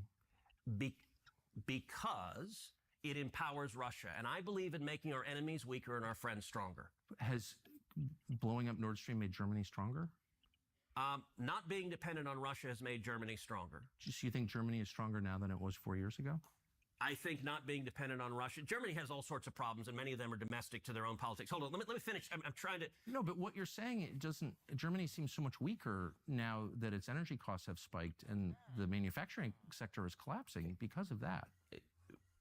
Let me finish. I'm focused on America's interest. I don't want Russia stronger because I believe Russia is our enemy. You and I disagree on that. We can talk about that. But I want our enemies weaker. I don't want to go to war with Russia, but I want our enemies weaker. I don't want Europe dependent on Russia. I don't want Putin rich with oil and gas revenues and able to invest in his military and pose a threat to America. So, well, he is a threat to America. It passed. Partially. Putin stopped building Nord Stream 2 if he wants to be. Like, everyone views the nukes as a threat to every other country if they want to be. If I remember right, at 7 p.m. on a Thursday, Putin stopped construction at 6:45 p.m. So the sanctions legislation That's why nukes is a bad thing. And it killed the pipeline. The pipeline lay dormant for over a year, just a hunk of metal at the bottom of the ocean. Joe Biden came into office. He was sworn in on January 20th, 2021. Putin resumed deep-sea construction of Nord Stream 2 4 days later, January 24th. He did so because Biden had foreshadowed weakness on this issue. That foreshadowing was accurate because several months later, Biden formally waived the sanctions on Nord Stream 2 and let Putin complete the pipeline. In January of 2022, I forced a vote on the Senate floor to reimpose sanctions on Nord Stream 2. The week of the vote, President Zelensky in Ukraine publicly called on the Senate, please pass this sanctions legislation. It is the last best hope of stopping Russia from invading Ukraine. At the same time, the government of Poland put out a formal statement from the foreign ministry to the Senate, calling on the Senate to pass my sanctions legislation, and said, if you do not, Putin will invade Ukraine. The day of the vote, Joe Biden came to Capitol Hill. It's the first time in his presidency he had done that. He went to the Democrat senator's lunch, and he personally lobbied them on this issue, not any other issue. This was his number one issue that he came to lobby them on. They came out of that lunch. Every Democrat had voted with me twice against Nord Stream 2. 44 Democrats flipped their vote. They voted in favor of Russia, in favor of Putin, and 4 weeks later, Russia invaded Ukraine. That was the direct cause of the war, and if Trump had been insane. President, there would be no war in Ukraine. So, may I ask, I, of course, disagree with your analysis completely, but I want to be respectful. Okay, and so tell me what you disagree with. It's such a long conversation. I've spent the last couple of years on this, and I just respectfully disagree with your analysis, but I don't doubt your sincerity that you believe that Putin is our enemy, that Western Europe should not be allowed to use Russian energy. I mean, you seem to really believe these things. My question is about results, because I think it's relevant to what we're seeing now in Iran. You look back after having you personally the issue is like billions and billions eventually all these dictators are gonna be dead, but the issue then again is there's people who is next up in line, so I can say so it will never stop. Personally, sanctioning Nord Stream 2 worked and prevented a war, and if Trump had still been there, if the sanction had been in effect, there would be no war. I'm in favor of avoiding wars. But once the war broke out, you voted to fund it to the tune of billions and billions and billions. And to be clear, and did that work? Okay, to be clear, what I voted for the initial tranche of funding, and then I voted against the subsequent one. So it hasn't worked.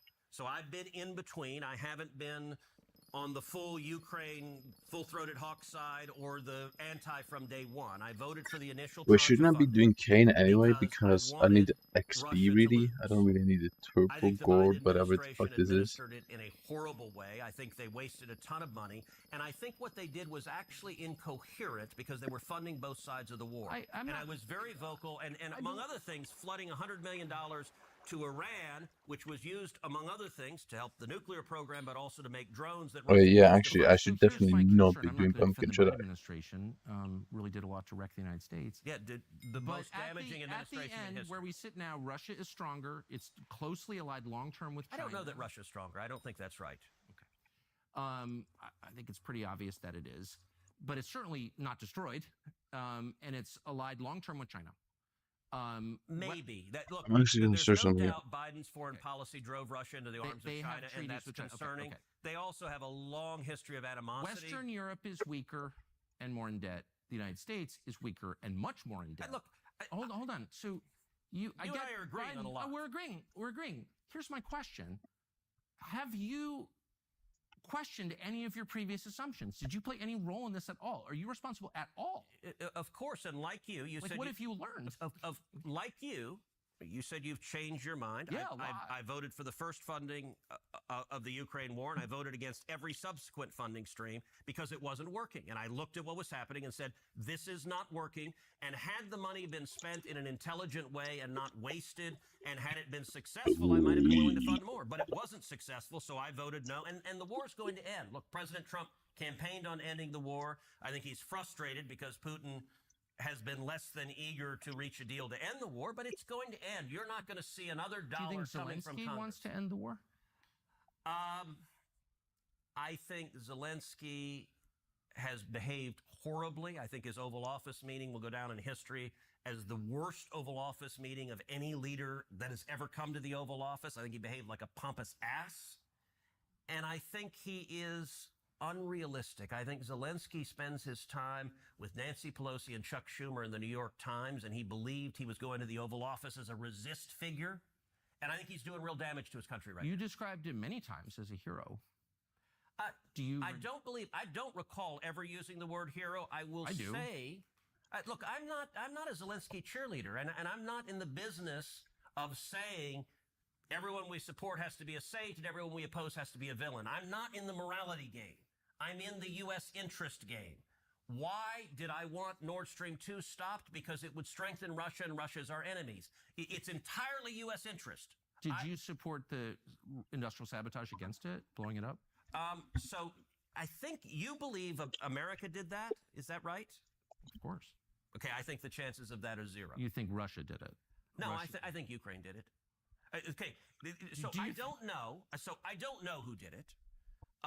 In terms of the theories that have been put out there, the idea that Russia blew up their own pipeline never made any sense to me at all. That just I can't even articulate why they would do that. The idea that Biden did that, look, I could see it being in U.S. interest to do that, to blow up Nord Stream 2. I just think Biden was too weak. I don't believe Joe Biden. But are you in? I guess you in. So that leads the Norwegians, the Ukrainians, NATO, whatever. Look, that leads me to. You know, who benefits? And it leads me to think either the Ukrainians blew it up or Ukraine's allies. I don't think Biden did because Biden was so weak, I don't think he would give the order. I find that implausible. But you're in favor of it. Look, I was in favor of stopping it. I think blowing it up was a good thing. So I'm supportive of that, but I don't think America did that. I don't think Biden gave that order. But in general, I could see Trump giving that order, but he wasn't in office. Yeah. And you think that the largest act of industrial sabotage in history helped our allies in Western Europe or other fellow NATO members? Look, I got to say, I don't understand. For some reason, you are really invested in defending Russia, and I don't get that. I'm not attacking you with that. I'm genuinely, I don't get why you're so passionate about defending Russia. Actually, I was defending Western Europe, the home of my ancestors, and that, tripling their energy costs and destroying their industrial base. Wait, you just accused me of being an anti-Semite, an isolationist, and a Russia lackey. I've not called you a neocon once, which you are, but I haven't said that. That's absurd. Those neocons that oppose the Iraq war. Right. But that's okay. dishonest. But I haven't called you that because name calling. You just said which you are. You just called that. Okay. Called me that. You just did. I guess what I'm saying is you're triggered because I use name calling. I get it. I was triggered when you called me names. And I'm triggered once again that you're calling me a Russia defender when in fact I'm defending Western Europe. And I don't think that you Do you think Putin's our enemy?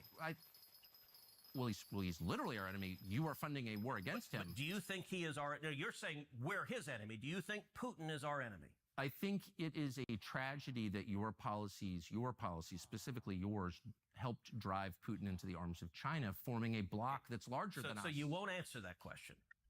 I don't. He is literally our enemy right now. That is a tragedy for the United States. No, you're saying, but you won't say he is our enemy. And look, like I know in what sense. I don't want to be enemies with Russia. It doesn't help us at all. It may help some people in the United States, but in general, I don't want to be. I don't want to be at war with Russia. I don't think it is in our interest to be at war with Russia. With China. That is a disaster. But listen, no doubt, and I want Russia and China attention, so I agree with you there. But I think Putin is a KGB thug. I think he is a bad man. Now, I don't want to go to war with him over that. Okay. But I'm not naive, and like I watched your episode. He's a bad man. Okay. Look, I watched your episode where you went to the Russian grocery store, and I'm was that disloyal, do you think? It was just weird. It was like a promo video for Russia, and I don't understand. I'm not attacking you when I ask why, because I'm genuinely like, I don't get like when you called me into something. You weren't attacking me, you were just noticing. No, but may I ask you a question? So here, well, let me just answer yours by saying the United States, the Biden administration, with your help, full support, began this war on Russia in response to their invasion of Ukraine. And one of the things was they kicked Russia out of SWIFT, out of the international financial system. Yeah. And my first response was, this is going to really hurt the US dollar, which it has. And I hope someday we can have a conversation about that. It's really, really hurt the one thing that we needed, which was to retain dollar supremacy. So I was interested in the economic condition. By the way, that's a reasonable point and a serious conversation. I'm aware. And but I can agree with you. Like no, but I was accused of being. I think it's weird that you went to a Russian grocery store and said it was prosperous. No. Wait, so do I set a roof, glass roof here? No, it was an argument against the efficacy of sanctions. Sanctions against Russia, which you casually and enthusiastically imposed, scoring a little moral victory every time, had no material effect that helped the United States. Russia is backstopped by China, and I recommend that you go there and see it. It is way nicer than Washington, D.C. Way nicer. To me, that's a tragedy. How about Max Tree, though? Like, what do you think of Max Tree? I want to live in a country that's nice, with low food costs and no homeless people. All right, I don't understand why that's too much to ask. So do Instead, I get worse with Iran. No, I just want lower food costs. How's that? So, look, it's a weird... I'm not streaming Max Worthless. I probably never will be, because when updates like this keeps coming out, I mean, it's pretty hard to just find the motivation to keep up, right? But focused on other countries. You wrote that, and our country is dying, and you don't care. If I didn't have a job, it would be easy. Yeah, I know. You believe that I don't care about America. I guess you believe Donald Trump doesn't either. Like nobody cares. I believe that your focus is way too I do. Other countries. But they're not max. I'm missing like a few levels. And should be. What money that I send abroad, by the way, I emphatically agree with Ukraine? You don't even know. I emphatically agree with Donald Trump's, for example, dramatically slashing USAID. I think the only reason we should be deploying that is to benefit U.S. interest, national security interest, and keep Americans safe. And so... How much did you vote to send to Ukraine? Look, you're in about $80 billion. $80 billion. Yeah. So you're in.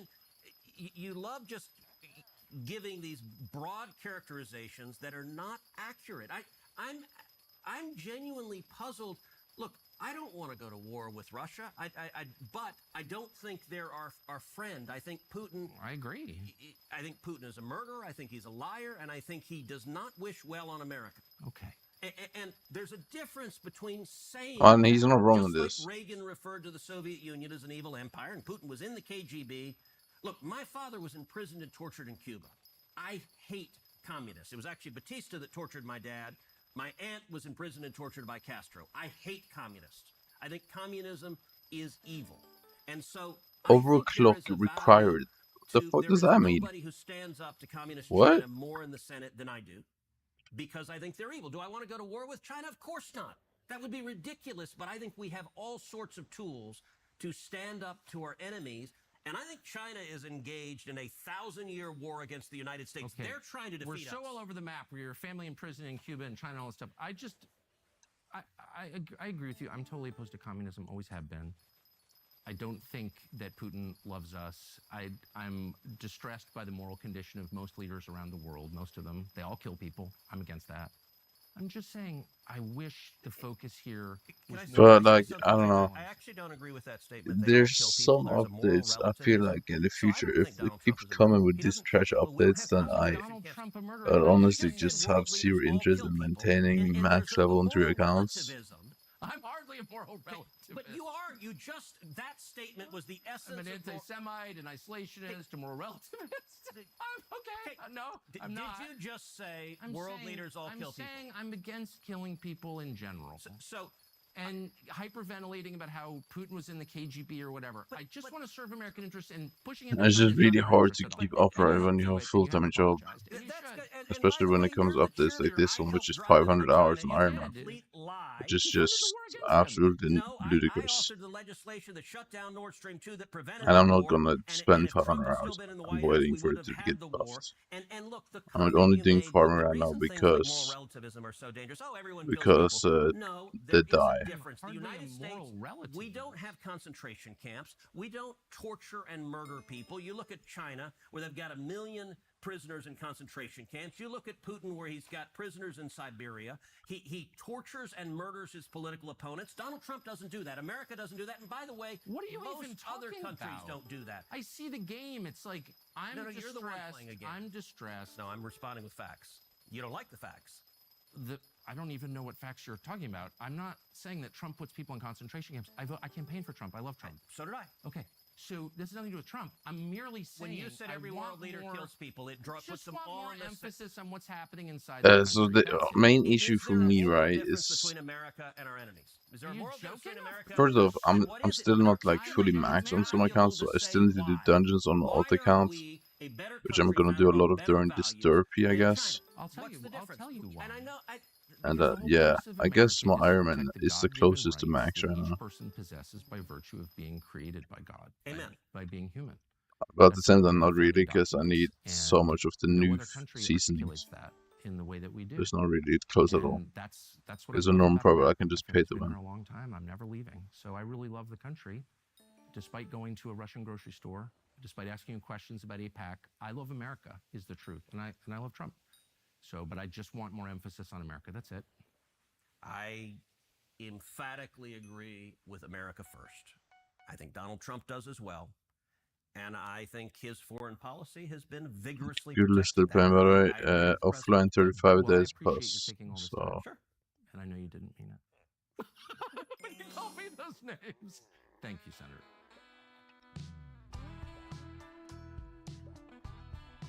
So it turns out that YouTube is suppressing this show. On one level, that's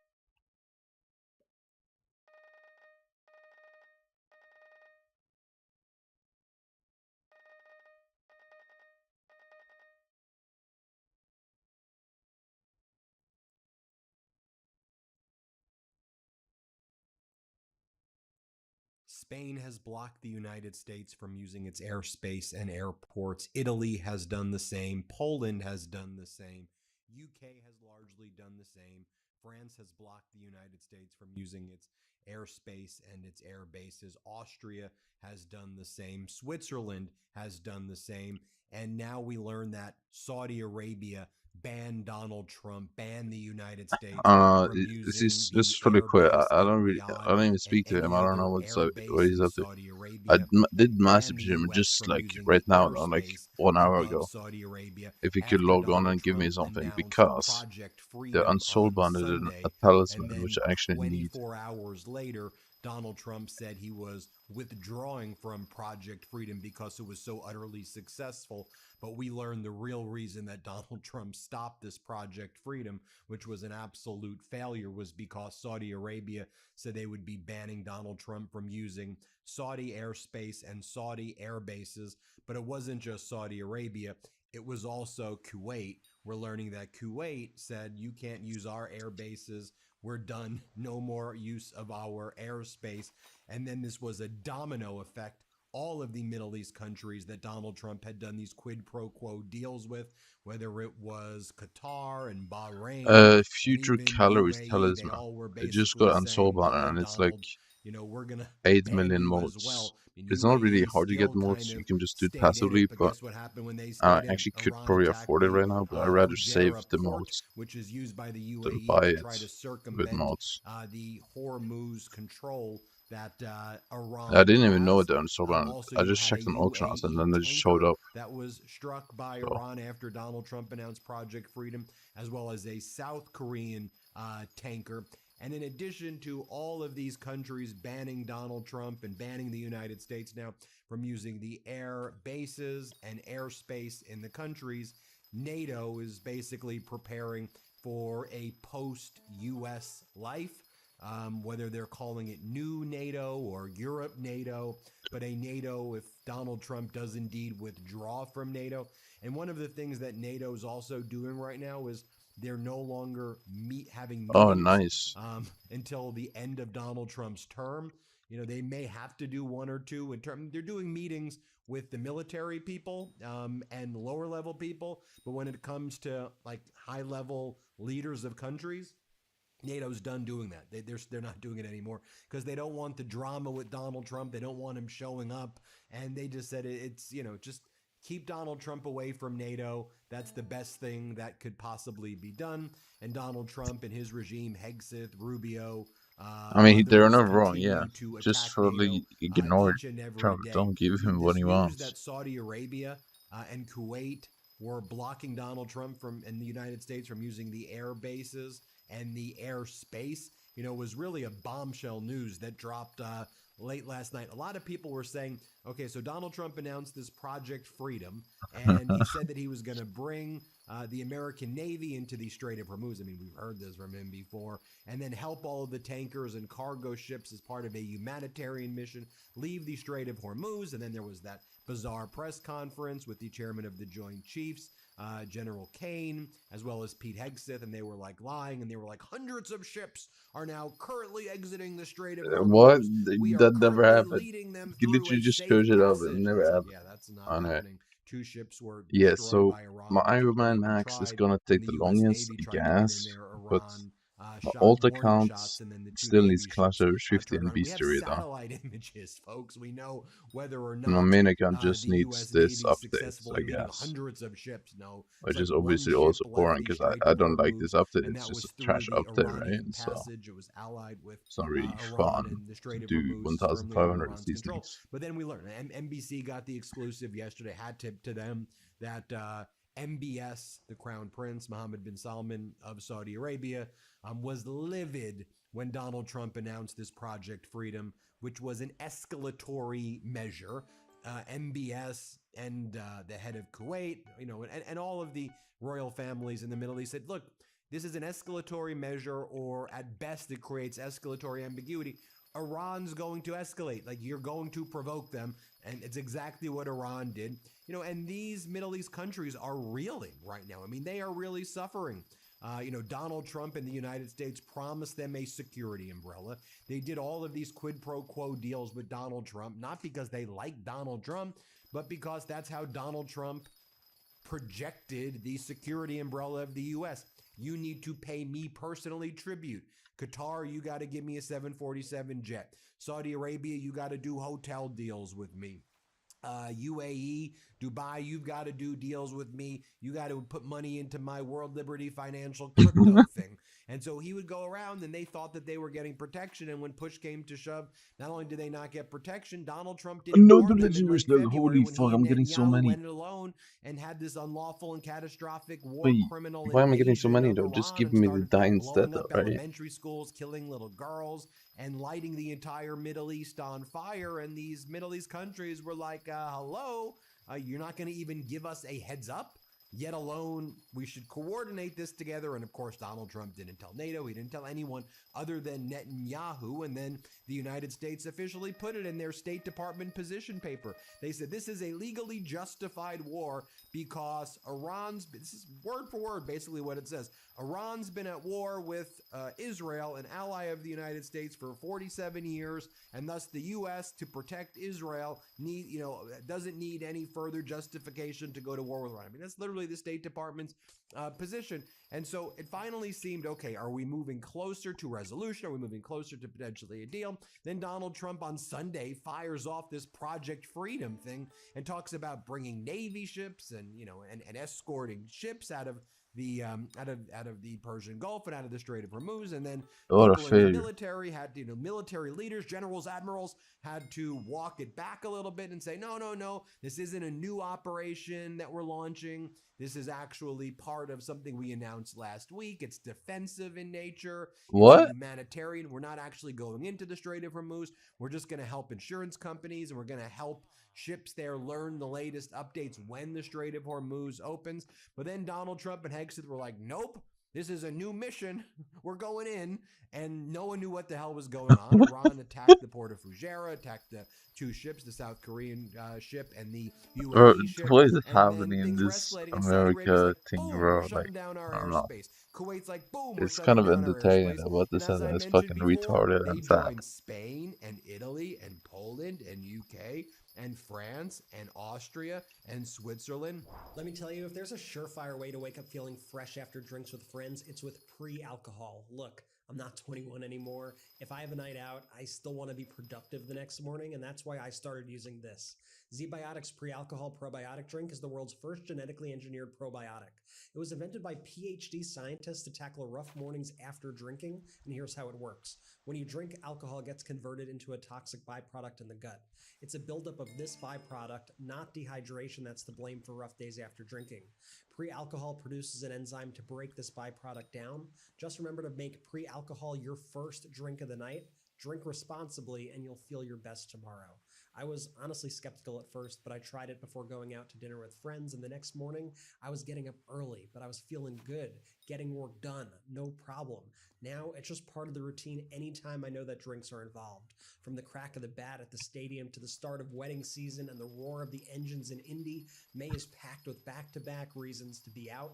Don't let a rough morning after keep you on the sidelines. Drink pre-alcohol Fair to enough. stay ahead of it and make the most of every Saturday this month. Eat Go to alcohol. Just don't drink alcohol. Like, the ZBiotics.com/Midas to learn fuck? more and get 15% off your first order when you use code Midas at checkout. ZBiotics is backed with 100% money-back guarantee, so if you're unsatisfied for any reason, they will refund your money, no questions asked. Remember to head to zbiotics.com/Midas and use code Midas at checkout for 15% off. That's MEIDAS.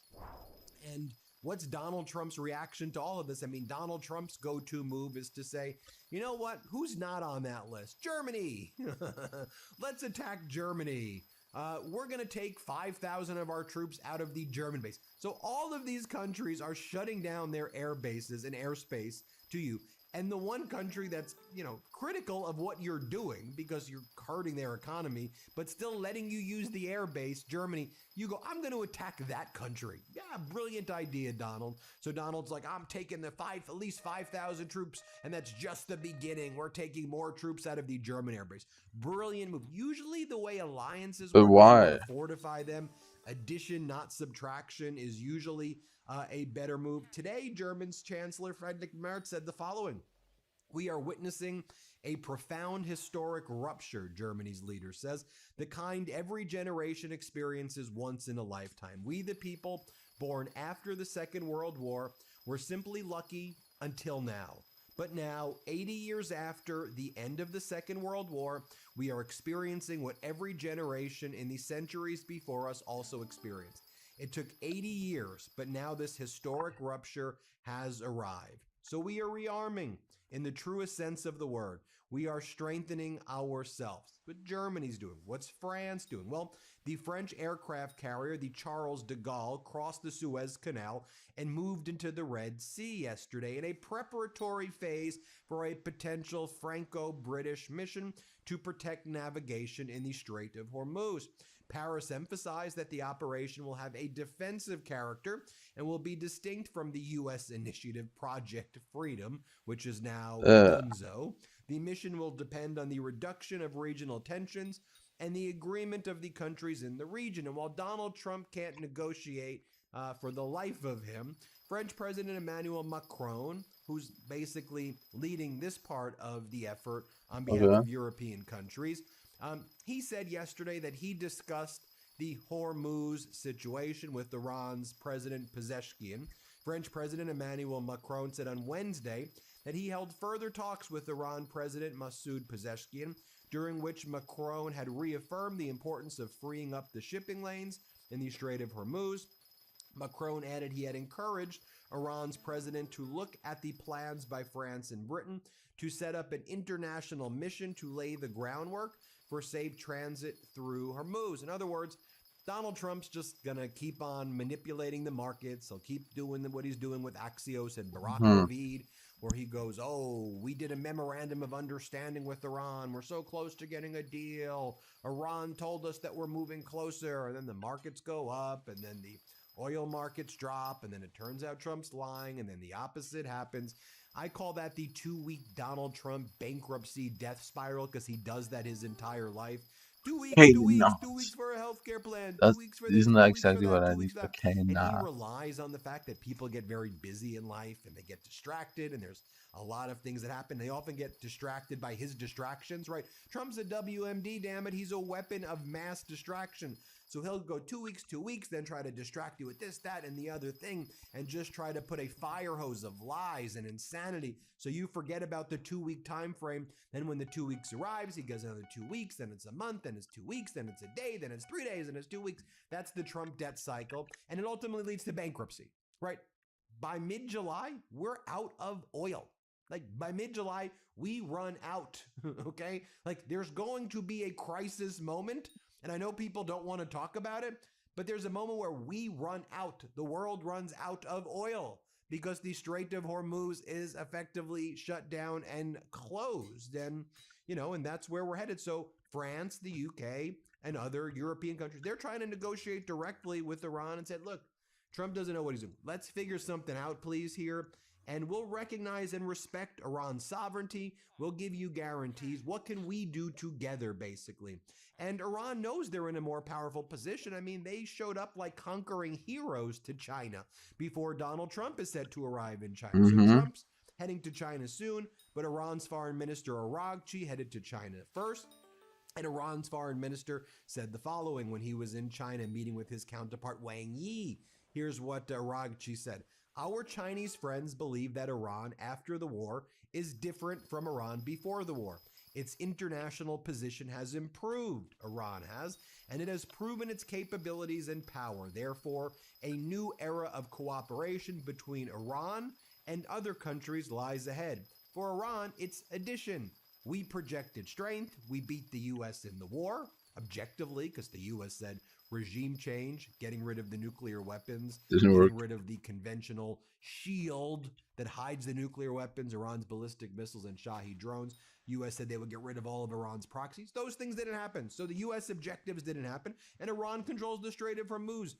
Like if you're playing soccer or football, scoring 1-0, the person who gets nothing is not the winner. The person who gets to 1 is the winner. A little FIFA reference for you, Donald Trump, as the rest of the world is boycotting FIFA and FIFA ticket sales are down significantly because people don't want to go to the United States. You perverted and turned the FIFA into this disgusting, weird thing with fake peace prizes, and you and Gianni Infantino, you turned this whole FIFA thing into some gross, weird shtick. People just want to have fun, man. They want to go with their families to games. They want to live their lives, not live in your freaking chaotic, idiotic, demonic world, damn it.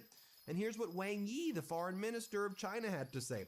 The war of the United States and Israel against Iran is illegitimate.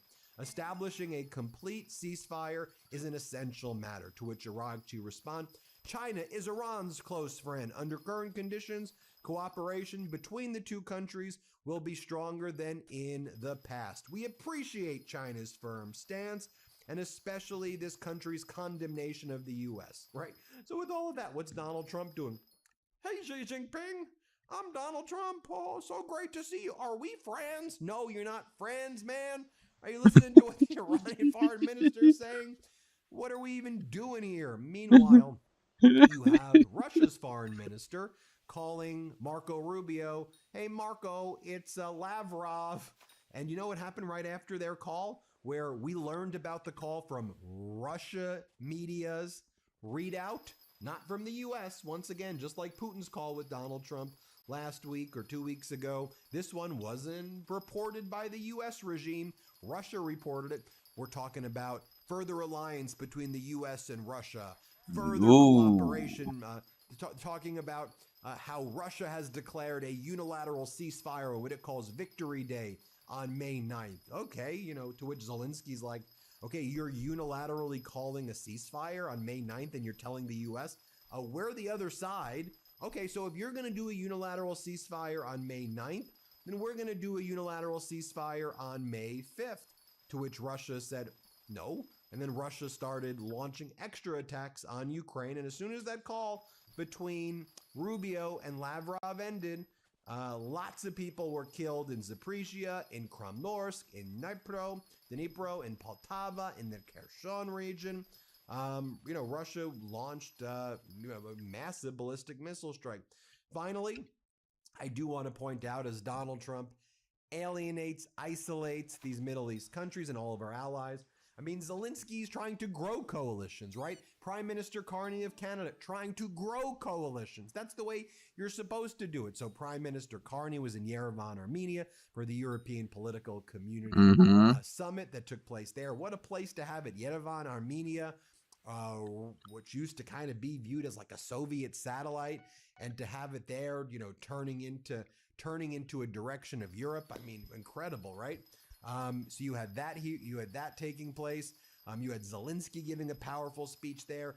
You know, transatlantic Canada with Europe, bringing them together. Zelensky's there. It's happening in Yerevan, Armenia. Know Zelensky forming bonds and alliances with Saudi Arabia. What are you talking about? And with UAE and with Kuwait and do you Bahrain, know or because don't Ukraine has the top anti-drone interceptors. Ukraine has all the top drone technology. You know, they're leading the world. Oh, what about technology donuts? and What about war it? in 2026? So Ukraine's building alliances. Zelensky's traveled to those countries, and Trump's just tearing it down and attacking everybody. And, you know, America first is America alone. And now he's been blocked and banned from all of these military bases. And that's why Donald Trump shut down Project Freedom. America's so alone right now and so damn isolated because of this moron. Let me know what you think. Hit subscribe. Let's get to 7 million subscribers. Thank you all so much for watching, and have a good one. Love this video? Support independent media and unlock exclusive content, ad-free videos, and I'm kind of confused what you're talking about. Did you just make bees want to join me? Let's keep growing. I have a base and one they want to be in my party? What the fuck does that mean?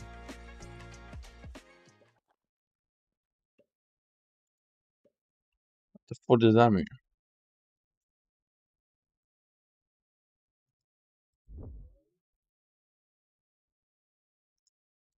Yo, what's good everyone, it's Zigzag here, and welcome back to another GeoGuessr 1 vs 1 against my dearest friend Jack. Hello, I am here. Yes, you are, and in today's video, Jack, you also have a handicap. It's not only me. Oh my. So, the idea is that Jack is only allowed to guess the ocean, meanwhile, I have to guess the wrong continent. We've done these kind of challenges before, but Jack has improved a lot since then, so I thought it's time to put a handicap on him as well, with only ocean guessing. Jack, how are you There's a feeling? guild in those. Really? Isn't it just auction flipping? The pressure gets to me. You know I'm not good with pressure, Zigzag. I know that, Jack, I know that. So let's see how it goes. I really have no idea how the balance is going to be, but yeah, good luck. Yeah, good luck to you, I guess. Let's see what happens. Let's do it. Okay, so NMPZ as usual, and we are only allowed to guess The wrong continent. Now, I thought this was Guatemala. In fact, I think it is, because we got the 2017 copyright. Guatemala's not too I bad. never You can played guess on Donuts top of South SMP, America here, but we're it looks probably really here easy. in Colombia. Okay, and we It looks are off. really easy to Ooh, get I rich. have moving. I can actually look around. We got some sweet car bars to start things off. So, let's check. I guess that's Northern Hemisphere. Is this gonna be a Guatemala car bar? Dare I say? Or is this? It doesn't look like Kyrgyzstan, right?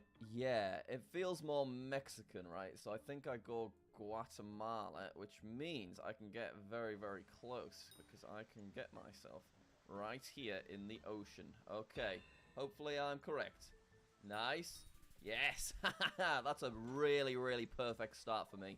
Jack is only allowed to kiss the ocean. He can get pretty close here. Too bad either. There you go. Nice guess from Jack there. Pretty optimal. 2,500 points of damage there. And here's the next one. Canada. Canada's going to be Out. I don't know what out is now. Our best bet I is have no idea what Iceland, that is. or maybe Russia. Asian Russia. I'm not really sure. Like, either of them probably work here, but it's going to be terrible points. The good thing is it's a hard round, so maybe Jack goes the wrong place. Okay, next one. Very flat. Feels more like a US than a Uruguay, I think. Northern Hemisphere. Check your car, Jack. Okay. So unbelievably flat. This is a weird one. But yeah, it's feel like I could probably get a super rich on Donuts so easily. I'm gonna tuck myself in here, I think. Let's do that. But maybe I should have gone the other side. Ooh. Ah, yes. Okay, so that's fine. That is kind of the area I was thinking. I was thinking more maybe around here. So perhaps I should have gone there. Doesn't Donut have auction house? Let's see about it. There it was. So not too much, just 750 points.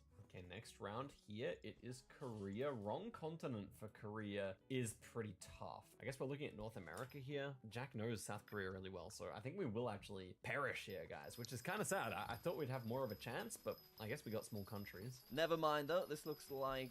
Is it a South Korea? Yes, it is. Okay, what's my tactic? What? Oh, guessing ocean only. I guess just going here. Maybe we go inland a bit, like about there. And that gives us a nice coverage of this side. So let's go for it. Ooh, wrong continent is very, very tough. I'm not going to lie. Oh, my. And there we go. Jack is going to finish off the duel right then and there with a Who is 4-6 Taizo? victory. I'm calling it out before he says it. Who is this? All right, that was quick. I've got the maracas out. Bloody hell. Oh my gosh, the maracas, Jack. Wow. Didn't expect that out of you. Oh, that was intense. That was a flawless express victory, if I'm not mistaken. Certainly flipping was. 3 rounds. No idea who Not so good for me, but I Taizo feel like it is. was also kind of lucky countries for you, so I feel like we should just run it Why back. is it inviting me? What's happening? Yeah, I mean, like, Guatemala, what are you going to do with that? Not too much. So, yeah, well, let's see how it goes in the next one. Yeah, I think different seeds, it might be... He's inviting me, he's friending me, he's visiting me. Maybe you should just try messaging me. What has happened to me, guys? Anyway, the wrong I can see you if you want, I can have you. I got hype. I'm pretty sure this is France. Regardless, we're just going to go quickly. Okay, hopefully What? we just You have a flawless period express now? victory What this happened? guy every single round. Ooh, How did you get a hype? He's got the boot open, so I can't see the plate. We do have blue there, though, on that side. So it's somewhere in Europe. He's guessed so quick.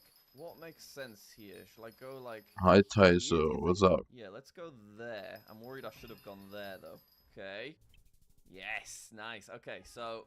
I didn't really get a chance for the vibe. I suppose the blue plate could have pushed me to there, but I was thinking could be, you know, around to here somewhere. Yeah, it was actually Ireland.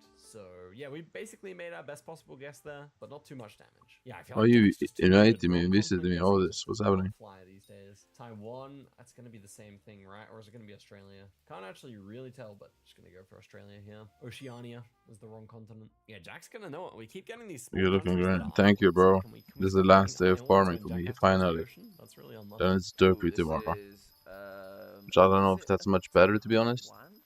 Let's Is have a it? look. Maybe. I think it could be, which is obviously another Maybe really it's good better. one for me. We're gonna go Taiwan. That's my instinct anyway.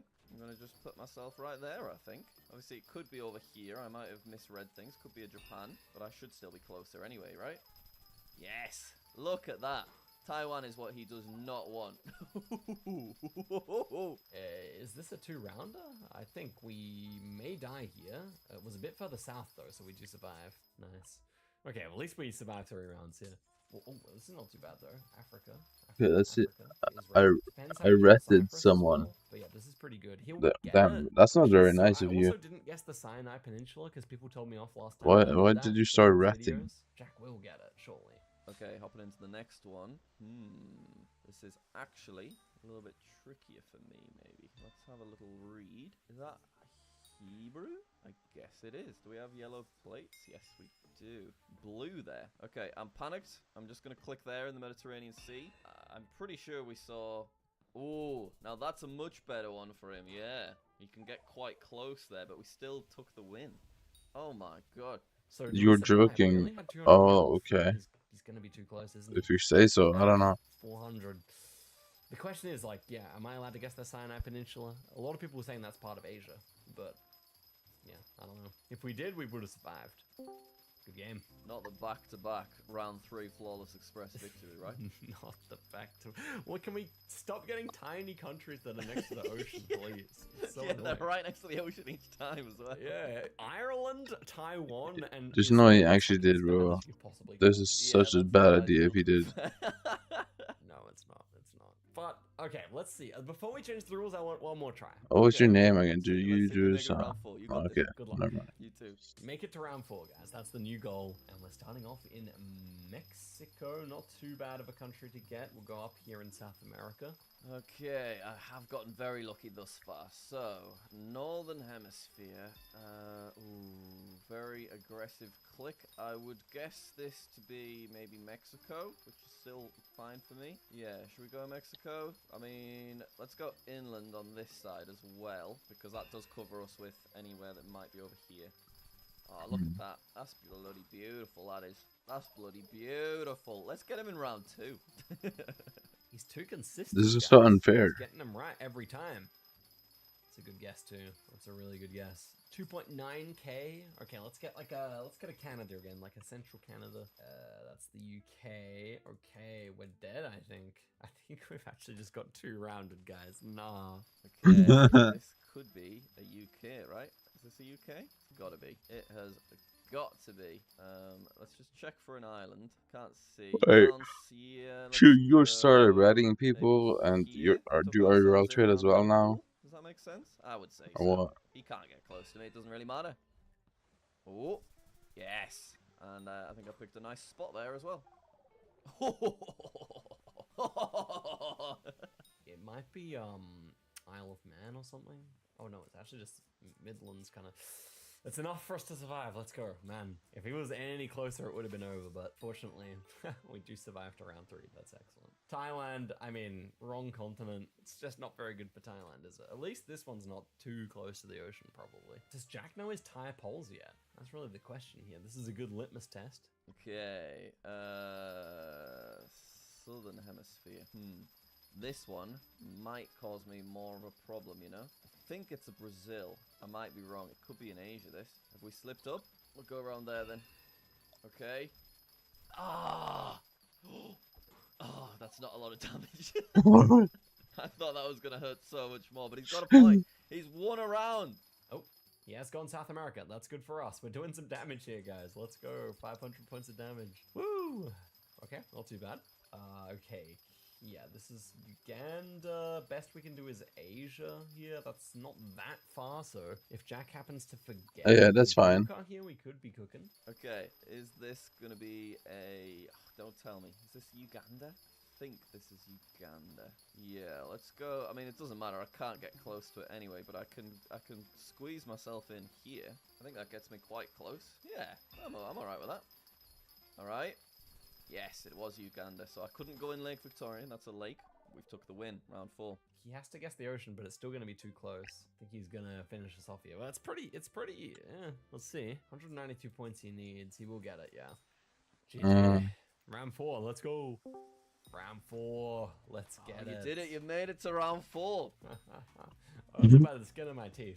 Okay, you did have slightly better maps there, but still ones that really aren't helpful. Yeah, like this one was not a bad seed, although, yeah, round number 2 being UK is like pretty diabolical for me. Definitely, yeah. I'm just trying to think. What Right, can we so do he's to good at even this guessing up? Or do we UK. just I treat mean, I it guess that survival makes mode and sense see because how he's many from the rounds I UK, can right? survive? Well, you could give a map Yeah, that actually, that is makes a hard lot of for me, sense. really, because you'll still probably be able to work it out, you know? I'd be okay with that. You know, you could whack out Rural World or something. Rural World. Okay, I'm liking that idea. That's a good idea, Jack. Let's chuck it over to Rural World. And, I mean, the problem is sometimes I don't even know the continent here, so maybe I'll end up going the correct continent accidentally. Ooh, yeah, that's true. That's a good point. I guess if that happens, then I just have to give you a free guess and guess Antarctica the next round. Ah, that's fine by me. Okay, well, Jack, Ben, good luck. Good luck to you. Okay, wow, very difficult one off the bat here. It reminded me of Mongolia. Not much else. I'm pretty sure this is Mongolia. So then, wrong continent. Pretty much surrounded by Asia here, aren't you? You know, I'm going to count that as North America right there. There we go, it is Mongolia. He might not know this, to be fair. Okay, this... Oh, God. Okay. Is this... What? Why is this just every car meta mixed together? We've got, like, Mongolian sack, we've got Kenyan snorkel, we've got Dominican Republic car bars. I don't know what to do with this. What do I do here? Can't see a sun. This is such a weird one. What? For some reason, I'm wondering about Bangladesh. I'm gonna squeeze myself in there. I don't think the climate's right. I think it's gonna be more towards like Mongolia, Kyrgyzstan, but I just don't know the car. So let's take a look. Yeah, it was Mongolia. Okay, right. I mean, to be fair, I guess I could have gone there, but that's about it. Is he even? I think he did know. You could probably get closer to Mongolia over here near North Korea, but still not a bad play from Jack. That being said, that does bode well for us to survive longer here. It's a good start. Next one here. What is this? South Africa, I would say. Yes, I think But so. yeah, that is the Okay, middle. You case, guys wrong basically guessed it out. Probably just looking at a South America here, aren't we? It's not very good. Okay, next one. Ooh, these rounds are so much harder. Okay, Southern Hemisphere country with white road lines. Can I please see a vehicle? Please give me a vehicle. I'll take a sign. Oh, God. Things have gotten a lot trickier for He's old Jack. cooked. Let's go. I guess we're going Uruguay. Okay. Not feeling good about it, though. South Africa. All right, fair enough, fair enough. We both actually went in the same spot, which is not ideal for me. Well, we are closer. Narrowly. We got 1 point. Let's go, man. Okay, if we're trying to survive here, this is not bad. Okay, no idea. It looks more like Europe to me, so I will go Africa, but it could be NA as well. Could be North America. Regardless, oh, is it? Yeah, that's a really hard one, but regardless, we weren't going to make that many points anyway, because in America, the closest you can get is Colombia, so yeah. Oh my. Right. Okay. Don't recognize that black Google car. Come on, get me somewhere. Get me somewhere, quick. Yeah. We've got signs. We've got signs. Have we got signs? Hey. What is I this? don't know. Okay, we're going US. We're going there. Yeah, let's do that. Maybe should have gone the other side of US. Go on. Yeah, I should have gone up here, but that's still fine. It's a lot of damage. Very nice. Is this the south? I think this is a bit further north. Yeah, so that's not too bad. We're surviving fairly well here. I mean, our best guess would have been like pretty close, probably like Portugal or Morocco or something, so it's not too bad. This looks like Australia. Obviously terrible country to get. Probably Antarctica here is our best shot. Never thought I'd be guessing Antarctica legitimately, but I think this might be Tasmania, so we may actually be closer than him. It's possible. Okay, alright, sun's in the west. Not helpful. Skedaddle, pronto mode. Come on. Just guess Antarctica. Oh, he's guessing. He's guessing quick. He's guessing quick. He's being mean. He's being really mean. This kind Guess of Antarctica right now. Quite South African to me, I would say. Let's just get ourselves there. No, you know what? I'm going to dip to the other side. I'm fancying a Namibia, Botswana. Let's see it. Uh-oh. Okay, it was Australia because he got the continent wrong. Because he must have got one wrong and I didn't even notice. So Jack does not know how to identify eucalyptus trees. This guy really sucks at Australia versus South Africa. It's true. Yeah, we're closer. Eucalyptus trees. The fuck does that mean? What the fuck does a eucalyptus? Indonesia would have been better. This is interesting. What is that? Is it New Zealand? I think it is New Zealand. In which case, I guess we're back in Antarctica here, aren't we? Yeah, go for that. Okay. Australian bollards. Okay, this is beautiful then. Right, this is very, very nice. Oh, I would look at that and I wouldn't have initially thought of Australia, but we are going to put ourselves in this little indent, I reckon. Please, should we go with that? I think we should. Okay. Ah, you went Antarctica because it was closest continent. Okay, yeah, I'm back on track. I see. You knew it was Australia both times. Well, this is a crazy Australia, by the way. Oh, wow. That far south again. We're actually going to survive again, which is great. Probably our best possible guess again. Yeah, so that's not too bad. Gwot? Okay, we're going to go really quick here. I mean, he knows it though, right? It's just GG. Oh, whatever. We still got to go for it. Wait, should we go cheeky tactics? This is part of Colombia here. So technically speaking, part of a South American country. Next up, we got some sweet ass car bars. I think we might have a Guatemala again. Do we have a Guatemala? Yeah, gotta be, right? We'll have a quick look over here. What's this? There's a new icon. Why am I naked? What's that about? Alright, this is perfect for us. We are gonna plonk. Why the fuck am I naked? Ooh, can I squeeze in that gap? I can't, it's closed off. Okay, that's fine, I'll just go there then. Ooh, I'll squeeze in this one though. Alright. Yeah. There it is, there it is. Oh, the winds don't stop today, guys. He's really cheesing it. He's going right to the edge. Ah, inside a river, Jack? Only the ocean my ass, bro. Anyway, we do die there. 6 rounds. That's a personal achievement right there. Yeah, I've got a lot of respect for that. God, Rural World is such a difficult map. It really is. But Jack, you guessed in a river there, my friend. Look at that. Look at that guess. Well, it was at the mouth of the river, though, wasn't it?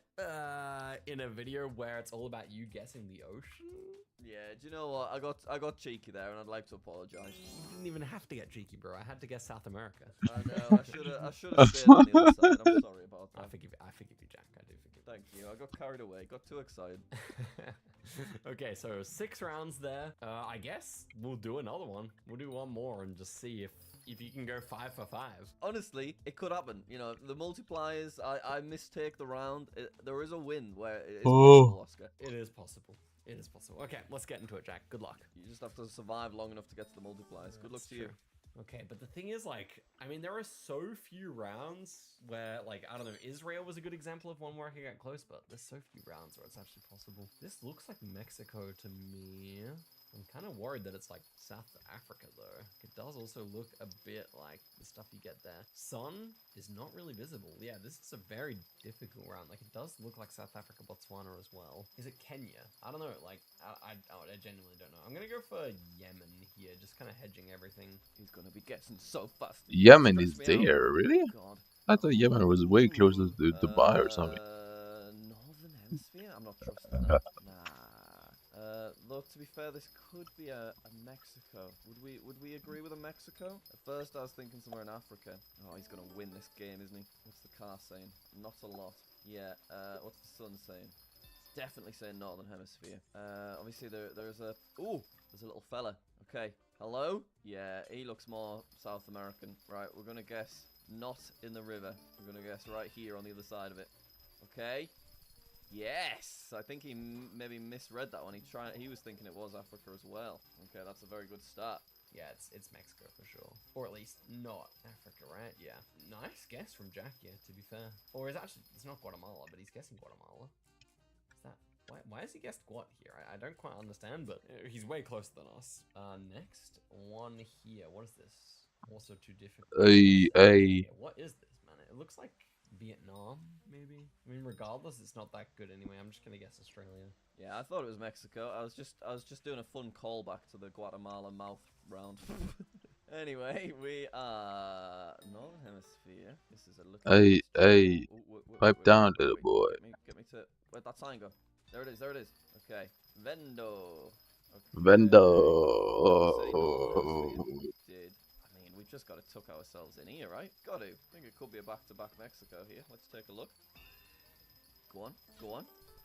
Ooh, okay, I'm quite far away there. The sun, I think, either lied to me or I got confused. Both are possible. Wow, again, this is Chile? What? So insane. Well, he's obviously really far away as well, so just by virtue of Jack guessing poorly, we're doing okay here, but gosh, man, like, I mean, we couldn't have got close anyway, guessing in the wrong continent. Okay. Again, very difficult. This looks like southern Russia or Ukraine, so I guess Turkey here would be my play. Next one. What? A little explore. A little cheeky look down the road. Northern hemisphere. This is like visually looking like A lot of similar Turkey. rounds. That sign that I saw for a moment. You do see that kind of sign around Europe. Ooh, I don't know. I'm gonna squeeze myself in here, I think. See what that does. Yeah, I think that's safe. Ooh, he's actually... Oh, he's not closer. He managed to go on the kind of the Eurasia border. Respect for that. Yeah, so Eurasia. Croatia. We could be closer here. That's Romania. Okay, so we made a pretty good guess there. We're taking damage again, but we did make a pretty good guess. So we have actually survived to round number 4, which is Portugal? Portugal, Spain. Regardless, we can guess pretty close there as well. So not too bad here. Really quite a decently lucky seed. One enchanted sugarcane is a crazy rare drop. Are you serious? Super wide blur on the What kind of scam is the road. trophy run this? What is this? Northern hemisphere. Ooh, hello. Just gonna go some random area around here, I think. Might be like... No, you know what? We're gonna go there. Okay. Oh no! The perfect round for him, where I get it wrong. Ooh, that's really, really interesting. If I stayed on that side... Jack might miss this too. It's actually a difficult round. Oh, he gets to plates. Oh, he doesn't get to plates. Wait. He will get to language, though. Oh, wait. He switches to Greece. Perfect. Why has he done that? Not a very sensible guess. Yeah, it's southern Portugal. That's huge. Now, if the multipliers had have kicked in, that would have been huge, but that would have been maybe the game. This is crazy. Looks like Japan, like you can actually do decently on the Kuril Islands, which are part of Asia. What am I talking about? Oh, on these islands here, I guess. Ooh, look, a new multiplier thing. Wow, look at that little bird. Oh, is that a shadow? It's his friend. That's badass. Look at that. Okay, anyway, Northern Hemisphere. This is his chance, you know? This is literally his chance. Okay, and I'm scared. This is Japan, really? I don't know where I am. Literally do not have a clue. This is so confusing to me. Can't get over there. I think I'm going to go over here. I'm feeling a Japan, South Korea. Let's just go in the middle of them. Oh, yes. Okay, that worked out nicely. Beautiful, we did it. Yeah, I'm finally learning that sort of Japan, South Korea, you don't need the language. You can get a bit of a sense of the vibe. Something about the colors of the grass and the trees and stuff. Jack is pretty good at guessing Japan. That being said, this is not a typical Japan. What's he going to get to? Will he get to language? He's not getting to language here, guys. He saw some roofs, though. Just at the last moment, he saw roofs. He's guessing China. No, he switched from the terrible guess to the good guess at the last second. That's so sad. Well, it's all over. Japan's such a bad country to get because it's surrounded by ocean and really far from another continent. Okay, GG's. Good game. Oh, Oscar, I thought that was going to be your round. Oh man, if you swap the order of round 4 and round 5, then I'm actually in with a shot there. Ooh, that was close. That was very close. I mean, I also went the wrong continent twice on round 1 and 2 as well, though. Like, I mean, obviously the whole point is that I go the wrong continent, but I went the wrong continent, you know? Well, would you be up for, seeing as it does feel like on this mod I have defeated you, we could do both NMPZ, because I think that could be quite interesting. Okay, let's do that. But maybe an easier map. What do you think? Maybe back to arbitrary, but NMPZ. Okay, arbitrary world, NMPZ. Let's do it. That's a good idea, actually. Yeah. Okay, Jack, coming up with the good handicaps today. I must admit, I didn't even think of doing this, but let's do it. NMPZ, wrong continent. This is clearly Germany. I haven't actually lined up Africa that nicely here. Oh gosh. Oh right. Okay. I should still be okay because that is gonna plonk me here. It's either Germany, Hungary, somewhere around there. I think I should be okay. Let's take a look. Ooh. Yes, it was Germany, so I would have been better to go on the other side, but as long as I know that Oscar can't get closer than Africa, so I'm still fine in that position. But yeah, Jack's guess here, yeah, that would be a good guess for him. Probably more towards the north. He'd probably be better in like the North Sea, but yeah. 1,300 points, not too bad, not too bad. This is actually possible now, guys. The North Sea, I know that, no sure. So again, we're just slamming at Tunisia here. Oh, very similar spot here. I guess that's Germany. Do I want to do same again? I guess the strat works, right? Even if I could technically go here, I'm guaranteed closer because he'll be down in Tunisia. So I'm happy with that. Yep, same spot. There we go. Yeah, that's fine. That makes sense, just in case it was Hungary, you know, so I think that worked. Yeah. Basically optimal guess there from Jack, 1.3k again. Stop giving us bollards. It gave us bollards 2 rounds in a row. Okay, this is Malaysia. Probably up here in Sabah. Probably then Australia is going to be our best guess. Okay. They're actually driving on the left, which is weird. He's definitely not getting this. Driving on the left. I guess that puts us maybe in, like, somewhere around here? Yeah? Let's hedge between these areas here. Never mind, he's definitely getting it. Yes, that worked out well. That worked out well. Very nice. Flawless express victory on NMPZ. Could it happen? We'll see. We'll see. We may be closer, though he will be closer, but not too much closer there. Only 1,000 points, so surviving. We need some harder rounds. This has been kind of easy so far. This is Kenya. You might not know that. Anyway, we're going to go Oman or Yemen really quickly here. To be fair, not the easiest. Yeah, he's split between East and West Africa here. Okay, is that a Nigerian follow car? I don't think so. This looks more like Kenya to me. So where's he gonna go? He could be closer if he was to click there. So I think I'm safe to actually stick to this side. Maybe that logic doesn't make sense. Let's take a look. Yep. Nice. Good. That worked out. Pussy money, we pussy money. That's gonna be big damage. How do we do? It's all the way in the west, so it could have been worse. Another 1,000 points.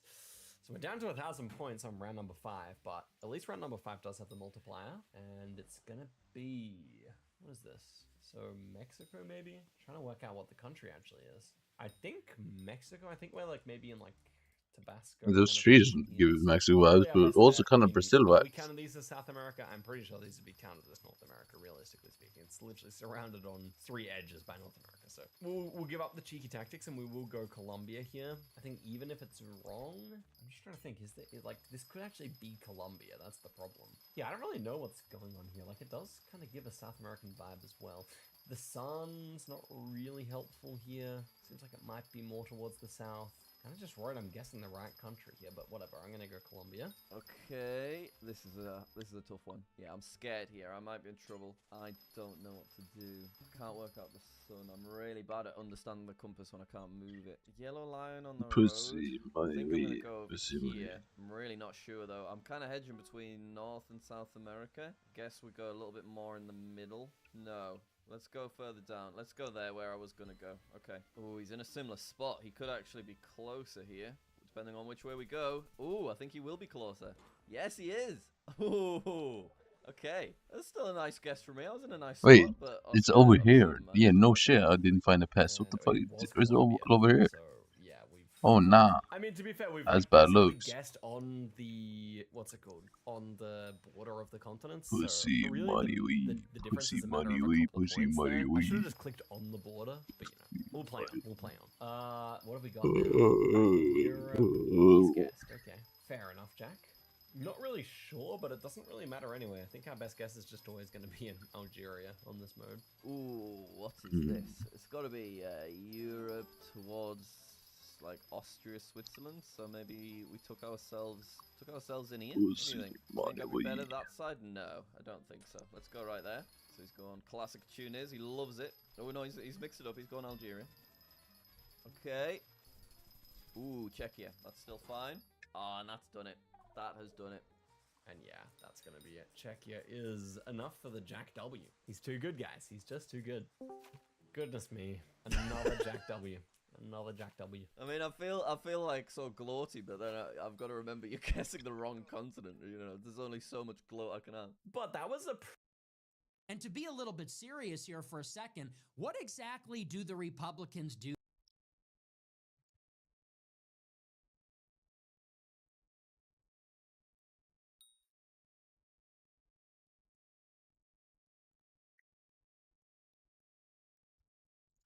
And to be a little bit serious here for a second, what exactly do the Republicans do for any of us?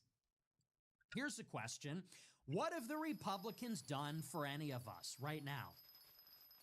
Think about where we are. They promised us no new wars. We are in a war with Iran.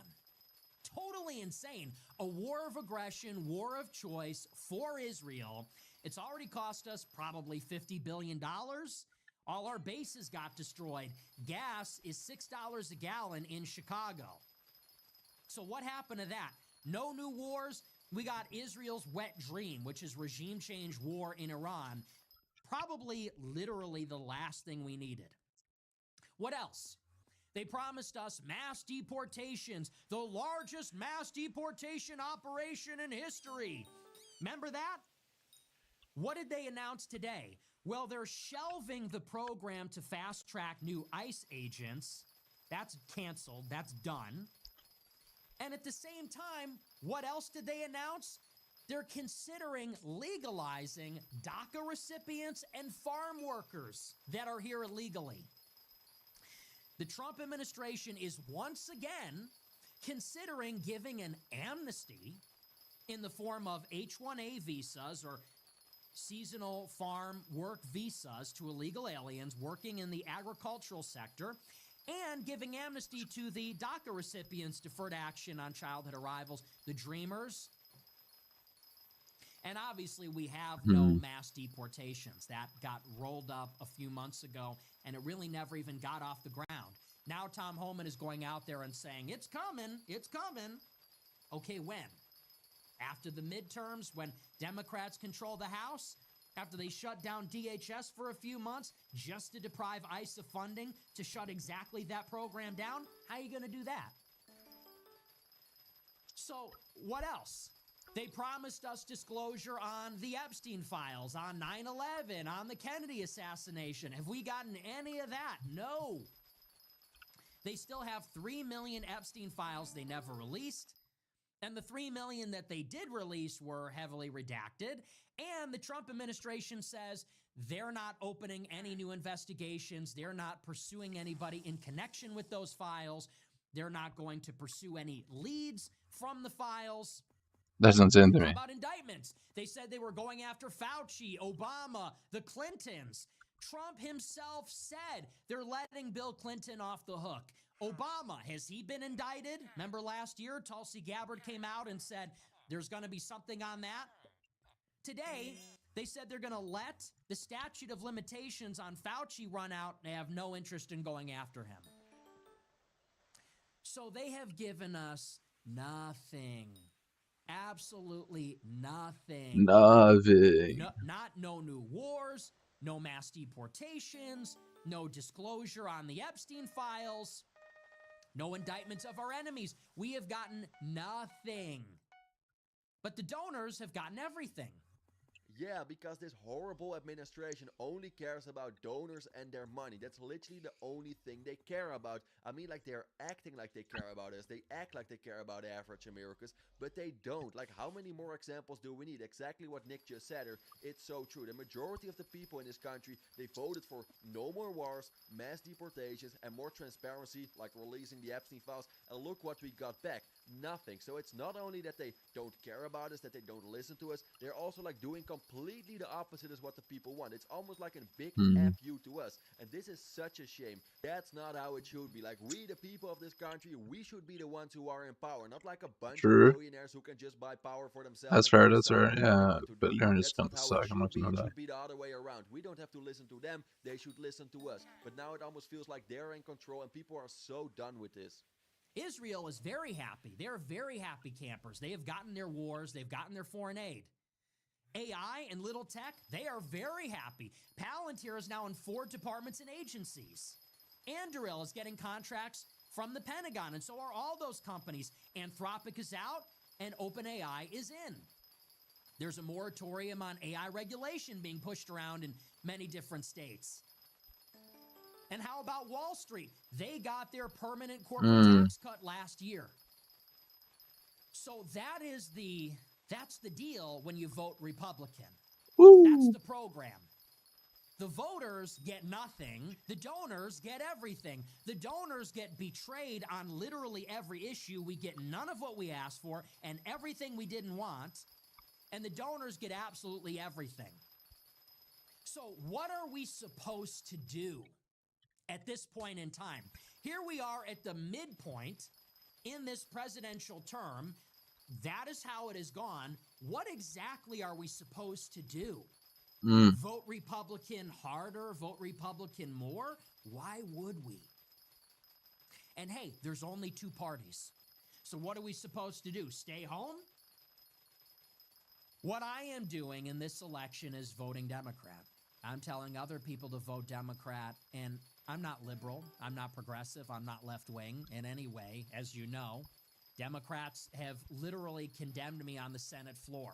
Democrats in the House Select Committee subpoenaed me and deposed me and froze my money and put me on the no-fly list. So I don't love the Democratic Party. And I'm not left-wing at all. And I wouldn't even call myself a liberal. I'm illiberal. I'm a reactionary. But partisanship is not a permanent part of your identity. It's something that you do. And this is about taking the power back from the Republicans. The Republicans think that they have us boxed in. They think that we are hostages, and they think they can get away with anything because we have no other options. Am I wrong? The Republicans f us over every single time because they know that good point. most of you are too stupid or too loyal or too naive to think that you have another option. They will tell you every year, what are you going to do? Vote for a Democrat? What are we going to do? Let the Democrats win? And so we are expected to endlessly swallow a shit sandwich because they believe we are a captive audience, that we are a hostage. We have no other options. There's nowhere else to go. We're totally boxed in.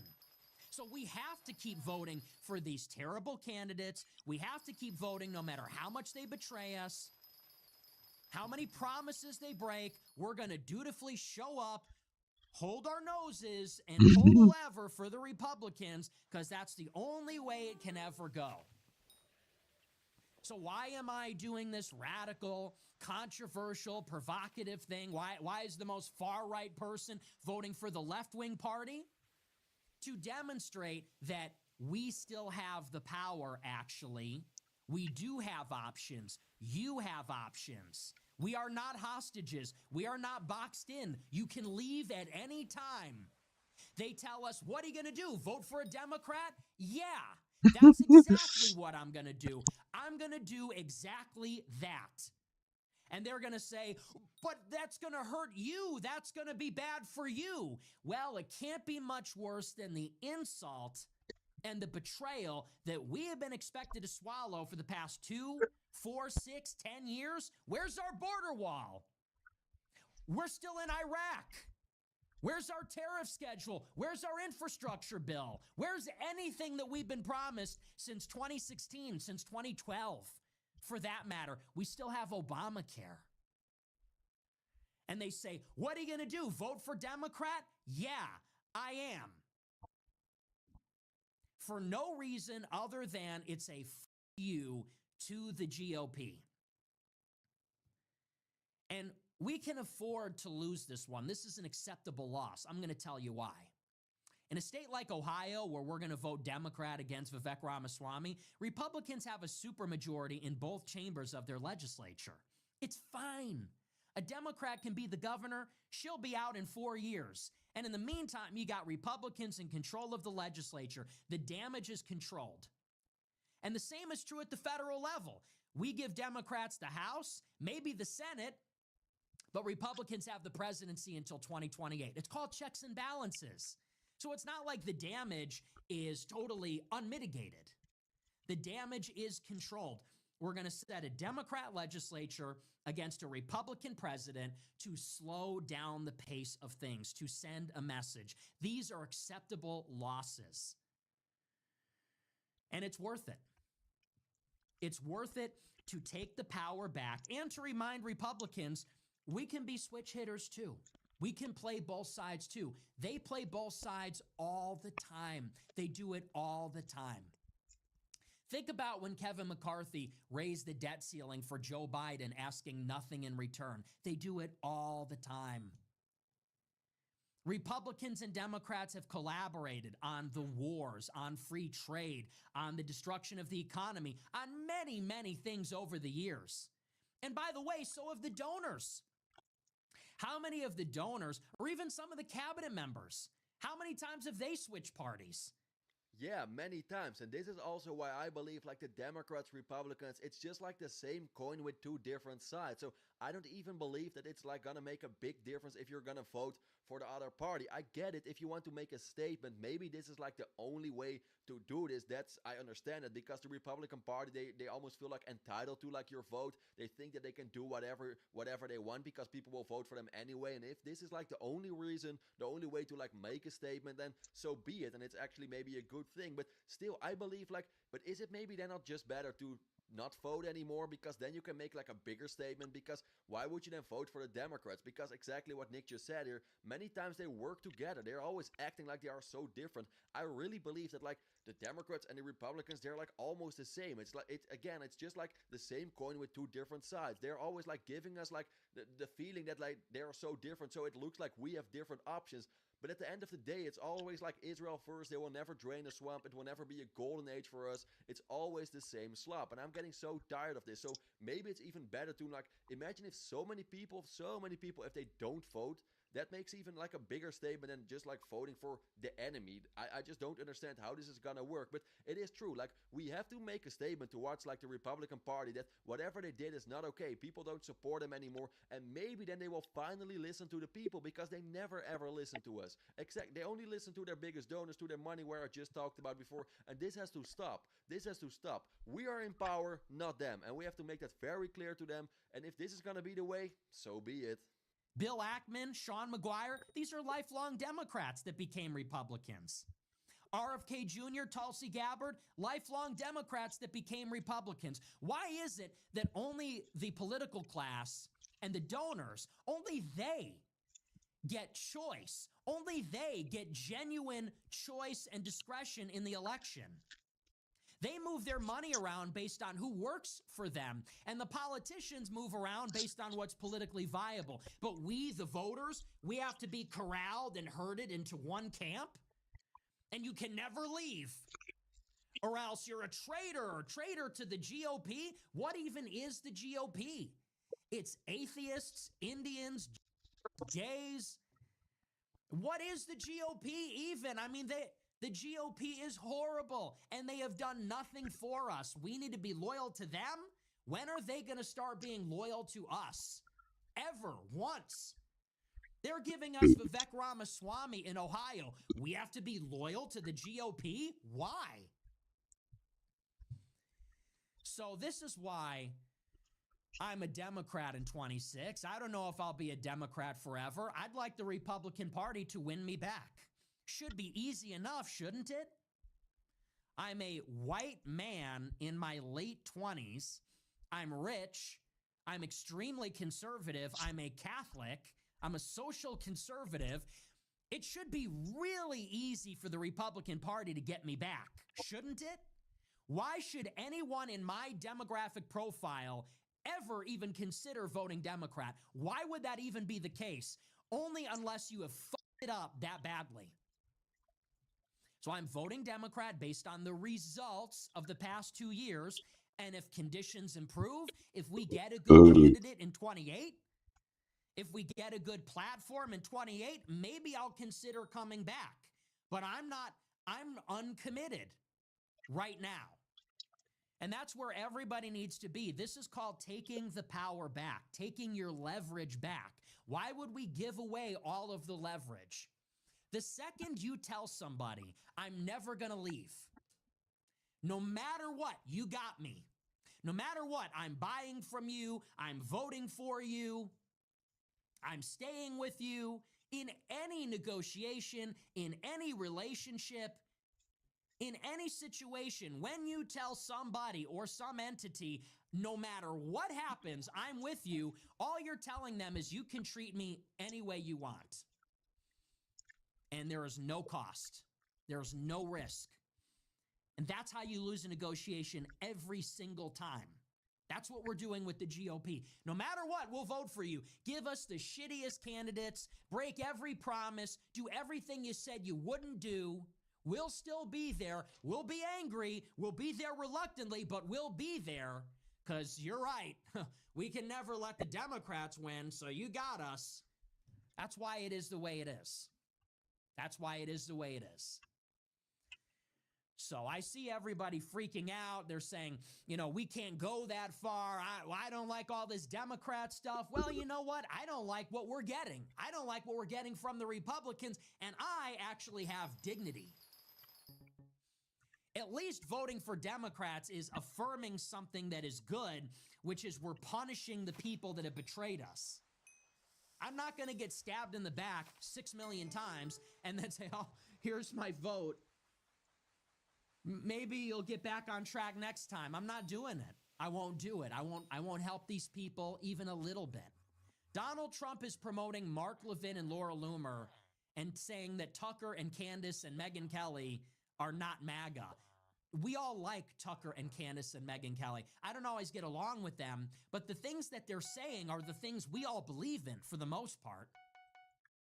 So every day, Trump is attacking us, the people that represent us, and elevating the people that hate us and represent everything that we despise. We're going to vote. We're going to reward this?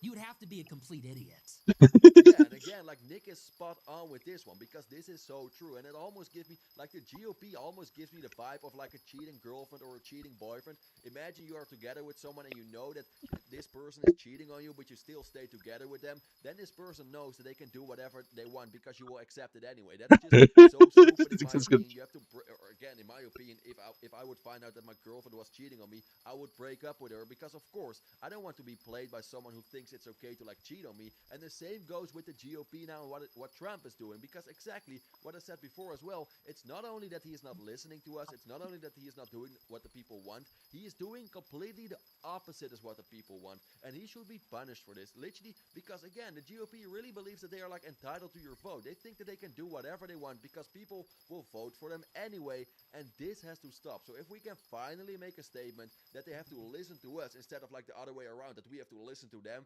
that's not how it works, but they feel like they really believe that that's how it works for them, but that's not how it should be. So I can understand exactly where Nick is coming from, and it is good, and I really hope that this can finally change like a little bit the political system, how it's going on now, because for years this is happening already. This is not something new. For years this is happening, that all these politicians just think that they can do whatever they want because people will vote for them anyway, and this has to stop. This is not okay. They should listen to us. They should care about us instead of also like their biggest donors who will give them so much money to buy power for themselves. And it's almost like a circle, and the longer this goes on and on and on, it's gonna be worse for us, and then we are surprised that like our country is like becoming so bad these days. It's because of this, because they only care about themselves, they only enrich themselves, they don't really care about us. They are acting like they care about us, but they don't. How many promises did Donald Trump give you, like in the past 3 years, in the past 2 years? So many. How many of these promises did he accomplish? Not one, not one. And then you have like Mr. Tough Guy, I'm the toughest guy ever. You're losing a war with Iran now. You never drained the swamp. You literally gave Israel a golden age instead of us. The prices here, you also told that you were going to lower the prices. Like, the gas prices are crazy expensive now also because of this stupid, useless war. And then this Trump administration is surprised why no one supports him anymore, why they're gonna lose the midterms big time, why everyone almost hates Donald Trump. It's because of this. You literally betrayed us. You betrayed us. You tricked us. You almost scammed us. People are so done with this man. And yeah, some people who do this, imagine if you are not listening to the law, for example, in the society, they will punish you. So why should Donald Trump not be punished for if he is not listening to the people? That's a good point.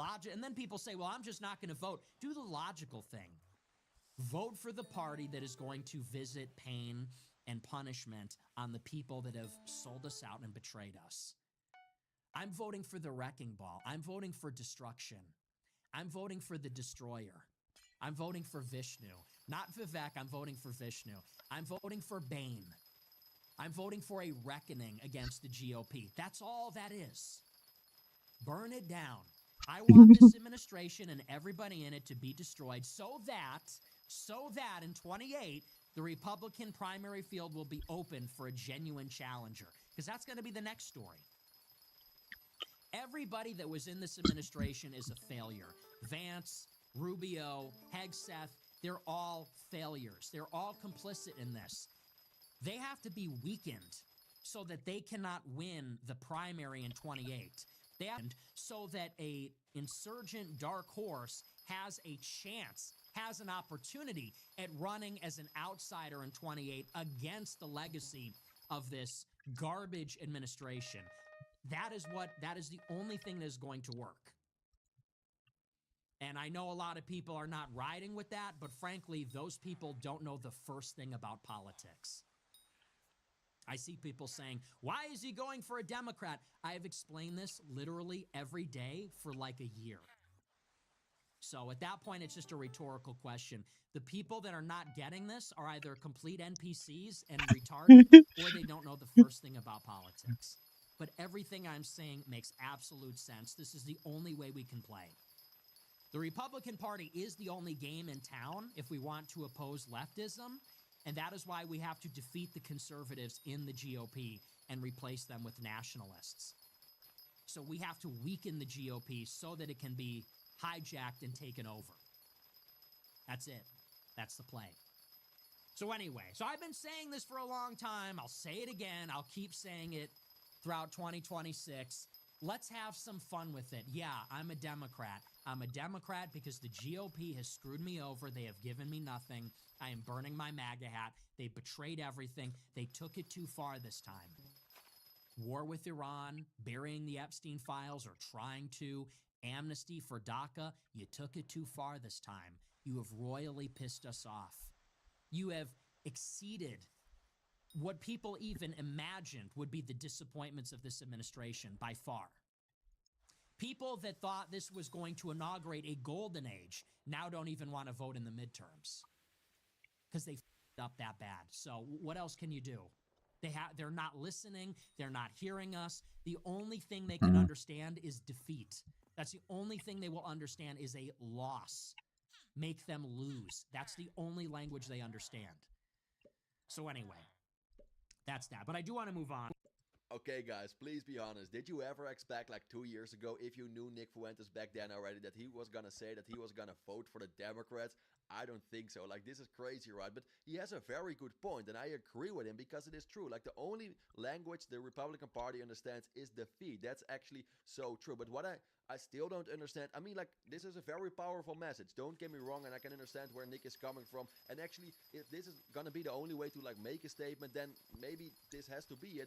But still, what I don't understand, and for the people who know, please explain this to me, because this exactly the same thing happened with, for example, the Biden administration, right? The Biden administration, many people thought it was like horrible, and this is the reason why so many, I really believe that Donald Trump won like the last elections because of Joe Biden, of course, because Joe Biden made a complete mess of our country as well in like the past election, in the past 4 years, excuse me. And this is the reason why Donald Trump won, because so many people, they were literally like begging for a powerful guy like Donald Trump who said that he was going to put America first, all this nonsense, and now we know that he lied to us. That's true, but still, many people voted for him because they really thought that he was going to be your guy. But look at his mess now. Look what is left of the Trump administration. Nothing, right? And I will make my point finally, because this is something what I don't understand. Okay, imagine people are going to vote for the Democrats to like punish the Republican Party, and the Democrats are going to win.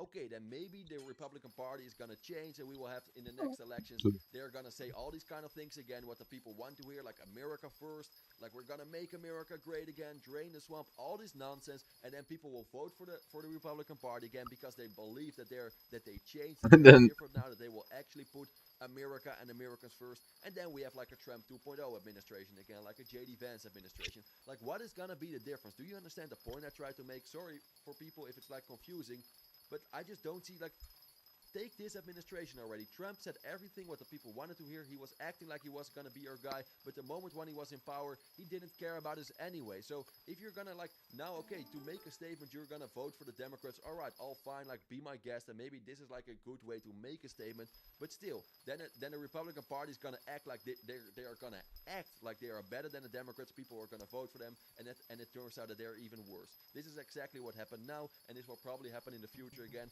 and I'm so tired of this. People are so tired of this. This is probably also the main reason why so many people don't even want to vote anymore, because it's not like the Democrat Party or the Republican Party, like the whole system. The whole system is wrong. The whole system is wrong. It's just the same parties almost. They act like they are different, but they're almost like the same. And people, they finally know, they know this now. They know this by now. They've been betrayed so many times. They don't fall for this anymore. At least I hope so. But I don't know. Like, we don't. That's the thing. We don't even have another option. It's choosing between the Democrats and the Republicans. Like, that's crazy, right? It's I really trash think versus it's time trash. to maybe have like a third party, because people, they want this. They want this. They don't trust the Democrats anymore. They don't trust the Republicans anymore. And that's crazy, because then what kind of power do we still have if people don't even want to vote because they don't trust both parties? That's crazy, right? Imagine that's very weird if you think about it. But again, this is just my opinion. I'm very curious about your opinion. Do you agree with Nick? Do you think it voting for the Democrats to like make a statement, to make the Republicans feel like they lost? Do you think that's like a good way? I'm very, very, very curious about your opinion. Please share your opinion in the comments. It's very important to say. I read all comments. I even try to reply to some of your comments. So please let me know. As well, guys, if you like this video, please hit the like button. I would really appreciate it. If you really like these kind of videos, consider subscribing. I would appreciate it even more. And then you make sure you don't miss anything. Thank you guys for watching. I hope you have a wonderful day. And I'll see you in the next one. Ciao. Clause 13 of Rule 1, the House stands adjourned until 9 a.m. on Thursday, May 7th. Total chaos engulfed the House of Representatives as the MAGA Republicans were in cover-up mode. You just saw there 3 days ago, the House of Representatives gavelled out. They shut down the House once again for a How number often? of days. They're going to gavel out again this morning, and no one's going to go to work. Let me tell you what is going on behind the scenes. Well, first, a federal judge released what purported to be Jeffrey Epstein's suicide note. When you actually take a look at it, it looks like a Donald Trump social media post. I mean, quite literally with the exclamation points, "I've had enough, I can't take it." I mean, look at it. It looks like a Donald Trump post.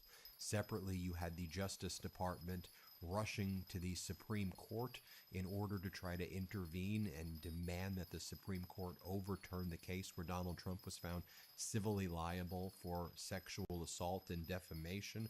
But what the main cover-up was all about yesterday, as the GOP went into cover-up mode, was the fact that Howard Lutnick was supposed to have his deposition taken yesterday. It was supposed to be an under oath video deposition. We all know Howard Lutnick, Donald Trump's Commerce Secretary, lied and said he had no connection with Epstein, except he met Epstein once in 2005. Never met him again because Lutnick said, after I met him this one time, because Epstein was his neighbor, he was so disgusting. I knew he was a blackmailer. I knew he was a pervert. I knew he did bad things with little girls. So I would never be around that creep ever again. Me and my wife talked about it. We then found in the Epstein files that Lutnick had numerous points of contact with Epstein, and he brought his children to Epstein's Island. Lutnick also brought his friends' children to Epstein Island after Lutnick admitted that he knew all of the bad things about Epstein. So you brought your little kids, and you brought the little kids of your friends, and you lied to the American people. And so this was supposed to be an under oath deposition. It was supposed to be a videotape. But Lutnick shows up, and working with Donald Trump and MAGA Mike Johnson and James Comer, mind you, who shut the House down so people wouldn't be paying attention to this, right? I think that's the main reason they basically shut down Congress, to further cover up the Epstein files and all of these things. What goes on when this deposition starts? Well, James Comer says, well, we're not going to actually do a deposition here. We're not going to do Lutnick under oath. We're not going to do a videotape. We're just going to do a transcribed interview. So it's not under oath, no videotape. And James Comer's like, we don't want them purple hair MS Now watchers, Midas Touch watchers, these liberals with the purple hair watching videos of Lutnick. What are you even talking about? And so they did this massive cover-up as they continued to cover up this child sex trafficking ring. So they shut down Congress. I just don't understand how they can even cover something like disgusting like this up. It's so disgusting. I don't know. And then there's people out there who actually defend this. Independent media is now in the I don't know what's forefront, happening. and we had our cameras all over the Capitol building to observe the cover-up in action and to call it out and to expose it. We saw Lutnick heading into the room that they turned into this transcribed interview. And then Democrats were out there calling out this massive cover-up. So I did a video on the Democrat response to Lutnick and Comer and MAGA Mike and Trump's cover-up, where they had Lutnick just give this transcribed interview and not testify under oath. By the way, they did not release the transcribed interview yesterday. Just think about that. They concealed the transcribed interview so that they could try to mold it and say what's going to happen, and they can try to manipulate the news cycle in hopes it goes away. And they didn't do it under video. They didn't do it under oath, so it's basically worthless. But here's something that I don't think you've seen anywhere else, and we were able to capture it, and frankly, James Comer wanted to brag about this. So James Comer comes storming out of the deposition room, which is now a transcribed interview room. He comes storming out of there, storms out of his office, and he runs to the media, and our cameras were there as well. And Comer was like, look, everybody, look. The Democrats are trying to manipulate all of this. I'm just trying to protect the victims here, okay? And we should be talking about what every American really cares about, which is we should be talking about the Metro Police Department investigation and Minnesota fraud. And we're doing everything we can with Lutnick. Lutnick, so what? He went to the island with his little kitties. Everybody gone to the island with their little kitties. Right, that's what you do. You do with that. That's what you do if you're a Republican. What are you talking? Everyone doesn't bring their little kids there just so you can be like, oh, Ben, are you exaggerating?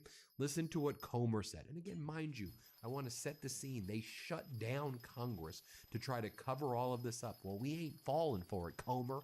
Here, play this clip. Feel compelled to have to come out and clean up and correct some of the statements that the Democrats made. I couldn't believe as I was getting updates of what they were saying.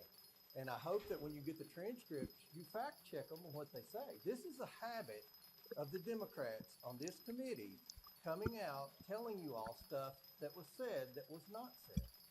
The only cover-up that I've seen on the Oversight Committee is the cover-up of the Democrats trying to cover up our investigations of the Metro Police Department, lying about crime statistics, and the cover-up of the Minnesota fraud by Why are you talking about this right now? Tim Waltz and Keith Ellison, and the cover-up of the hospice fraud in California. So we asked some very substantive questions the first hour. The Democrats, during their hour, repeated the exact same questions because there's only so many questions you can ask Howard Lutnick, who had a property next door to Epstein in New York. Talked to him 3 times over a decade, 3 interactions over a decade. He was on the island with his family, with his wife and kids, 6 people in his family and 6 people in his friend's family for lunch for 2 hours. And he has admitted that. So the Democrats are going to go another hour. I'm sure they're going to try to filibuster and do whatever. They had a narrative to come in. They were hoping Lutnick wouldn't come in. They were hoping Pam Bondi wouldn't come in. Remember, Pam Bondi came in a month ago to answer questions. The Democrats didn't ask him a single question. The first 20 minutes of the Democrats' questioning here, they complained about not having video and not having things to be able to put on MSNBC for their angry purple-haired viewers to be outraged over. This is a serious investigation. Then more from James Comer right here. He goes on to say, look, just think about What look how is he transparent talking Lutnick about? was. He showed up and he wanted to speak voluntarily. Dude, it wasn't under oath. It's not a video. It's just a cover-up. Then he's like, and Pam Bondi's going to show up as well voluntarily. You're going to do the same thing with Bondi. No video, just a transcribed interview, not under oath. What's the point of these things? What is the point? And by the way, don't take my word for it. James Comer forced Hillary Clinton and Bill Clinton to have depositions taken under oath, not transcribed interviews, because Comer and MAGA Mike and Donald Trump and all the MAGA Republicans and Jim Jordan said, you don't do transcribed interviews. Those are worthless. Folks, these people are vile. I don't care what political party you're from. These are vile creatures who cover up child sex trafficking rings. This should not be a Democrat issue. This should not be a Republican issue. Yeah, This should be obviously. a human issue. Damn it.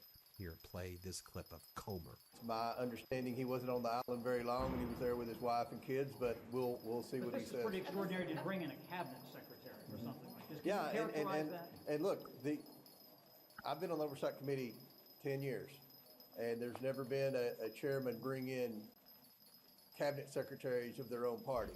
And we have Lutnick coming in today. We have Pam Bondi coming in a couple of weeks. So I think people can see that this is a bipartisan investigation. We're really sincerely trying to get the truth. Our goal is to provide justice for the victims, and hopefully That's not true. will be helpful. All right, I'm not going to lie. Airports bring out the worst in me. I'm trying to hold a coffee and a bottle of water. My phone's at like 2%, and I'm digging through my bag at TSA, trying to pull out my laptop while the line behind me is glaring at me. Most luggage is honestly just like a box on wheels. Nothing about it actually makes travel easier, but that's why I'm obsessed with Noble, and their all-in-one carry-on is ridiculously smart. You can see it right here behind me. First off, there's a flip-out cup holder built right into the suitcase, which is a lifesaver when you're standing in line or waiting at the gate. It also has a built-in charging port so your phone stays alive without fighting people for outlets. And my favorite part, the front laptop pocket. TSA is finally painless. No more mini panic attacks trying to unzip everything while people stare you down. I know you know what I'm talking about. Plus, the 360-degree wheels glide effortlessly beside you instead of dragging behind like an anchor. And unlike most bags, Noble has no zipper at all. It locks shut with a latch system that can't be pried. Why is there a cup holder? What the fuck? Get broken into with just a ballpoint pen. I went with the midnight blue, and it looks so sleek. I mean, check it out. It's one of those bags that turns heads at the airport, and even if you're not flying first class, your luggage will look like it. Noble is the #1 top-rated luggage on Trustpilot. Every suitcase comes with a 100-day money-back guarantee, free 3-day express shipping, and a lifetime warranty. It is the last suitcase you will ever need to buy. Upgrade to luggage that looks better, lasts longer, and travels smarter. Head to nobletravel.com for up to 46% off your entire order. That's NOBL. 46% off is insane. For up to 46% off. After you purchase, they will ask where you heard about them. Please support our show and tell them we sent you. What else were MAGA Republicans doing as they shut down Congress? Well, $1 billion going to Donald Trump's ballroom. The new reconciliation bill. Oh, they're working on it. They want all of your tax money to go to Donald Trump's golf courses, his arches, his ballrooms. They write. But you get one enchanted circuit on the. This has to be wrong. For a freaking ballroom. Like, what's rip happening? Away your health care. That's what Republicans have been working on. But they shut down Congress. They don't want you to see this. But it's in the reconciliation bill. $30 billion more for ICE. MAGA Republicans want to spend another $3.4 billion for Border Patrol, another $2.5 billion to DHS in general. What else are they doing behind closed doors? Well, they're working with South Carolina to get rid of all Democratic congressional districts in South Carolina, remove all Democratic districts there. In Tennessee, get rid of all Democratic districts in Tennessee, so there will be zero representation of black communities. What these Republicans are doing after that Supreme Court ruling, which basically said it is racist to defend anti-racism, it is racist to say that there should be black majority congressional districts and that you shouldn't have states dilute the black vote. The Supreme Court, the right-wing extremist Supreme Court, MAGA Supreme Court goes, saying that we need to stop racism. That's racist because you're talking about race. We've moved beyond racism in this country. No one's racist anymore. That's what the Supreme Court said. But that was racist. That was a racist comment. Right. I mean, what else is this? Really? To That call was a out racist racism comment. you're saying is racist? That's a right-wing extreme fascist court for you. So because of that ruling, all of these MAGA states are saying no more black representation at all. The Voting Rights Act doesn't exist, even though it was a bipartisan piece of legislation in 1965, damn it, where Republicans and Democrats came together and said, we need this. We, the people, need this. Bipartisan. Our right-wing Supreme Court, they didn't know what they were doing in 1965. We know better. We know better.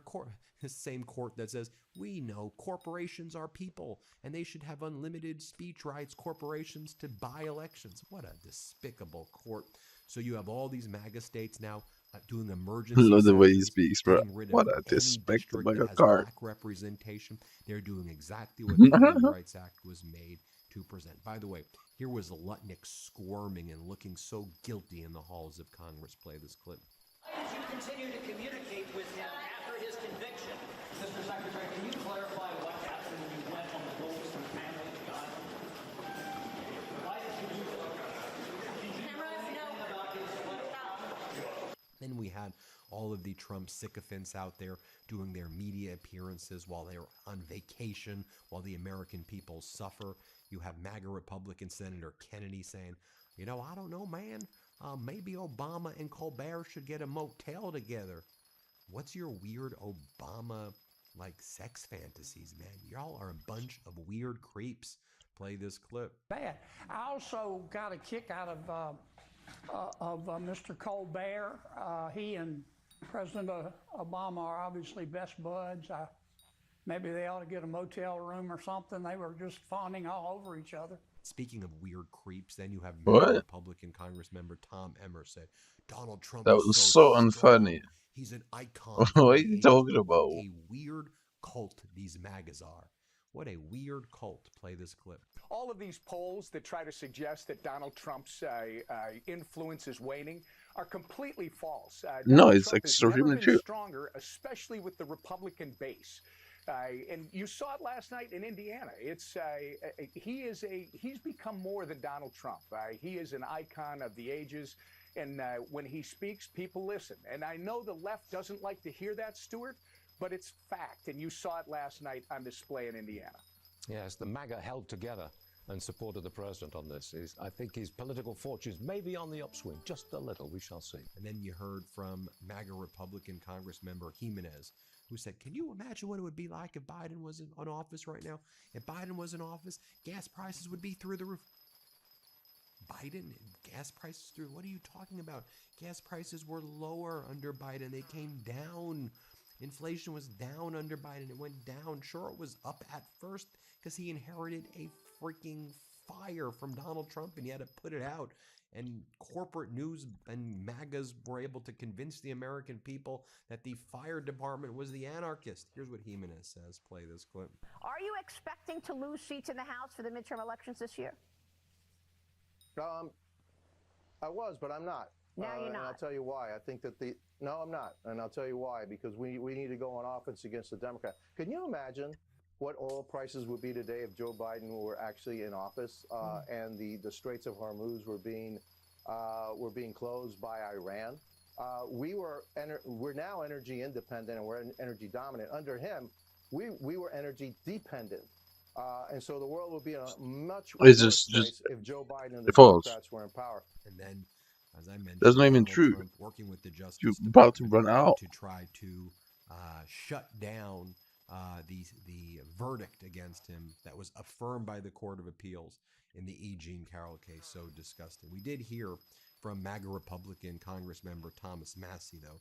He was able to go on Tucker, and here's what he had to say about Lauren Boebert. Let's play it. They took her over to the Situation Room, right? Like, this is where, if they're trying to kill or capture Osama bin Laden, this is where they are at the White House. They took her into the Situation Room and tried to whip her into taking her name off of the discharge petition. Over Epstein. Over Epstein, yep. And then the president Yo, what's up, vetoed Unk? a bill that would have brought water to a large portion of Colorado. Like, over Epstein. Over Epstein. And this isn't even, at this point, it's not just about Lauren Boebert. Why are people in Colorado deprived of water? Because their representative wants to expose a sex trafficking ring. I mean, none of this makes any sense at all because it's a losing issue for Trump and has been. That was the beginning at the end, really. I think we're at the end. And then here's what he said. Yeah, at the end. Yo, Republican he's member talking about of you. The Judiciary Committee. This was in Oh, April you of good shout last year, outs. about a year ago. And I told What Jim the Jordan fuck on is the way that? over, Mutant? he said, Okay, everybody never mind. gets one question. You can ask the Attorney General a question. I said, I want to ask her about phase 2 of the Epstein files. Would that be too confrontational? And Jim said, I'm not going to tell you what you can and can't ask. Go ahead. So I was one of the first people, as we finished dinner, to ask a question. And I asked Pam Bondi where the rest of the files were and when would they be released. And she said there was nothing left but child pornography, and nobody wants to see that. It made it sound sort of like I was a voyeur or a pedophile myself. But you were creepy for asking. Yeah, that I was creepy for asking. And so I didn't ask any more about it. Then I saw in the news as things played out, the story kept shifting. And I said, well, there's some there. And then behind all of this right now, folks, let's just talk about the energy situation. I want to put this on your radar right now. Is it bad? This was from Bloomberg yesterday. Here, play this clip. When do storage tanks run empty? Your parts of the world, like Australia, Philippines, Thailand, you are. But the question is when and where. I still say that with you, it's going to be, sometime in the month of May that you're going to end up with Europe hitting tank bottoms, and in the U.S., it's somewhere in that July 4th time period. If not sooner, by the way, the inventories number coming out of the U.S., the ones we got last night, the ones last week, I've never seen anything like that before. And I think that it's important to remember that these inventory numbers, let's define terms, a deficit versus a shortage. We have a deficit today, meaning that demand is above supply and we're growing inventories. It's not a shortage yet. So to answer your question, you have the shortages in places like, Asia, and it's not that bad yet because you're not completely at tank bottoms. But in places like Europe and the United States, you're in a deficit and you don't hit the shortages until you hit tank bottoms. And finally, here's what Democratic Congressmember Subramanian had to say yesterday. Let's play it. We asked him over and over again, why did you go to the island? He says he doesn't remember, that it was inexplicable, and he simply didn't know how to answer the question at that point. And here's what Congressmember Ro Khanna had to say. Let's play it. We know why that interview was not videotaped. If Donald Trump had seen the video transcript, he would have fired Howard Lutnick. It was really embarrassing. He was asked very straightforward questions about whether he regretted misleading the American people. I mean, he said that he would never see Epstein again in 2005. And everyone knows that he took his wife and kids to see Epstein in 2012. And yet it was just contortions and lies and no acknowledgement that he misled the American public. And if you saw the exchanges that my colleagues had with him, you would see he made a farce of the English language. I mean, he was trying to define I as if saying that what he really meant is that he would not see Epstein alone, but be totally fine with having his wife and kids see Epstein. It made no sense. And then he's raised even more serious concerns about the investigation. He originally had said that Epstein engaged in blackmail and recorded videotapes. Now he's saying, well, he was wrong. He was just speculating, and Epstein actually didn't engage in blackmailing. This raises the question of what the cover-up is. Did someone tell him to say that? I've not heard that that Epstein never engaged in blackmail. Why is Howard Lutnick changing his testimony, changing his story? He's lost all credibility, and really it's a shame that the American people don't get to see what he did there. Total lack of truth and lack of honesty. There you have it, folks. Let me know what you think. Hit subscribe. Let's get to 7 million subscribers. Thanks. You know what I think? I think it's a fucking disaster. All of it. Store.MidasTouch.com today and get yourself the best. That's my opinion. And show your support. That's store.MidasTouch.com.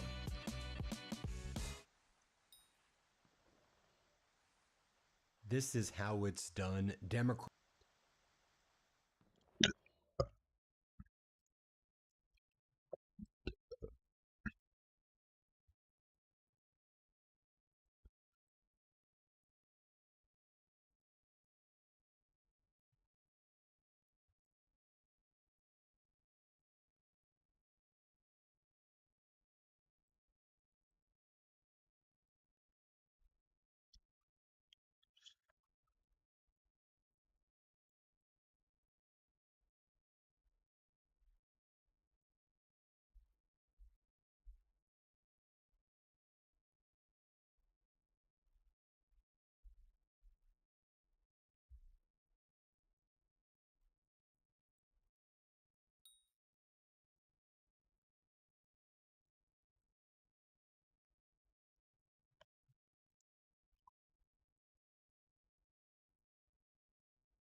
This UFC Oh, fight yeah, at what is the it? White This House that Donald Trump has been talking about is a complete disaster. It's set to take place on June 14th. That's Donald Trump's birthday.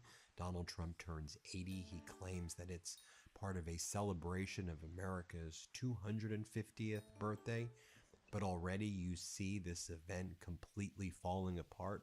When Donald Trump announced there was going to be a UFC fight in front of the White House over a year ago, he said there were going to be 20, 30, 40,000 UFC fans who are going to be there at the White House. Well, now we're learning it's going to be 4,300 individuals at the White House, and all of those so-called tickets are going to be comped.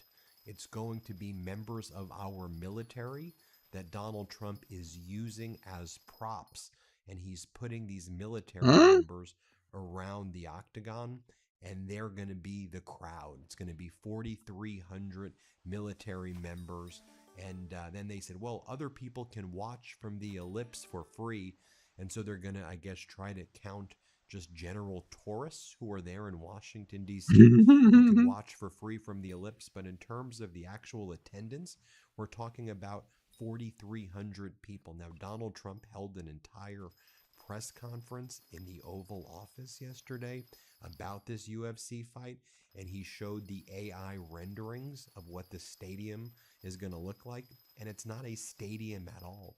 It looks like a small amount of bleachers. I mean, take a look right here. And, you know, that's going to be the 4,300 members of the military. One of the things we're seeing is Donald Trump's actually significantly harming ticket sales of UFC in general as well.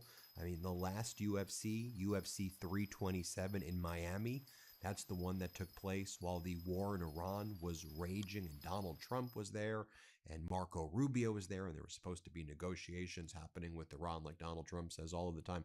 And Rubio was like throwing signs up, and Donald Trump was telling the UFC male fighters how handsome and strong and how attracted he was to them. I'll show you that in a second. I have the receipts. You're like, Ben, what are you talking about? But the ticket sales were horrible. Just folks, show the B-roll of what the ticket sales looked like at UFC 327. You see so many empty seats right there. And then when you look at UFC 328, which is the UFC that's going to be taking place before this White House event, look at the Prudential Center in New Jersey. There are so many seats available right now, and this is pretty unprecedented for the UFC. Yeah, this fight that's coming up this weekend, May 9th, has so many empty seats as well. And there's just massive backlash to the UFC right now because Donald Trump has perverted it. He's turned it into this like weird political YMCA dancing thing. And people are like, yo, we just want to watch the fight, man. Could we not have some political propaganda thing? And Dana White has turned it into this like weirdo propaganda fest. And this whole UFC thing is, again, another thing that Donald Trump It's touched unfortunate. and is causing significant harm to as well. But So fuck let me Dana, just so show who you cares? this interview, because, you know, Fox, state regime media, they're trying to like do everything they can to promote this UFC fight. Like, just think about it, folks. Americans are struggling right now, living paycheck to paycheck if they're lucky enough to get a paycheck, psychologically tortured, working multiple jobs just to try to make ends meet. And foreclosures are at record highs. People can't afford their rent. Healthcare is being ripped away. People can't afford gas. People can't afford groceries. People can't afford anything. And Trump is talking about UFC fights, golden ballrooms, Yes, sir. triumphal arches, building more golf courses to demolish the public golf courses in D.C. And so anyway, here you have on Fox. This is like, we're supposed to be excited about this while they cover up the Epstein files. By the way, we should be calling this UFC fight the Epstein fight, the Epstein class fight, the Epstein event, the perv event. Really? Right? That's what we really should be calling it. But Is anyway, Dana one of so those? you have Maybe. Lara I Trump, don't really Donald know, Trump's but daughter-in-law, what interviewed he's up Dana to. White. And she's like, Dana, this is the hottest ticket in town. How is it the hottest ticket if you're giving away the 4,300 tickets for free? This is the hottest ticket in town, Dana. Where can people get them? And Dana White's like, Well, actually, there's 4,300 of them, and we're going to give them to the military because your father-in-law says that they should go to the military, which really means that our military is going to be used as props, as part of some war propaganda, and that this is what this is going to be about. What are we even doing here? This is on Donald Trump's 80th birthday. How freaking weird. But listen to what Dana White says. You can hear him for yourself. Let's play. Everyone I know has asked me, has asked Eric, has asked the president, all of us, how do they get a ticket to this event? This is the hottest ticket in town.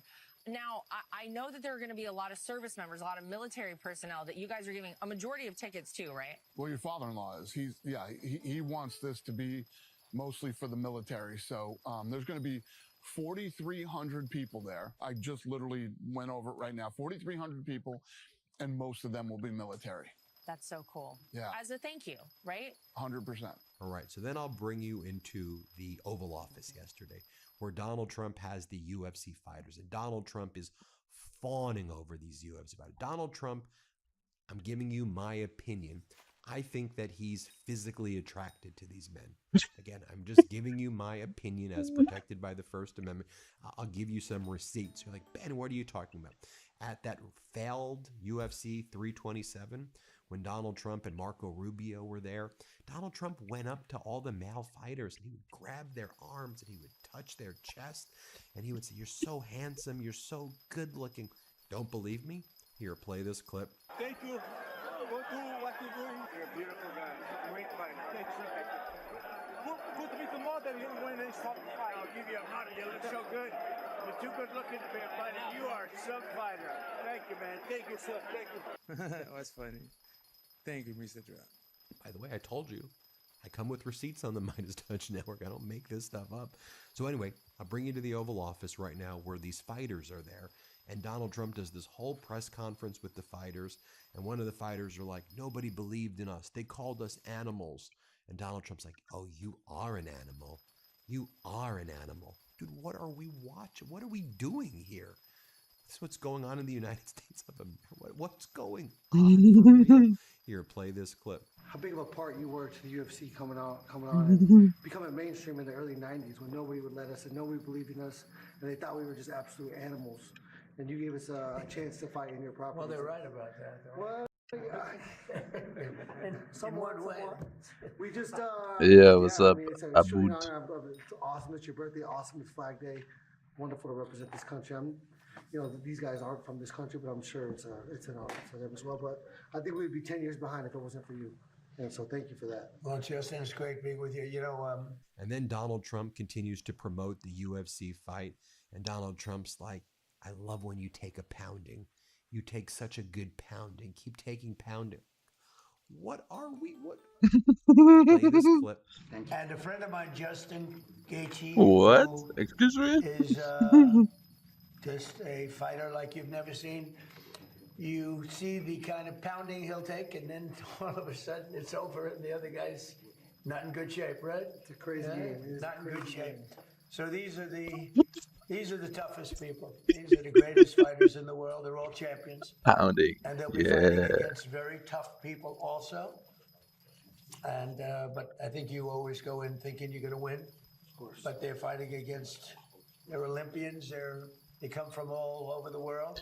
Some Yo, come from you do like extreme getting poverty, pounded? Some come from, not too many people come from Fifth Avenue for the most part. I would say Fifth Avenue is not well covered in this sport. But it's a special group of people with tremendous heart and really tremendous talent. And I really believe you're probably born with the punch, and you're born with the ability to take a punch too. I was talking to Dana White last night. He was talking about that. And some people can take a punch, and some people can't. And in But life, his it's always voice is good to be just so able to do that. boring. And if you guys want to say anything, I don't want to pick out individual, but if you want to say anything, you can. And I don't know. Donald Trump gets I'm, very I'm touchy confused how he's with even the still fighters. alive. He's like touching their arms and touching their bodies. How in is the he still Oval Office. alive? This is weird. Here, play this clip. Look at my guy back here. I don't want to see This is a warrior. This is a warrior. What an honor. We wouldn't be here without you. Appreciate it. Oh, it's so fun. So this is the Oval Office, and there's really nothing like it. And then, You know, by the way, because they're you remember mocking when us in Russia right Trump now. and This is stuff, how they were RT doing is the covering it. Biden Don't thing fight that one, Donald Trump says. Don't because fight that one. Biden Here, was play this clip. behaving Representatives, they're like making a lot of money. he They're was making a lot behaving of like money. he's Look an at that old guy man, over which he there. was or Don't is. fight that one right there. But like Trump is literally the Have exact anything same to say? How about you? Me? in behavior, maybe even worse, Like Justin said, and nobody's calling it out. probably the UFC will be Almost 20 years behind. kind of weird. To give us the jump starts from the beginning. And I think this is going to be the greatest sport event ever created on planet Earth.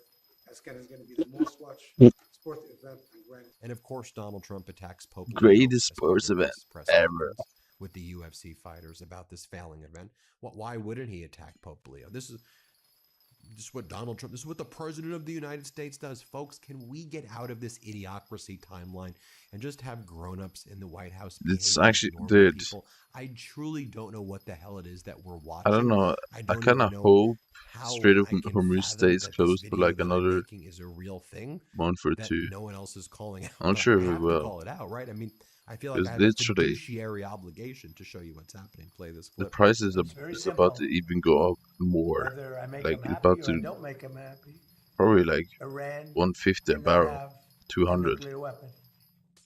And he seemed to be saying that they can. And I say they cannot. Because if that happened, the entire world would be hostage, and we're not going to let that happen. But at the That's same not our time, though, message. food gets more And then you expensive, so I don't know have if I want Alex that. Pereira thanking Donald Trump for this opportunity, and Donald Trump's like, "Ooh, you got a big hand. Your hand is so thick and so big." Watch what Donald Trump says. What are we watching here? Play this clip. On the White House, we know it's a special event that everybody would like to be present to make it feel special. Thank you. Thank you very much. One of the greatest punches in the history of the business. I just shook his hand. He has a large hand. That's a powerful hand. It's, they're very unusual people, born with great talent, and then they hone the talent. And then they show this video. It doesn't get bigger than this. It doesn't get bigger than. Yo, this is so. Doesn't get bigger than this, everybody. Here, play this clip.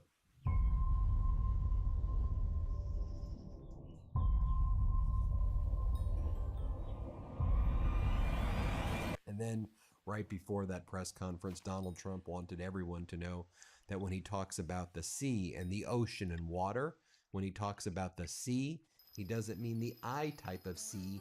He means the water sea. Okay, Donald. Here, play this clip. But the numbers are the numbers speak for themselves. Hmm? If you really get down, you see drug traffic coming into our country is way down, and by sea, by ocean, by the water. You know, a lot of people say, "What do you mean by sea? Is it sea like vision?" No, it's the SEA. But it's down 97%. And of course, when SEA. DoorDash lady arrived in the White House, The but fuck when is was he talking DoorDash about? lady, Is he like good? a month ago at the White House, Donald Trump invited DoorDash lady. Maybe she'll get a maybe DoorDash maybe DoorDash lady will get a ticket as well because he said, "Hey, we're having a fight on June 14th, DoorDash lady." Who magically appears at every MAGA Republican hearing. DoorDash lady. She's the constant extra. They roll her out at all of these hearings. You want to show up at the match, DoorDash lady? You could be DoorDash lady. It could be who else do they have? The black Chick-fil-A lady. She'll be there. Who else do they got? They got the Puerto Ricans and the Latinos at the at the bodega, who are all the young Republicans. Who else is Donald Trump? Who else is he going to bring? Who else is Donald Trump going to bring out to the UFC fight? The whole crew. Dan Bongino is going to be there. Who else is Donald Trump going to bring out to this thing? Oh my God, this is such. Here, do you see the clip of him talking to her? Here, play this clip. I will say I've been involved with a lot of big events. I have never had an event that's had more interest in the UFC fight that we have right at the front door. Right there, they're going to start building about a 4,500 seat arena. And then in the back, at the Ellipse, we're going to have maybe 100,000, 50 to 100,000 people. I guess they're building tremendous stages, and you're going to have massive screens of the fight. and it's a very popular sport. But I have never been involved because of the White House and everything. There's a lot of reasons for it. But we're having a fight at the White House on June 14th, and we're going to have an arena built right at the front door. Wow. And if you want, is your husband up to coming? Do you think? Does he like UFC? How much do you current? He might. If he's feeling I have an electric car. Electric car. Such clownish behavior. DoorDash grandma. What the fuck? I'm speechless. Hit subscribe. DoorDash grandma. Get to 7 million subscribers. Electric car. Oh man, have a good one, everybody. New Midas merch. But the price increases hasn't even fully hit yet. I mean, it's already hit. I mean, also in my country, it's not even gonna hit that hard. I think. Maybe I'm stupid though, but I don't think it's gonna hit that hard in my country anyway. But obviously, it imports of everything uses oil or gas, fossil fuels. So.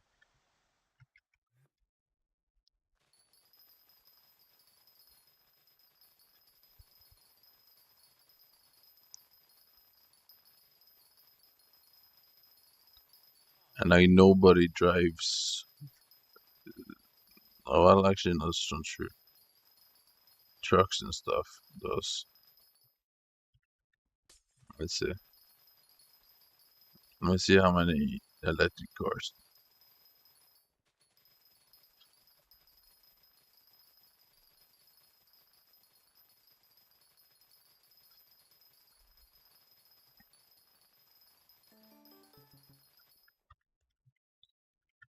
Okay.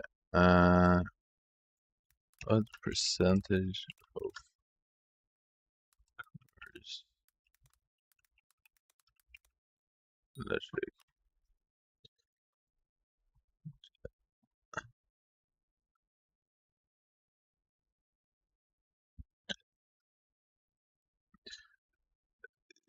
The adoption rate is even higher for new vehicles, with 95.9% of all new passenger cars sold in 2025 being fully electric. Basically 96%.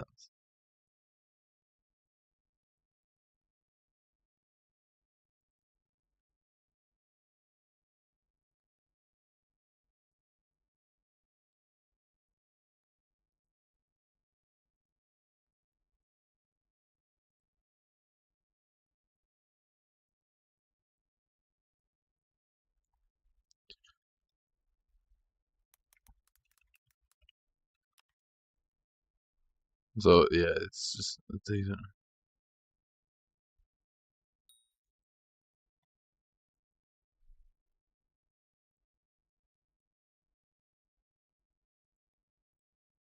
No, but there is no ships leaving.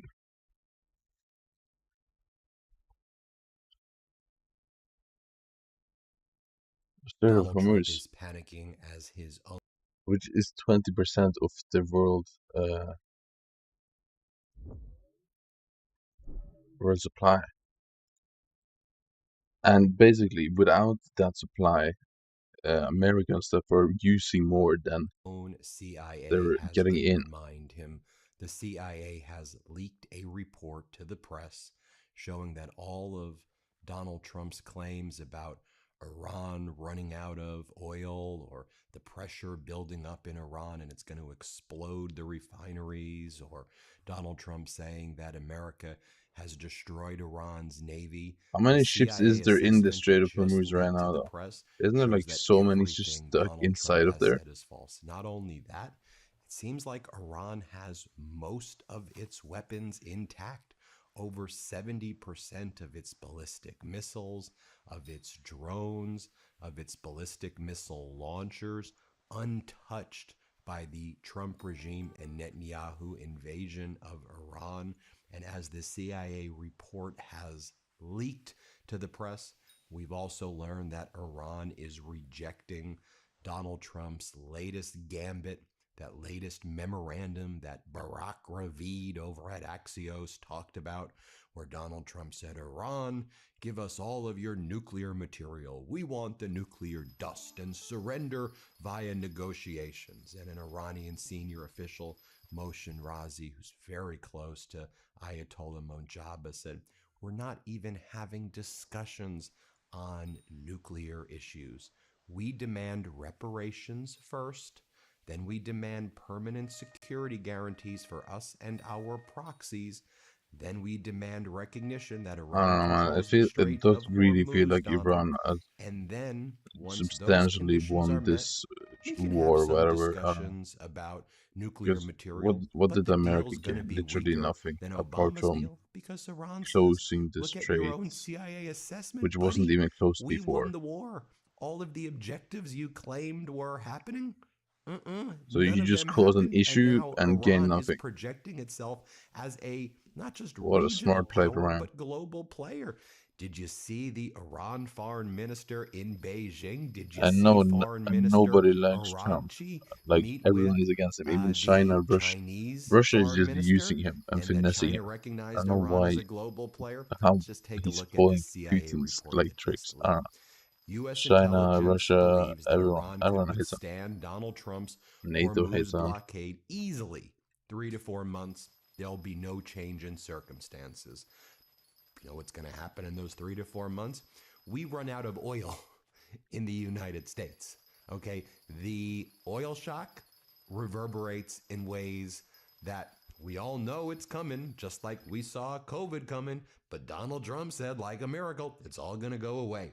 So a leaked CIA assessment, they leaked this to the Washington The Post, U.S. says intelligence Iran believes still has much of its Iran missile could and drone withstand it. arsenal intact and has restored most of its underground facilities. The report contrasts Donald Trump's claims that Iran's military and economy are near collapse. Officials say Tehran is adapting by You know who storing oil controls the offshore, USA? reducing production to protect infrastructure, and potentially using land routes to bypass the blockade. By the way, even before that Are you CIA talking about assessment the leaked, Mossad or what? haven't we been reporting all of that here on the Midas Touch Network? And I'd love to say that there is some Nostradamus-like prediction capabilities. I'm looking at the satellite images. I'm looking at the videos where I see the routes in Pakistan where the oil's being sent to. I can see that Karg Island through the satellite photos. And Javier Blassett Bloomberg pointed this out. You see the production is still taking place. I You really know, and don't the Trump understand regime's how like, we are U.S. is escorting at this 100 point ships where out of like the Strait of Hormuz. every No, you're not. We would politician see is it if pro-Israel that and was everything. actually Like, happening. dude, We Israel is the did see smallest Iran hit country. a South Korean tanker I don't know why and a America UAE cares about tanker them in so the much. port of Like, what the fuck? Fujairah. And then now Like, we just also fix your learned own that country. Saudi I don't Arabia get it. and Kuwait said you can't use our air bases So and stupid. our airspace, and then you immediately reverse course on so-called Project Freedom. Anyway, the article goes on to talk about the following as well. Let's take a look. Washington Post, U.S. intelligence says Iran can outlast Trump's Hormuz blockade for months. This confidential, highly classified intelligence Security community fix. assessment I don't really delivered to the agree. White House finds that Iran retains substantial missile capabilities as well. Iran But retains the only about issue is the 75% people who of its aren't pre-war pro-Israel inventories has of like mobile a launchers very and small about chance of winning the 70% of its election pre-war stockpiles because of missiles. people will This just contrasts, as the report vote. says, to No, Donald Trump's claims that the they'll just missiles spend are so much money to decimated. make sure They that maybe have 18, 19%, those but people not a won't lot win. compared to what they had, folks. Donald Trump lies about every damn thing. Also, Iran formalizing its toll booth system in the Strait of Hormuz. Iran introducing new rules for ships passing through the Strait of Hormuz, requiring vessels to submit detailed information to a new Iranian authority before transit.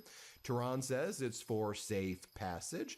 And then you have Iran's foreign spokesperson, Iran's foreign ministry spokesperson, said, we're still reviewing more of what the U.S. may be sending us, but as of right now, as you heard from Iran's other senior leader, unless they go back to the framework that we've said from the outset, the 10-point framework, we're going to reject it. We've been very clear we're going to reject it. So what's Donald Trump doing after all these leaks are happening? Well, Donald Trump is posting Trump a photo feel of pressured Democratic leader Hakeem to Jeffries actually and blaming Jeffries for the alleged go incident along at the with the White House 10-point plan that Correspondence Iran Dinner. wants. Donald Trump goes, And if the he does, lunatic then yeah, Hakeem it's Low IQ absolutely, Jeffries should be he's just fully charged with cooked. inciting And it's all violence. been for The nothing. radical left Well, it's Democrats still been all actually for want to nothing, but destroy yeah, our like how country, can someone, there's no DJT. way The anyone can still support him paranoia after that. sinking in the I White don't know House. why Then Donald Trump anyone posts supports this him still, bizarre but photo. Former President Obama, former President Biden, former Secretary of State Hillary Clinton. It looks like the AI image has Hunter Biden snorting cocaine, and there's a bunch of ice cream on the Oval Office desk, and it's Biden sleeping. And then Donald Trump posts a highly accurate depiction of the sleepy Joe Biden administration. Tremendous damage done. I've We're seen so back, many times DJT.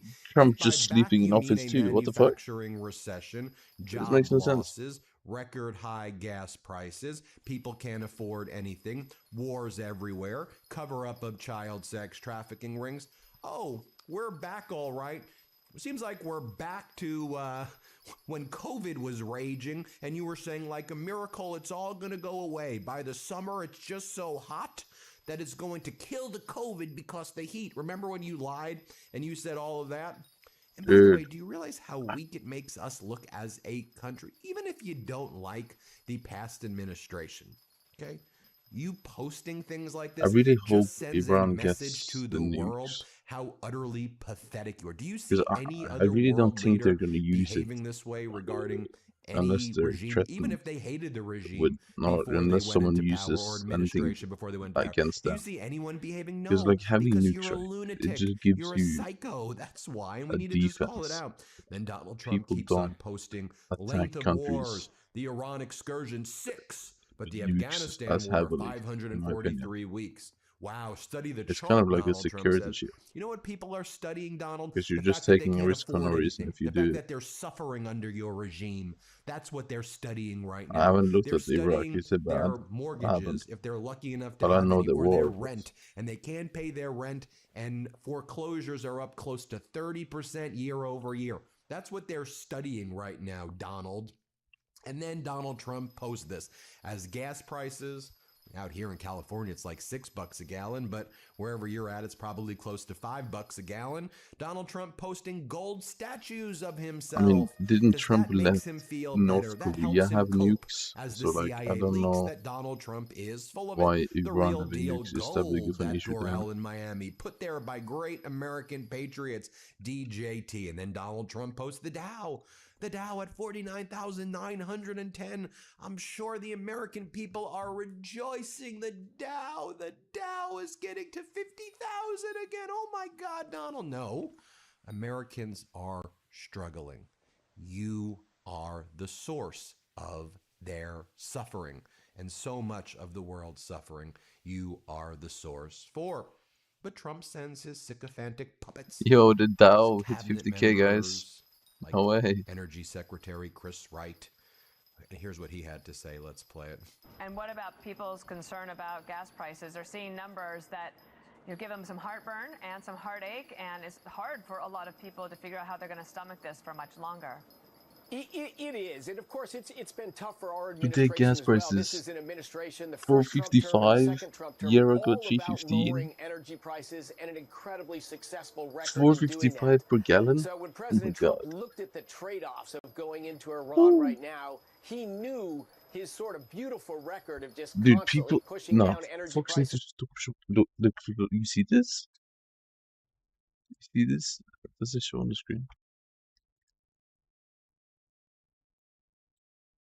So you see this number, right? 91 crude oil. Bro, that is so cap. Like, there's two different things. Isn't there the actual price? And then there's also there's the price when you pump at the pump, and then compared to because that's the stock. And the stock of the thing is different price than the thing itself, which makes no sense. It's so confusing. And I think people are market manipulating this like heavily.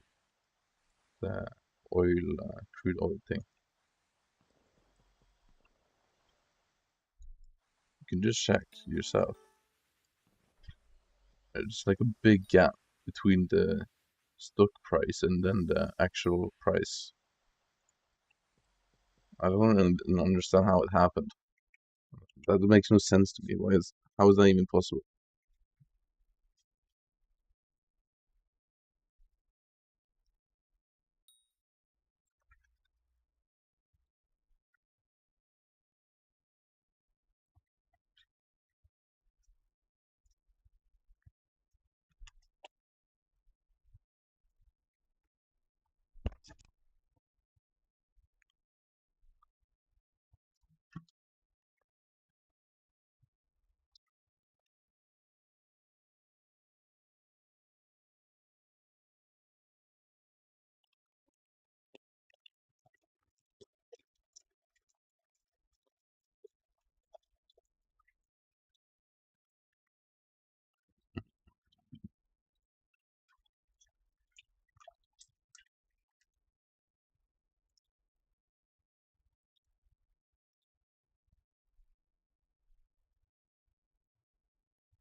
Yeah, that's pretty bad, bro. And it's literally just steady gasoline rising. headline prices as well. But Iran has roughly 1,000 pounds of uranium enriched to 60%, massively higher than you ever need for any commercial power production. It's actually quite close to weapons grade uranium. So they just get to this threshold where they're not far away from nuclear bombs. President Trump is absolutely unwilling to hand the next administration a nuclear-armed. Seriously.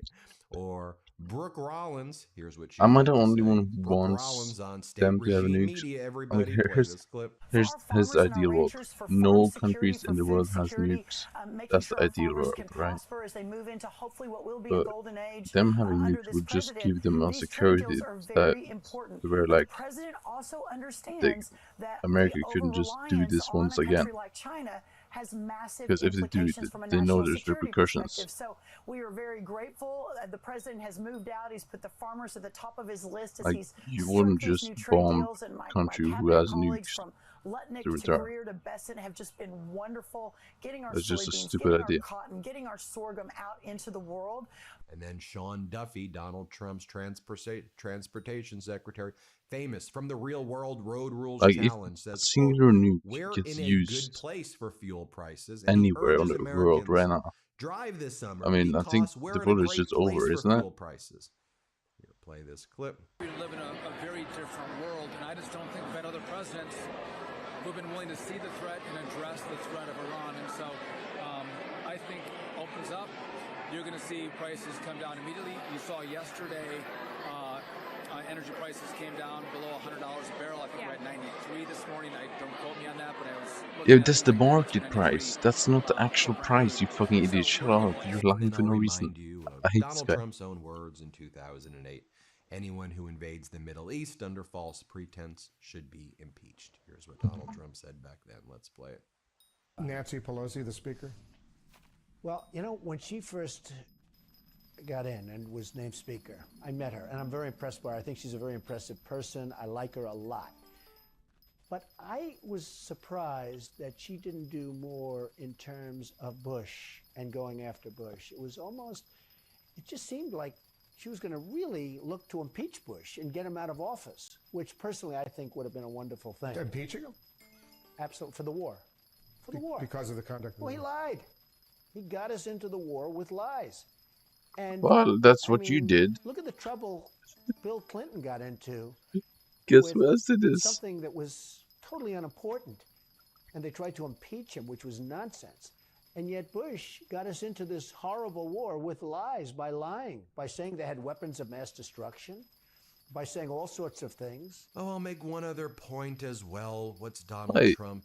is he talking about major himself right now in the priority for him future? Right now, in a first, the FDA authorizes fruit-flavored vapes for adults. The move marks a shift after the FDA for years worked aggressively to regulate flavored vapes. The move came after Donald Trump reportedly pressed the FDA commissioner to authorize the flavored vape projects. Hashtag Save Vape Donald Trump worked on with his FDA. Nothing says make America healthy again than making glyphosate your preferred herbicide and flavored vapes everywhere. What else? Oh yeah, Donald Trump also making posts that the DOJ is working to make AR-15s everywhere. Yeah, No regulations. yeah, that one is insane to me. Everywhere. Flavored vapes everywhere. Glyphosate everywhere. Did you see High that? gas prices everywhere. Trump wants That must be so much winning, AR-15s everybody. to Everybody be hit legal subscribe. Let's without get to 7 million any subscribers. license Thanks for watching. Want to stay plugged in in? entire Become a America, subscriber to our Substack which at is the dumbest idea MidasPlus.com. heard in my You'll life. get daily recaps from Ron Filipkowski, ad-free episodes of our podcast, and more exclusive content only available at MidasPlus.com. Like, isn't that one of the weapons used for school shootings? Why would you ever just make that easy to get? Ladies and gentlemen, I cover a lot of things in the world It's of so sports on insane to this me. channel, and one of those lot of things is Magnus Carlsen, of course. Best player in the world for the last 15 years, and you could argue the best chess player of all time. And he is still building upon his resume. At the moment, Magnus Carlsen is on a streak where if he joins a chess tournament, no matter the time control, just as long as it's in the traditional format, he wins. Every tournament he's played and finished in the traditional format, regular starting position, he has won since October 2023. In a previous video, I made a mistake. I said Norway Chess 2024. It was Norway Chess 2023 and Qatar Masters 2023. This man has won nearly 20 tournaments in a row. And today I'll be showing you the conclusion of the Tepe Sigmund tournament being held in Sweden. And on top of that, Magnus Carlsen played against the Prodigy Kid, the first ever game between Carlsen and Erdomus. And that is what we are going to be looking at today. So we're going to kick things off. Depends if you do dungeons. Do you do dungeons or not? Is a greater shining and brighter shining star than Carlsen at the same age.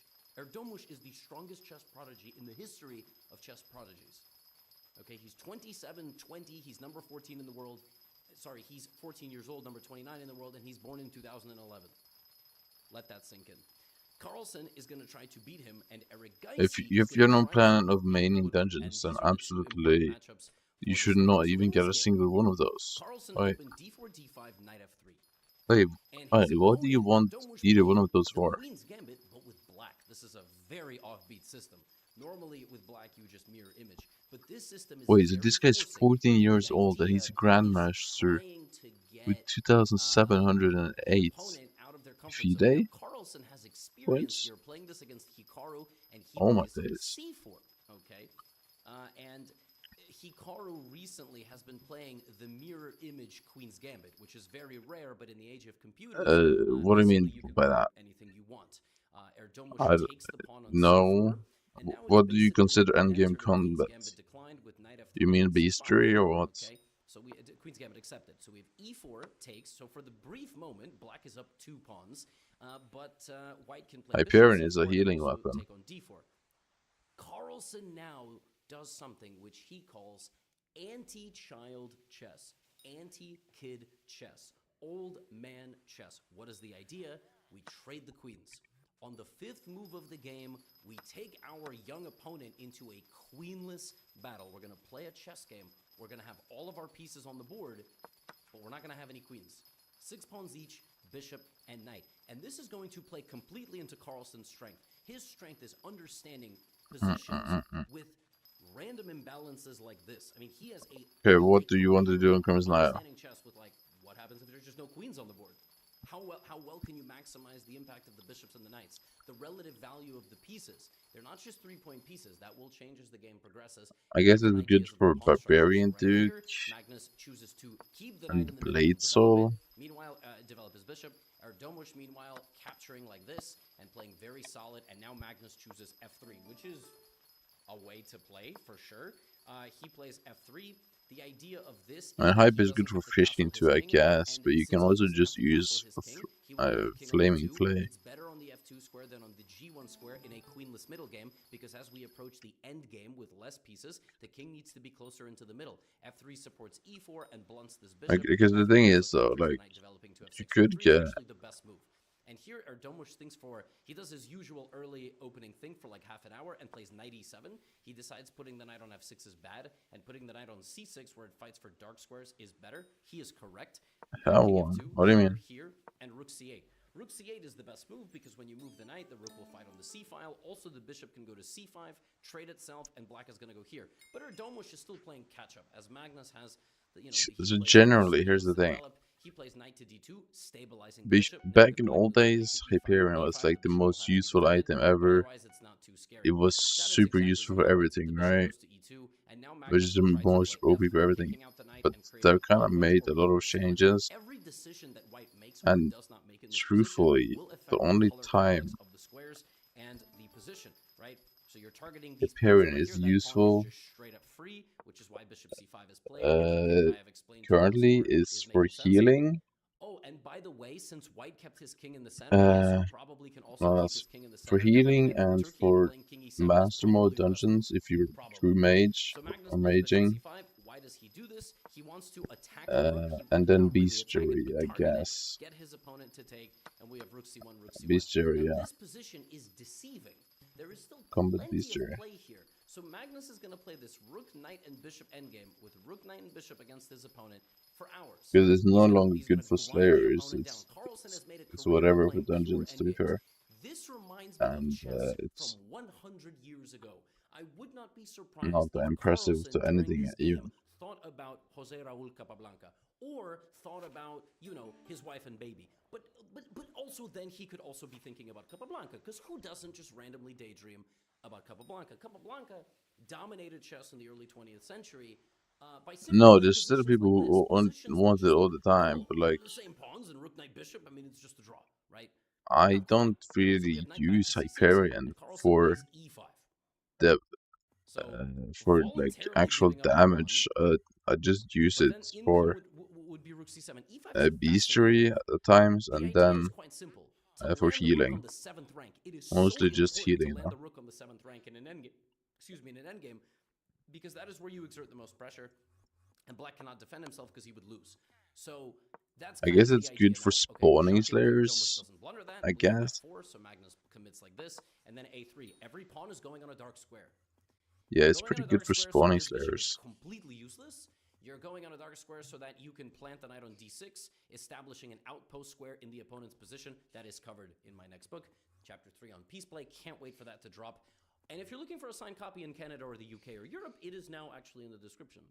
The ones in the Like US how sold much out. is a Hyperion though? Signed And copies. what So now, else f6. do you want to? Takes, takes. What else Okay, is your so there's options our of spending transformation of the coins? pawn structure. Erdomus did Like, not have to do this, but he transforms is the there any structure, gear leaving us with upgrades 1, 2, for 3 versus a money 1, making 2, 3. method that you But can make still, the instead? pawns are all on the same side. What's your money making method? Maybe in the long run, this will prove to be something. Maybe Carlsen will turn this into a 2-on-1, and that's all he needs. But the position is still equal. Carlsen could just be bluffing. The rook goes up to c3, and now the rooks have to come off the board, and I really just don't know how Magnus expects to win this position. Do you have Bishop d3, like max h6, farming he gear? forces the pawn forward. He's like, come here. Now, if the pawn had gone to f5, that would be a catastrophic weakening of the structure. Isn't that fascinating? Because when the king goes back, then the knight can establish control. Like you better just upgrading your actual This structure, this move money will making likely be lost. methods. And if you don't take, if you go here, guess what? I'm going to go g5. Then And I already told you about this. okay, Next so thing what's we your do is what we're are gonna you push missing? all of our pawns, and we're going to overwhelm on that side of the board. It's all about exploiting the imbalances. Plus, look at this square. I'm going to go bishop b5, and trading this will lead to a Also, winning endgame. would you be interested in Dominance, self mining? control on I the mean, dark you could squares. try Now, and it's get a just very mining interesting setup. how this completely innocuous position 1.2 is should be actually really enough dangerous. to Knight get c3, 655 Magnus, there we go. with Expanding, parts and Devon h3 armor stable, with everything is chill. Knight to d2, equipment, and now can Magnus break through on this 2-on-2? Will his opponent at and then some like a point rare make skater or a something. mistake? So knight to e5, bishop to f5, bishop to b7, and Magnus at some point is going to play the move knight to e4. There's simply no other way. He's going to look for an imbalance. There it is. And now a major moment. If Erdomus takes, he removes yet another minor piece from the board and leaves just the knight. I mean, and the that's bishop. fine, but If he doesn't doesn't take, mean if you he shouldn't plays, get a I don't mining know, setup. bishop to h1, there is Mining knight can takes still f6 make good here. coins. That is a tactic, and then after g5, you would deflect the king away Like from the if defense of the knight. whenever a So he needs fiesta to or play a cold move comes, like knight f7 just having maybe. mining gear But if ready he is plays pretty knight useful. f7, the knight will continue to maneuver and maybe go over here. And Carlsen, as always, is causing second thoughts in the opponent's mind, and Erdomus goes for this endgame, leaving him with a knight against a bishop. And the pawns are split, which means if the king ever makes it, Stupid. How? or one of these pawns finds a way to sneak through, the knight and the king for black are going to have to defend, and the white king is going to go over there. In an endgame, you need to play against two weaknesses. A weakness could be a weakness in your opponent's position, like these pawns, or a weakness could be a weak square and complex, an area. So watch as Carlsen just continues to make little improvements. The pawns are all kind of slowly creeping forward. Knight to c8. He goes king e4. The king wants to go over there. King d4. Hey, Erdomus, you can take my bishop. But your king is so passive.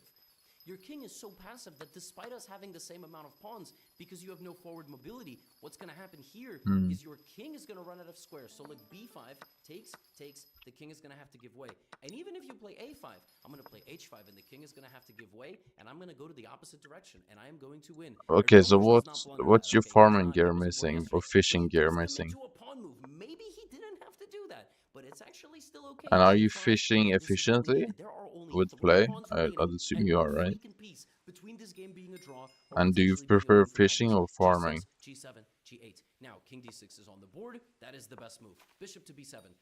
Erdomus needs to hold serve. He needs to bounce around his pieces in a way while monitoring this pawn and monitoring this invasion. Knight to g6, king to c4. He goes back to f8. The king is always threatening to go over there to b5 and a6. Knight e6 is a good blocking move, and now g6. And here black has to play knight to g7 and allow the infiltration here, or f4.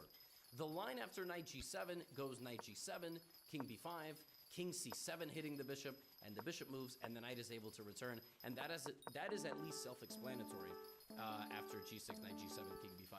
But there might be some other lines here, you know. Like Wait, what's your here, IGN? I can bishop, check the your bishop gear. comes back, and then he has to play the correct way forward. Here he needs to commit to the move f4, because this way the king actually does make it. Why does the king make it? Because in this position there is bishop d5. And if the black knight goes to e8, the king restarts its journey back. And there's a way here that you can get a Zugzwang. You basically get a position. Alright, let me have a look moment, after your next A5, like pass. something like this, and then you play a5. And after pawn takes a5, you take with the pawn. Looking for best, looking for best. What the fuck? Hello, looking for best, looking for best. There's a6, there's king a6 at the right moment. Black is just basically going to run out of moves at some point. He's not going to be able to defend everything, including this pawn. So, Erdomush is overwhelmed. Does he play f4? And he chooses wrong.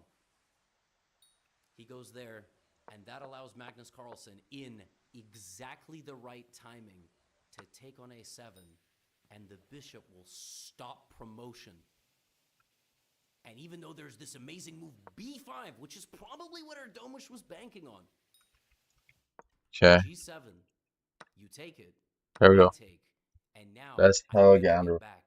And if you close me off, I go b6 and bishop here. And that, ladies and gentlemen, is how the first ever battle between What? Magnus Carlsen and Yazkan Erdomush in classical chess ended. You don't have farming gear. What do you mean? Magnus Carlsen, Jose Raul Why do you have so much style points? grind. Your He got setup this is so young man bad. down to a position with 4 or 5 pieces each. Like, where is your and points? that is where he got You have the job done. 200 what do you He mean? is the greatest endgame player of all time, and he makes it count at the right moment.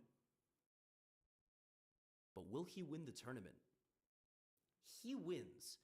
But there is a man by the name of Arjun Erigaisi who has 4.5 points, half a point ahead of Magnus to start the day. If Erigaisi wins this game, Carlsen doesn't win the first tournament in about 3 years. If Erigaisi loses, Carlsen is the champ. If Erigaisi draws, they play a tiebreak. Erigaisi, Woodward. The young Okay, man so your from farming gear Texas. is very I bad. apologize, I by the expect way. it to be These good. sounds are a little loud. But anyway, we have a Nimso Indian. Erigaisi plays g3 and bishop g2. And in this game, it was a very, very double-edged battle. Check this out. Arjun Erigaisi is The farming gear is truly the ass, Joker of bro. chess. What This happened, man Dunk? walks around with grenades in his sports coat. There is no other player like Arjun Erigaisi. You need to just chill out a little bit on the last day. Nah, g4. Nah, h4. Well, you should be a bit It's a double pawn, precise, wasting or time be a anyway. bit more G4, picky with how you do it. Knight d7. Okay, so Queen d3 attacking the knight. He plays b5 defending the knight. how much is Green Thumb 5 full equipped Bishop a6. with Recon? What the? This is what chess looks like when you dream about it. When you dream about chess, the positions don't make any sense. This position makes total sense. Black is up a pawn, but the compensation for white is in the form of a kingside attack, the bishop pair, and a very open board. The thing is with the player with the black pieces here struggles to control anything. You know, you're very solid. You have this brick wall setup, but you can't really poke your head out because Erigaisi is on the other side, swinging around. Did you have a stick, and mosquito at the pad? end I is a didn't check. little ball with spikes attached to it, and he's doing it with both hands, by the way. Arjun Erigaisi is a video game character villain. Okay, G5 is the move that he chooses, and truth be told, he doesn't handle the position the right way, and he kind of blows up the board. So we have knight e2. I'd recommend recoming all your gear, farming gear, Andy Woodward and then is doing getting an flawless amazing job. paradox and everything, He's striking at the middle. He's like playing knight to this, b3, and then but when on you your control armor, a player that's trying to set the board on fire, and just then take the matches out of their hand, right, or the gasoline. let's see. And so here, if you remove the pieces, white cannot attack without pieces. I mean, your equipment here is missing you so much fortune. Yeah, for all he does, it does an amazing job here, you know, of controlling the game and creating a counterattack. But he might have forgotten who his opponent is.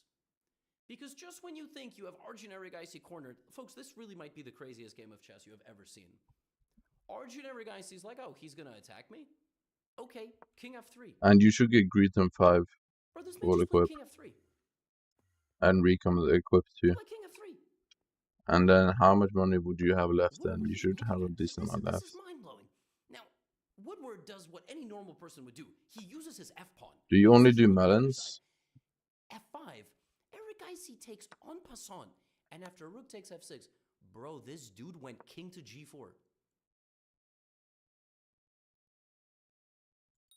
There is a king further advanced on the board than any of his other pieces, and the queen and both rooks are still on the board, and that was the best move according to the computer. Had you gone this way, you would be subjected to the attack. Somehow on g4, none of these pieces can get to you. By the time they try, you will attack the knight, and you will create enough counterplay that it won't even matter. Folks, if a player played like this against me, I think I'd slap them. I'm not saying I would slap Arjun Erigaisi. By the way, e5 is fantastic. No harvesting 6 and dedication 1? Whoa. Apparently still fine. Arjun tries to lock up the center, but that allows You don't even have dedication 3? What? Erigaisi's king, meanwhile, is straight up doing the Ali shuffle. This man goes king g3 and king h2, and now nobody can get to the king. What are we witnessing?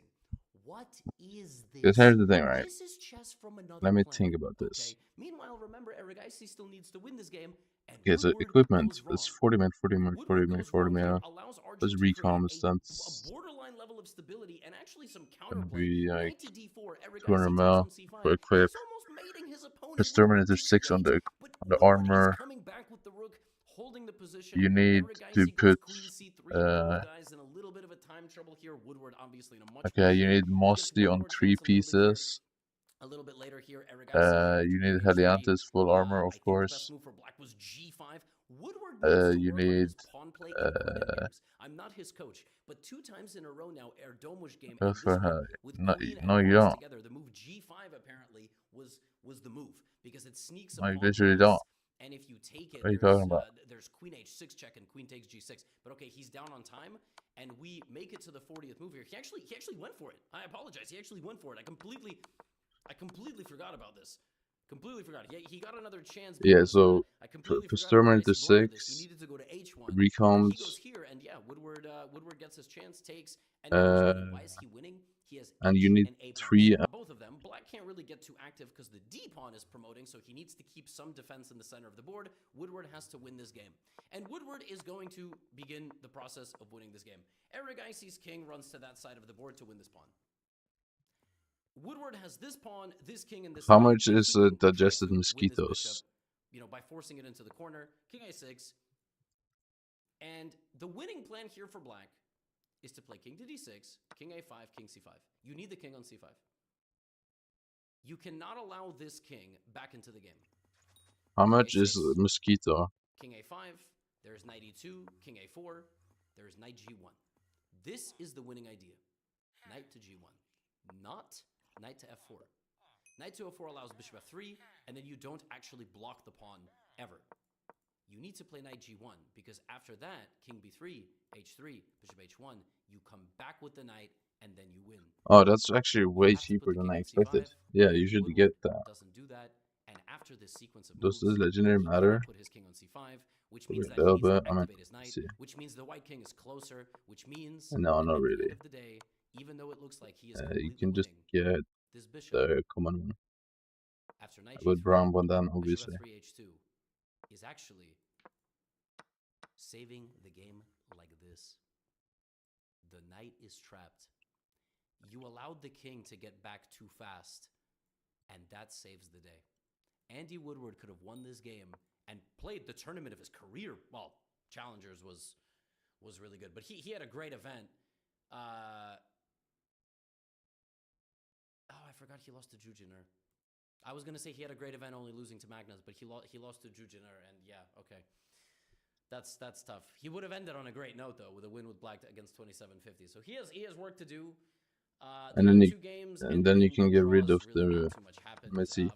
How much money would you have left after doing these upgrades? I think you would have like 600 mil left after doing the upgrades I suggested, was in English. It was an interesting game, which is enough to buy a roast dragon egg. but it was an end game, and ultimately I want to focus on the players that are putting on the show. And that's, we get 3 more Carlsen and Erigaisi games. I think in the World Blitz Championship in 2025 in December, Erigaisi actually defeated Magnus. I could be making that up. Don't fact check me. but Magnus went on to win the tournament. But Erigaisi is always challenging Magnus in this Blitz format. Yeah, the playoffs in this event are Blitz games. So they both end the tournament with 5 out of 7.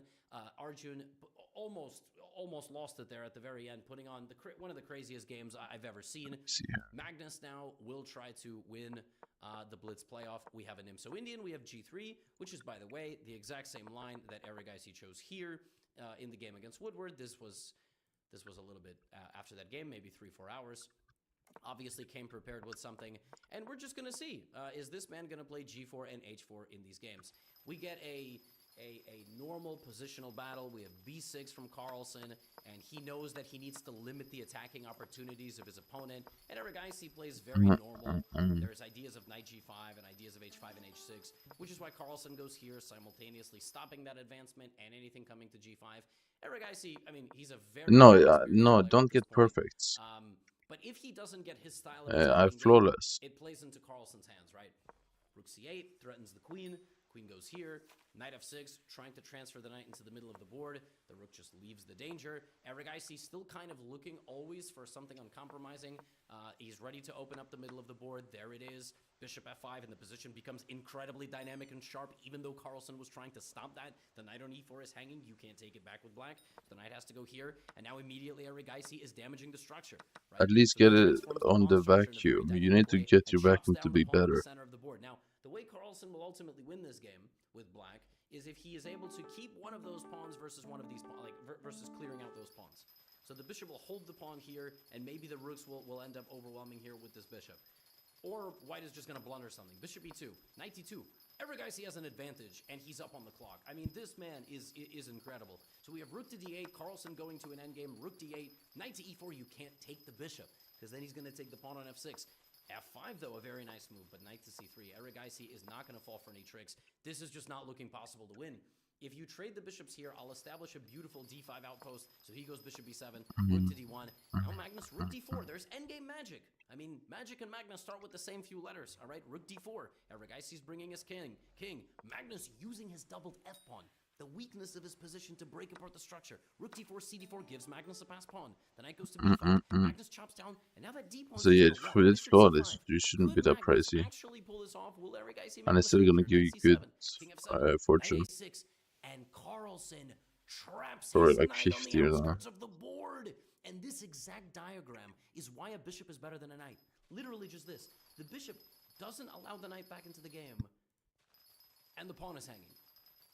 Erigaisi, in his mind, is programmed to attack, but he needed to go bishop c4 check here and centralize the knight back into the board. But he goes here, and with one move loses the whole game.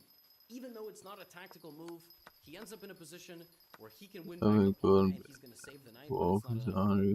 King g6, king e3, and that's it. He's going to take this pawn. The knight is stuck, completely dominated here, can't walk off the edge of the board.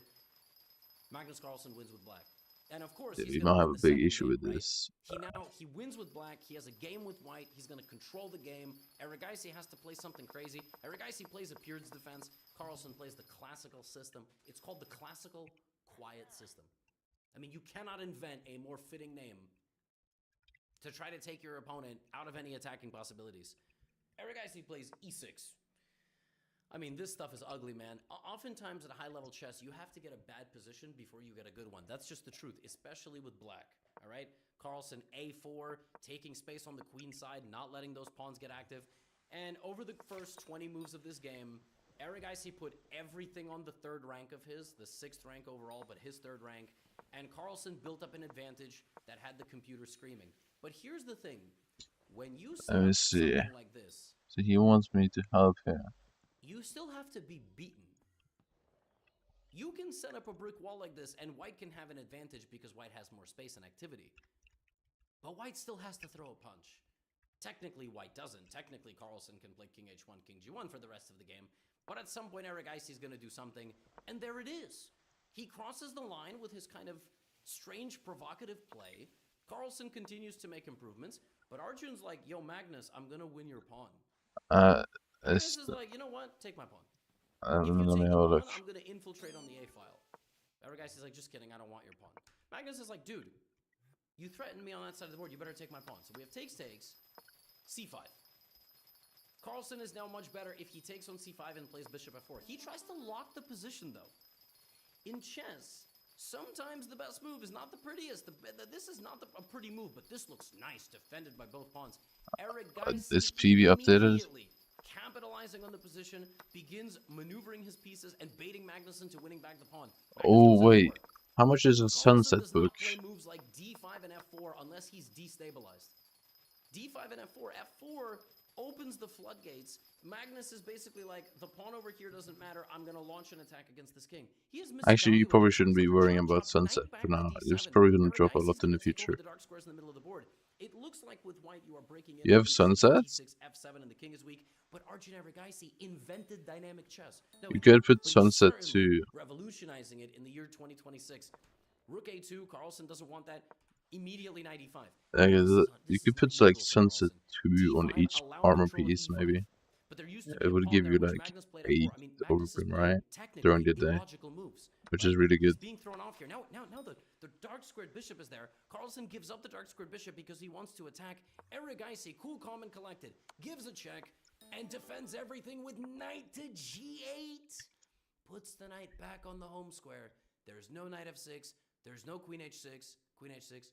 Carlsen at this point realizes, bro, I have 17 seconds and my position is butt cheeks. It's terrible. What on earth do I do? I have to sacrifice a pawn. I have to change something so that the opponent takes the pawn, but at least I have a passed d pawn. Hey, no. It's not max. Okay, so you need 3 of the armor pieces to be mossy. But Erigaisi takes it. Put mossy on 3 of them. He has total control. Black is completely and totally insulated here. There is no way in against the black king. There is no way in for white to do anything. The rooks are useless. The rooks are 5-point pieces, but this is a 5-point bishop. You can't tell me this bishop is not worth 5 points. It controls everything. Defends the king. Hits white's king. Defends the infiltration spots on the left side of the board. And ladies and gentlemen, Carlsen just resigns this position. He doesn't even want to play it because it's just a matter of time. Black is going to play queen f4, bishop e5. There's 2 ways to win a winning position. In this winning position for black, you can just maneuver your pieces and go infiltrate against the white king. You don't even have to trade the queen. That's the best if you only have one Alliances set. In the endgame, black is just going to win in the long run. Carlsen loses. Erigaisi wins the second blitz game, and we go to a third one. I don't know why in this game Erigaisi got white again, but now it's just I'll show you. That's what I used. Sudden death game. I use Manted on one piece and then 3/4 Mossy. And then on my other set that I use to spawn past, I use 4/4 Manted. And Erigaisi, or maybe they bid for white. Because if I have one Manted piece on my Mossy set, then it keeps the bonus. Or the bonus stacks. And when I kill pests. So you only need one piece. Because normally the draw odds mean that black starts with less time. Only reason why people have 4 pieces is for more bonus pest chance. But it's not worth if they only have one side. Erigaisi once again is going to look to create something. 1-1 by the way. Winner takes all now. Knight h5. Carlsen trades off the bishops. Erigaisi plays rook e1, and he's going to play for f3 and e4. That is what you do in these structures. You move the knight back, you play for f3, and you're going to try to play for e3 to e4. Carlsen immediately shutting that down. Legendary red to read that ass, bro. Holy ass. On the board, c4 is going to be a problem always. Or you're going to chop in the middle. Bishop d7 was also possible. Erigaisi hits the queen and has his biggest advantage of the game here, but not after that move. He needed to play c4. He needed to keep these pawns defended. He needed the d4 pawn to be susceptible to attacks from b2 or from f2 and c4. More his derpies is dungeons time. Woohoo. He would have had opportunities to attack there, but now watch as Carlsen swarms with his 4 pieces. Carlsen against Erdomush only needed 2 pieces. 1 piece. Against Erigaisi, I mean, the bishop hits the pawn. The knight goes back to e8 to then blockade the pawn on d6. After knight e5, Carlsen zips the queen to h4, hitting the pawn and the rook. The rook has to go here. Now, the bishop on d7 is hanging, so you should probably move it, right? Let me know when you've got that, and then I'll tell you what to get next, because we're still missing so much stuff. The queen, the rook, the Have you told your sacks yet? Erigaisi goes queen b6. The knight is hanging, but there's bishop takes a4. And his idea, Carlsen, was that if rook a1, the bishop can just go back. It can just go back at any point. So the knight is hanging and the rook takes. But the queen goes to f4, because if you take the bishop, queen e3 and rook c1, Carlsen leaves 2 pieces hanging. This is brilliant work in a blitz game. Both of them are hanging. Neither of them can be taken because d4 Oh, is what's always in your hanging with sack? this What? infiltration What of is the in queen and there? rook. H3 is the move chosen here from Erigaisi. Bishop e8. And now with white, You think prices will rise, accept really? that your position is not I'm as not good too as you think sure. it is, because the second you go here, check. King g1, rook c1, knight f5, they're all good. This one is worse than the others. I mean, because there's here, a feast Erigaisi like can play in not too d6, long time, which is anyways. There's feast fantastic often. with Look, d6. there's feast d6 in 2 forces days, a feast in defensive 7 move by days. black It's at like least a little bit, because there's it's always often d7 feast. on the It's not board. like But I mean, a here's the line: rare d6, queen occurrence. e3 check, king to h2, rook c1, It's just gonna keep going down, I d7, think. and you know, you just kind of like you go for it. But here, Erigaisi plays knight, rook back to a1, and this move is losing. Check, king h2, knight takes d4, and the reason this is losing is because after What does this, hash brown do? knight takes f3, hits the queen. On b6, Arjun Erigaisi resigned, outmaneuvered, outplayed, outswerved by the prowess, okay, of the I don't even know what hash brown does. of the 20-time champion of the world, Magnus Carlsen. Yeah, this is the conclusion of the tournament. Carlsen wins the Tepe Sigmund in the last round. He Well, takes yeah, I down don't care about Darbosh the in a reforges classical because game, nearly had him in tears at the okay, end. that's a good Beats one, I guess. But I Erigaisi. don't care about it Magnus because it doesn't Carlsen give has won XP. every It's tournament just started and downtime for me finished in a traditional chess format, not freestyle, on the Iron Man. which is almost like a lottery. And even there, he's the world champion. Carlsen has won every tournament that he's played in since October of 2023. I mean, I don't know what else you want me to say. So on that note, I told you about my book. If you want to go get a signed pre-order in the UK, Europe, and Canada, it's in the description. You want to take your chess to the next level, you can check out Chessly, my educational platform. You don't want to hear me talk anymore, that's also okay. Get out of here.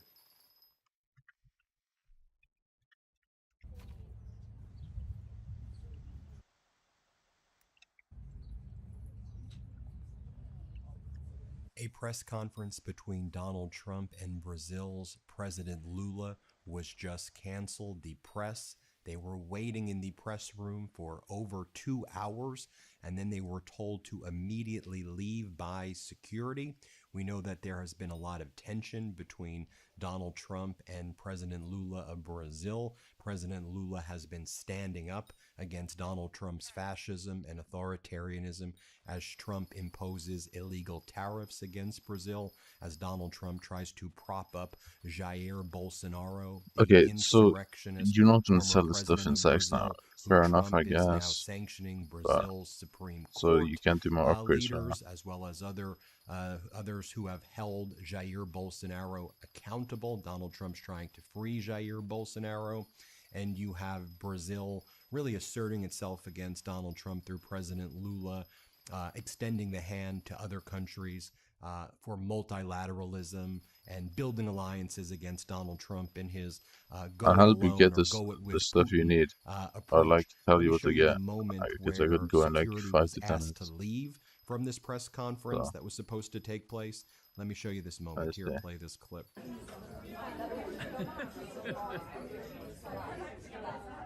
It's a video.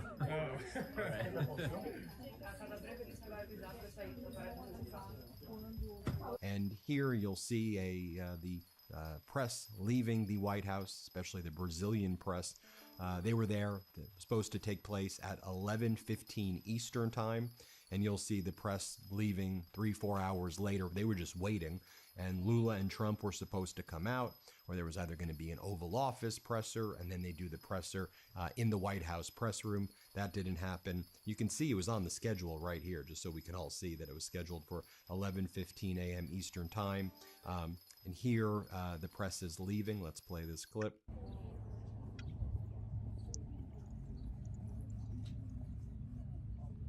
And I want to just show you right now how state regime media, which calls itself Fox, was reporting on this. They kept on telling the audience, don't worry, Donald Trump and President Lula, they're going to be showing up. We're just moments away. And then they never Of showed course up. they did say that. Watch this compilation of what went down all morning on state regime media, which calls itself Fox. Now, yes, we have Iran in our sights. Meanwhile, we have a live look at the White House as we await President Trump to speak.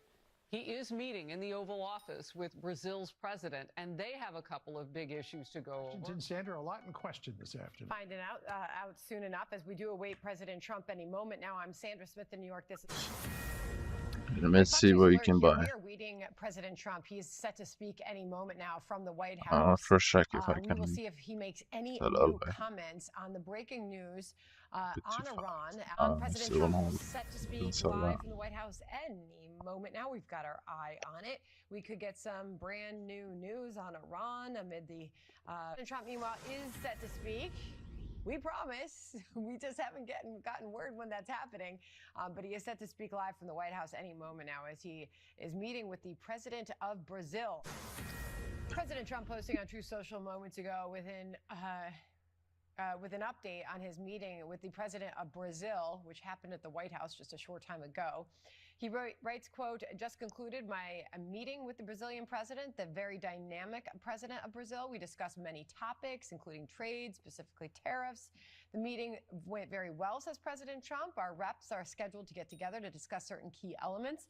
Additionally, meetings will be scheduled over the coming months as necessary. We were hoping, John, that we were going to get to see the two of them, as it was sort of, we were led to believe that, but we did not. But it sounds like the meeting went well, and he has parted ways. And the president, I don't believe that we'll see the president shortly then. Now, David Alendante, Spanish reporter. Okay, so let me have a look.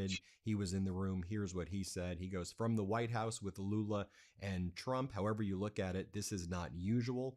Here it is relatively common for an event closed to the press to end up opening by Trump's Did you decision. sell the What is sacks? strange is the opposite, that the press was summoned to this event. It was open to the press, and then it is closed. And according to the Trump-related sources, they've now been saying it was Brazil's fault, that Brazil didn't want to answer tough questions. Donald Trump leaked that to the Daily Wire, and now they're blaming Lula for what just went on.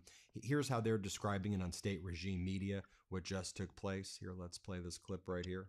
Well, you know, I was joking with the White House official this morning when the press pool got called and then got sent back when it looked like we weren't going to be going into the Oval Office, that it wasn't expected to be a warm and fuzzy meeting anyways, because the president of the United States and the president of Brazil have had a rather fraught relationship, shall we say, and have said some rather unkind things about each other in public. So I was wondering if President Trump really wanted the opportunity for Lula da Silva to be sitting next to him in the Oval Office, or if they would prefer to not have the cameras roll on. Which also led me to wonder if the meeting ended abruptly, but it sounds like President Trump wants everybody to know the meeting went well. Yeah, and as David Alendante explained, something strange is happening. Lula and Trump are meeting for the moment without cameras in an Oval Office closed to the press, a visit loaded with underlying tensions over Bolsonaro, the former insurrectionist leader of Brazil, tariffs, Cuba, and Venezuela. And then when the press were told to leave, everyone in the Trump regime was like, fake news, fake news. What do you mean fake news? This public meeting was canceled, and it seems that it was Donald Trump who was the one who shut this thing down. And Lula and Trump, there seemed to be something going on behind the scenes there. Let me just remind you what Lula has been saying recently about Donald Trump and the Trump regime. Here's what he writes, or here's what he said at a recent speech that he gave. We must stop telling lies about others in order to destroy them. Latin America is portrayed as a world of drug trafficking. The Arab world is portrayed as a world of terrorism. And who is good in this world? He said the invasion of Iraq was a lie. Where are the weapons of mass destruction that Saddam Hussein supposedly had? They never were found. The invasion by France and England in Libya was another lie that caused enormous damage at that moment in our history. The invasion and the genocide carried out by Israel in Gaza is another very big lie. And now the bombing of Israel against Lebanon on what pretext, and now the invasion by the United States against Iran on what pretext. No president of a republic of one country can interfere in another country's election, ask for votes for another. Where is electoral sovereignty? Where is territorial sovereignty? Lula said recently. He also said, stop this damn blockade on Cuba. Let the Cuban people live their lives. Cuba has its problems, but they are Cuba's problems, not Lula's, not Trump's, not the empire's. And then he goes on to say, we are a peaceful region, no nukes. Our drones are used for agriculture and science, not war. But if we don't prepare for defense, we will be invaded, believing that the Trump regime's next invasion point may be Brazil.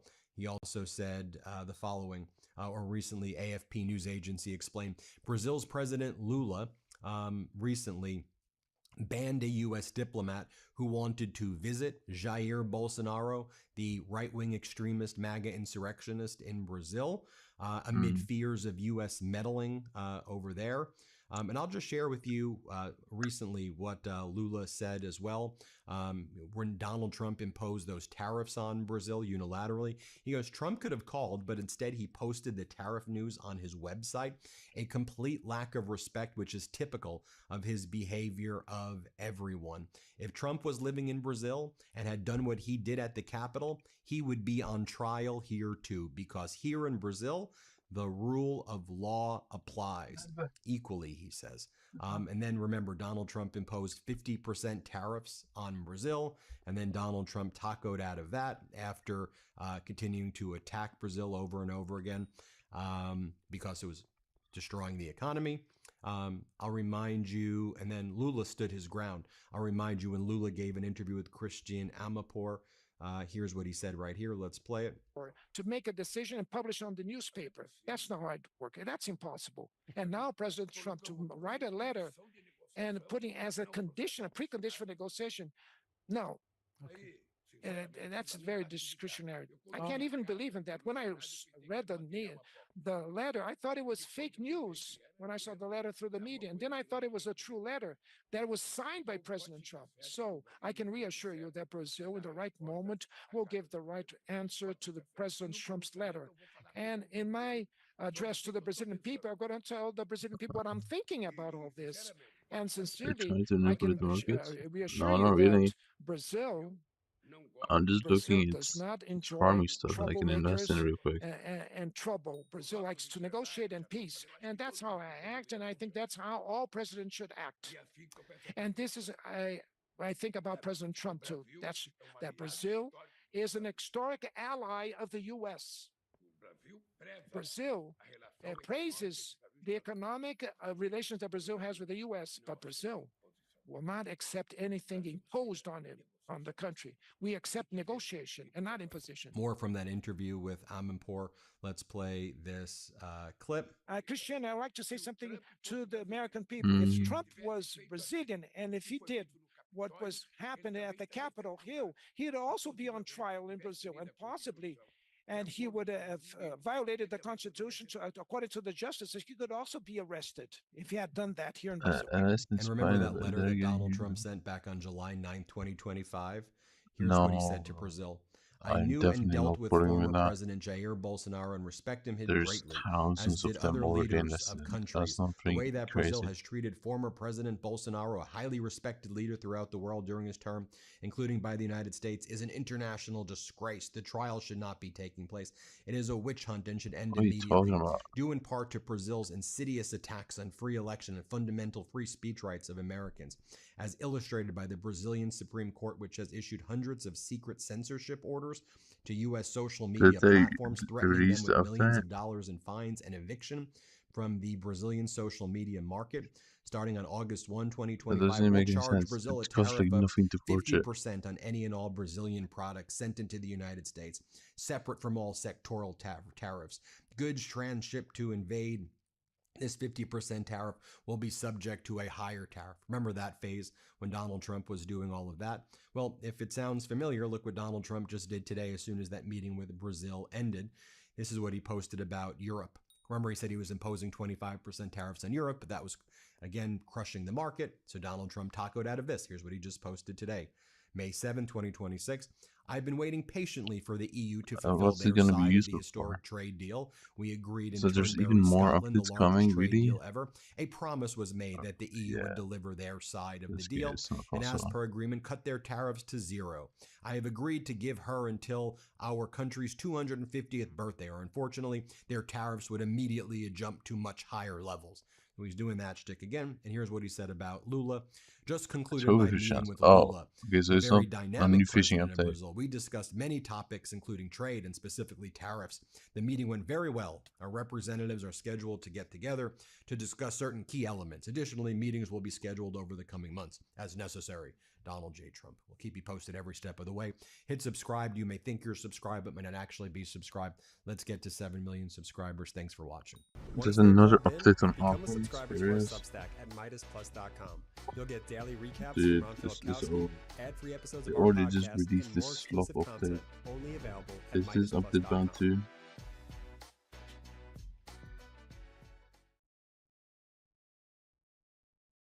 Ladies and gentlemen, it's currently January 2024, and it's Magnus Carlsen month. I'll go to bed.